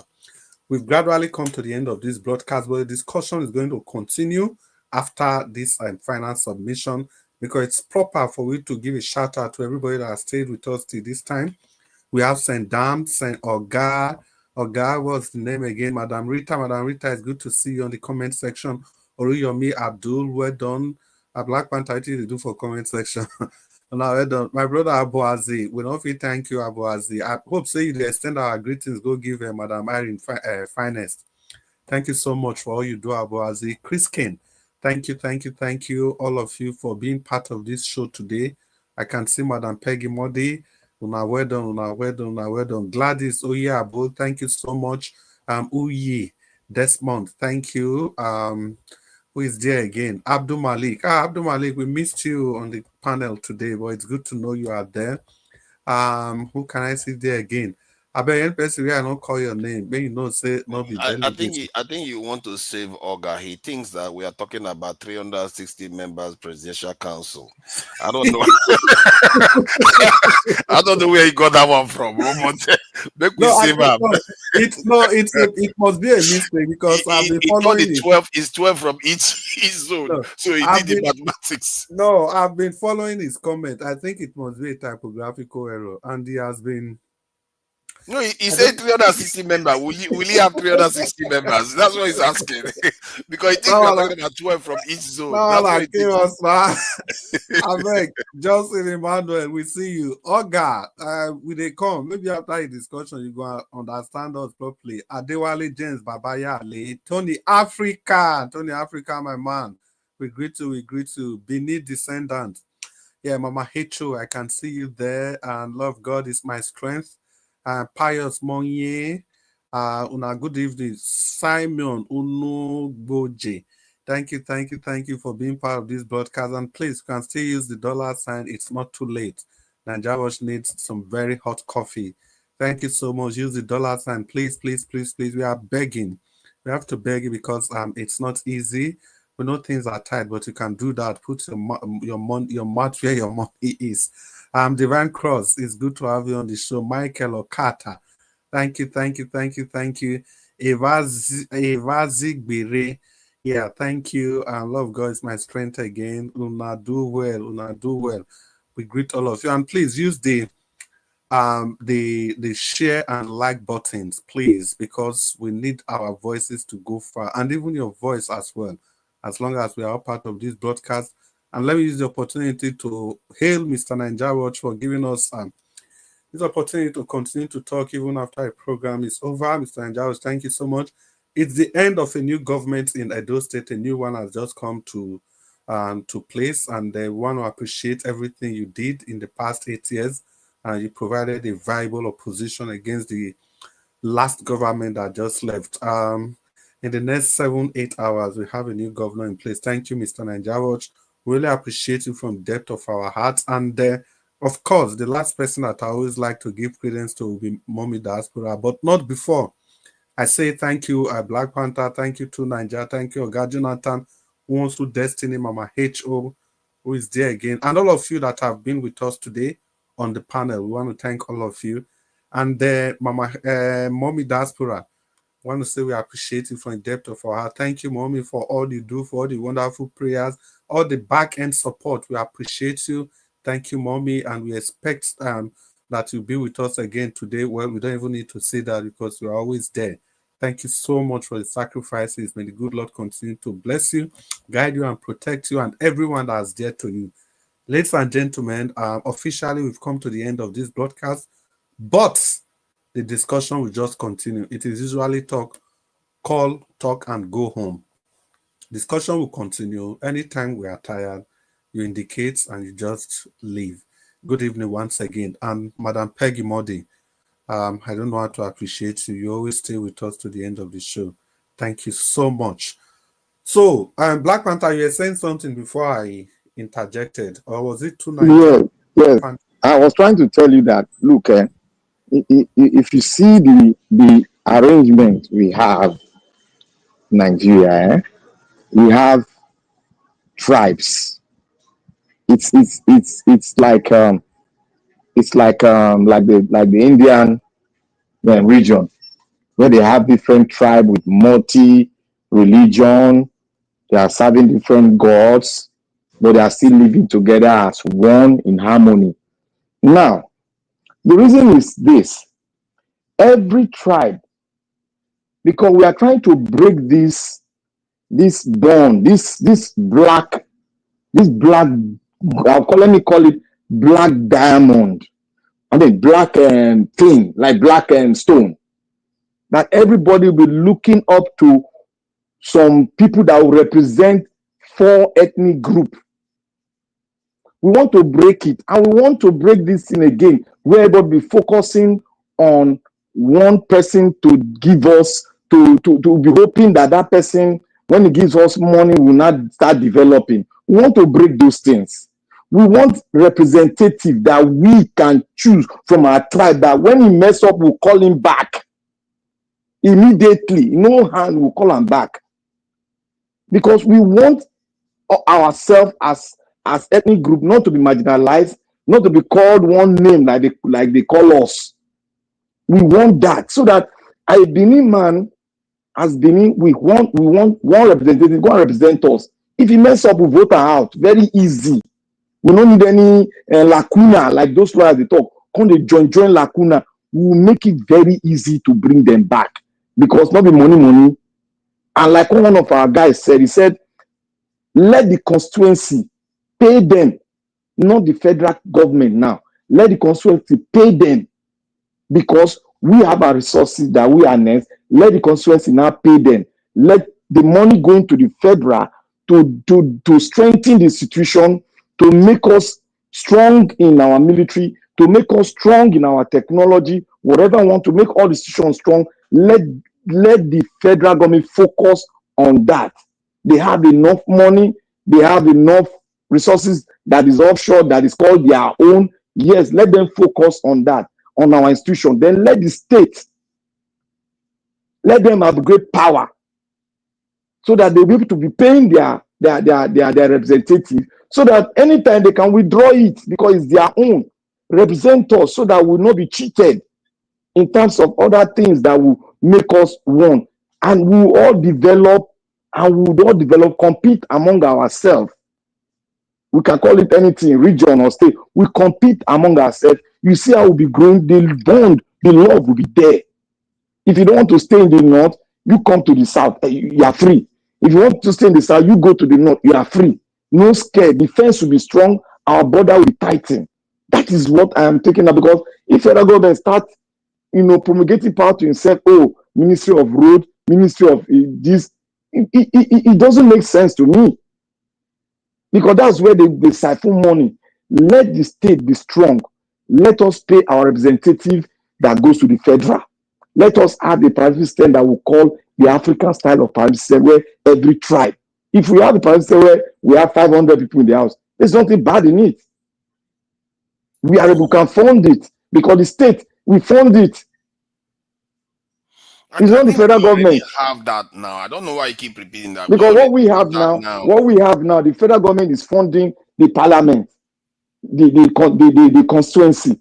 Let us stop that, so that we stop. The state should fund it. We are talking about resource control now. No, if they say, okay, no, let's say 50% resource control or 60% resource control, the state will have money to fund their representative, not the federal government are funding the representative. That is where you see the power that you can influence your representative to support the federal government. But when it comes from us, we pay the bill, we tell him what to do. He doesn't go there and vote for anything that will not benefit us. That is what I'm saying. The governors. The governor, the state resources is there. 60% is enough for them. So no, my point is that currently the governors have the ability to generate resources in the state. They have a lot of freedoms. As a matter of fact, Nigerian governors, not enough for them. Let me explain something so that you understand. Nigerian governors, compared to Scottish First Minister, Nigerian governors have more power. The only thing they don't have is policing power. They actually have more power than the Scottish First Minister in the UK. So what sense do you make of that? It's because they are not performing. They are not performing for the north. They are not performing for the south. See. Let us not deceive ourselves. They don't have any power.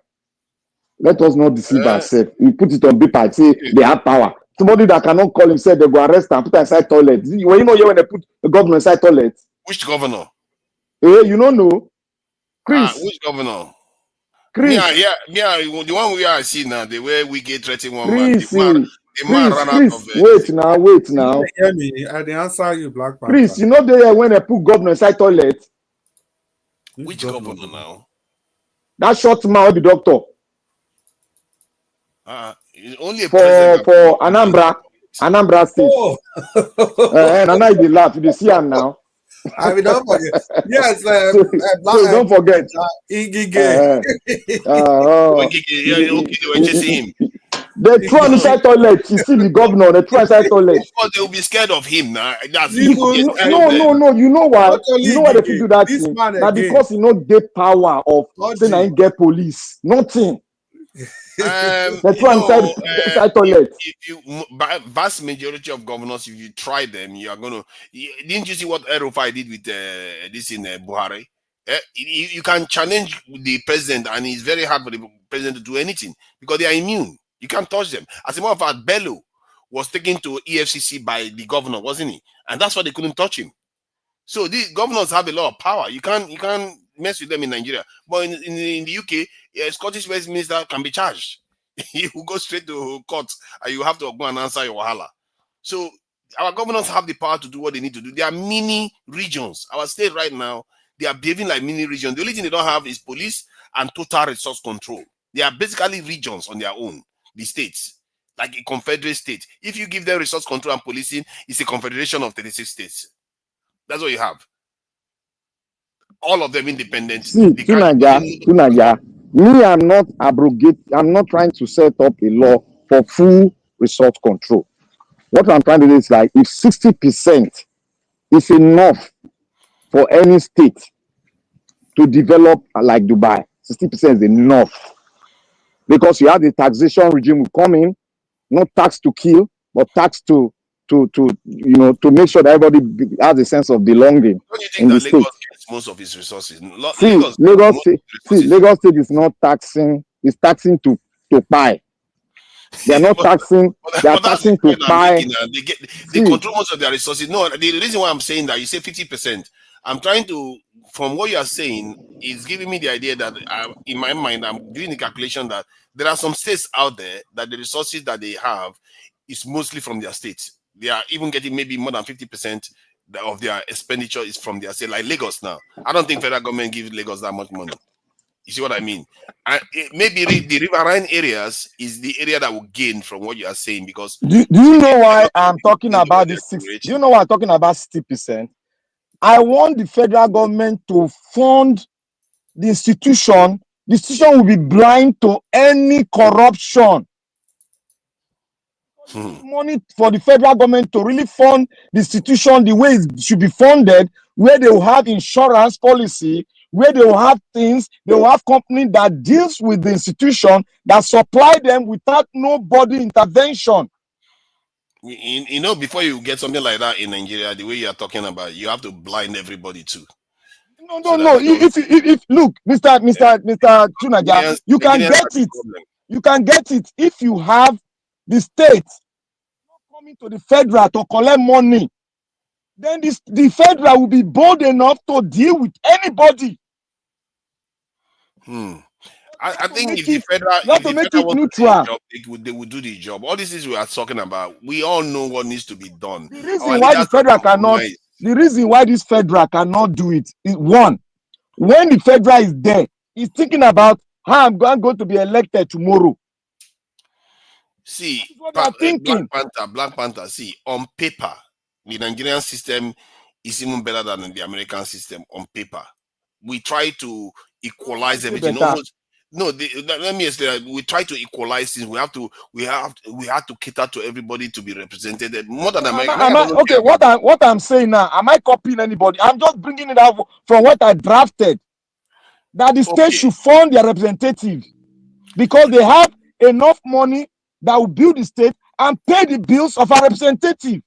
They are not going to be paid lavishly. But according to the Civil Service Commission. If you are correct, Black Panther, the states will be performing better than the center. But what we see, that is what I'm saying. But I'm asking, just hear me out. What I'm saying is that the state's behavior with the money that they have, they tend to be worse than the center. No, there will be new laws now, so you understand. I tell you, sir, say the federal go set up strong institution that we just like when you have a police, you have a police that is policing police. To build such a system, you have to follow the processes that needs to be. You have a law, not process. You have to have the law and the fund. The thing nobody will follow law if you don't have. That's why I gave the. That is why I gave the federal government 40%. And you know everything offshore, federal government owns it. They have enough money to play with because the federal. Up in 5 minutes. Okay, Black Panther, calm down. See, now let me go back to the fundamentals here. No, to Nigeria, wait. Yeah. This 5 minutes, I beg, Black Panther. Yes, Black Panther, to Nigeria, you take your 1 minute, Black Panther 1 minute, and yeah. Should I take mine first? Or Black Panther? Go first, yeah. Okay, let me go first. So, you see that anagram I have at the bottom of my profile name, Security, Law and Order, and Technological Revolution. It's a simple procedure. If you have that in your country will see unlimited development. And I think in the context of Nigeria, we just heard that the new terrorist group has emerged. Corruption is everywhere. Our oil is getting stolen. We are losing in excess of $50 billion this in a year. Not to mention the human beings that are running overseas. We have to stop the bleed. And the solution is there. We just have to be able to sell it to the people so that they can have it in their mind that this is the vision that they have. The only vision Sowore seems to be giving them is, I'm going to bury all the poor people. And after that, the whole world is going to be better. There is nothing else there. So we have to spell out more. If you want people to follow you, don't blame the people. If they're not following you, it's because you're not telling them something that you need to tell them. Just like Trump won the election and Democrats are wondering, how did that happen? Because you're not telling the people what you need to tell them. So I will leave it at that. Thank you. Yeah, thank you very much. Black Panther, jump in. Black Panther, okay. Black Panther, not the Black Panther. Black Let me. Panther. Let me. I did hear, I did Oh, hear. but I thought he has fallen inside the toilet No, or no, something. I'm not falling. I did talk with He's my in pit friends. toilet. He's one of those people that I says get a lot of friends here now. Oh, You yeah, see, Black Panther. let me tell you one thing, man. You see, and the system I phantom, I'm still working on it. But the state, we have, let's say, 60% or 65. It depends. It put it in the peg it in the range of 55 to 65%. The reason for that is this: we are going to take care of our representative in each tribe that is coming out from our state. Then we have enough money to develop our own state institution. Thereby, we will be we will develop at our own pace, not at the pace of the central. Then the central now have enough money, 40% with offshore. That is enough money to build institution that will curtail the excesses of everybody in the state and in the federal. And you know that the parliamentary will choose the prime minister. So nobody will be in a hurry to select or go for election, because election is once in a year, once in 4 or 5 years. Thank you. Yeah, thank you very much. Ladies and gentlemen, Black Panther and Nigeria, thank you for staying to the end of this broadcast. Like before, we don't greet everybody before, so the program don't finally finish. And I do well. I think Black Panther Nigeria said something very, very fundamental. Not just only the resources we are losing to the Western world, but what about the human capital? All of us that are in overseas now. Imagine if we were somewhere developing our nation. That is the biggest loss of it all. So, Mr. Njawach, make we call you again. You do well, sir. Thank you very much. Really appreciate your time, Mr. Njawach. And Mommy Diaspora, we love you to the depth of our hearts. Thank you, Mommy. We hope to do this later again. Thank you, ma. Mr. Njawach, sir. Oga Chris, thank you, sir. Thank you very much. I appreciate you. Thank you, Oga to Nigeria, for coming to put a voice in today. Thank you, my brother Black Panther, for engaging the platform. Always appreciate you. Mr. Jonathan, thank you very much. I appreciate you.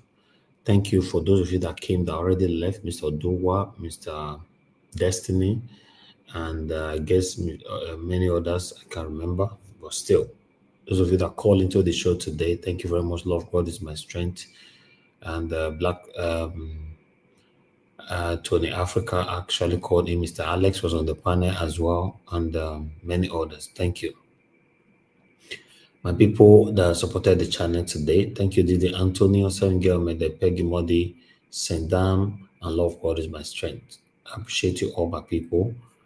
My people right there on the comment section. Mother of all Mommy Diaspora, thank you very much, Mommy. I appreciate you always for all you do. Abu Azi, thank you, sir. I appreciate you. God bless you. Thank you, Olga. I can see you. Thank you very much for your kind words. I've been reading your comments since. Thank you. It's good to hear from you. Love Banduka, thank you. Thank you, Sendam, once again. Thank you, Peggy Modi, once again, Madarita. Thank you. Thank you, my wonderful people. I appreciate you. Madarita was actually with us on the panel as well. I forgot. I appreciate every one of you, my wonderful people. We've come to the end of this broadcast now. See you guys again later on. If there's any need for us to follow up the inauguration of Modo Paolo, I'll come on air. If there's no need, I'll just wait till evening. We talk about everything that we've put together for you guys. But let's see how it goes.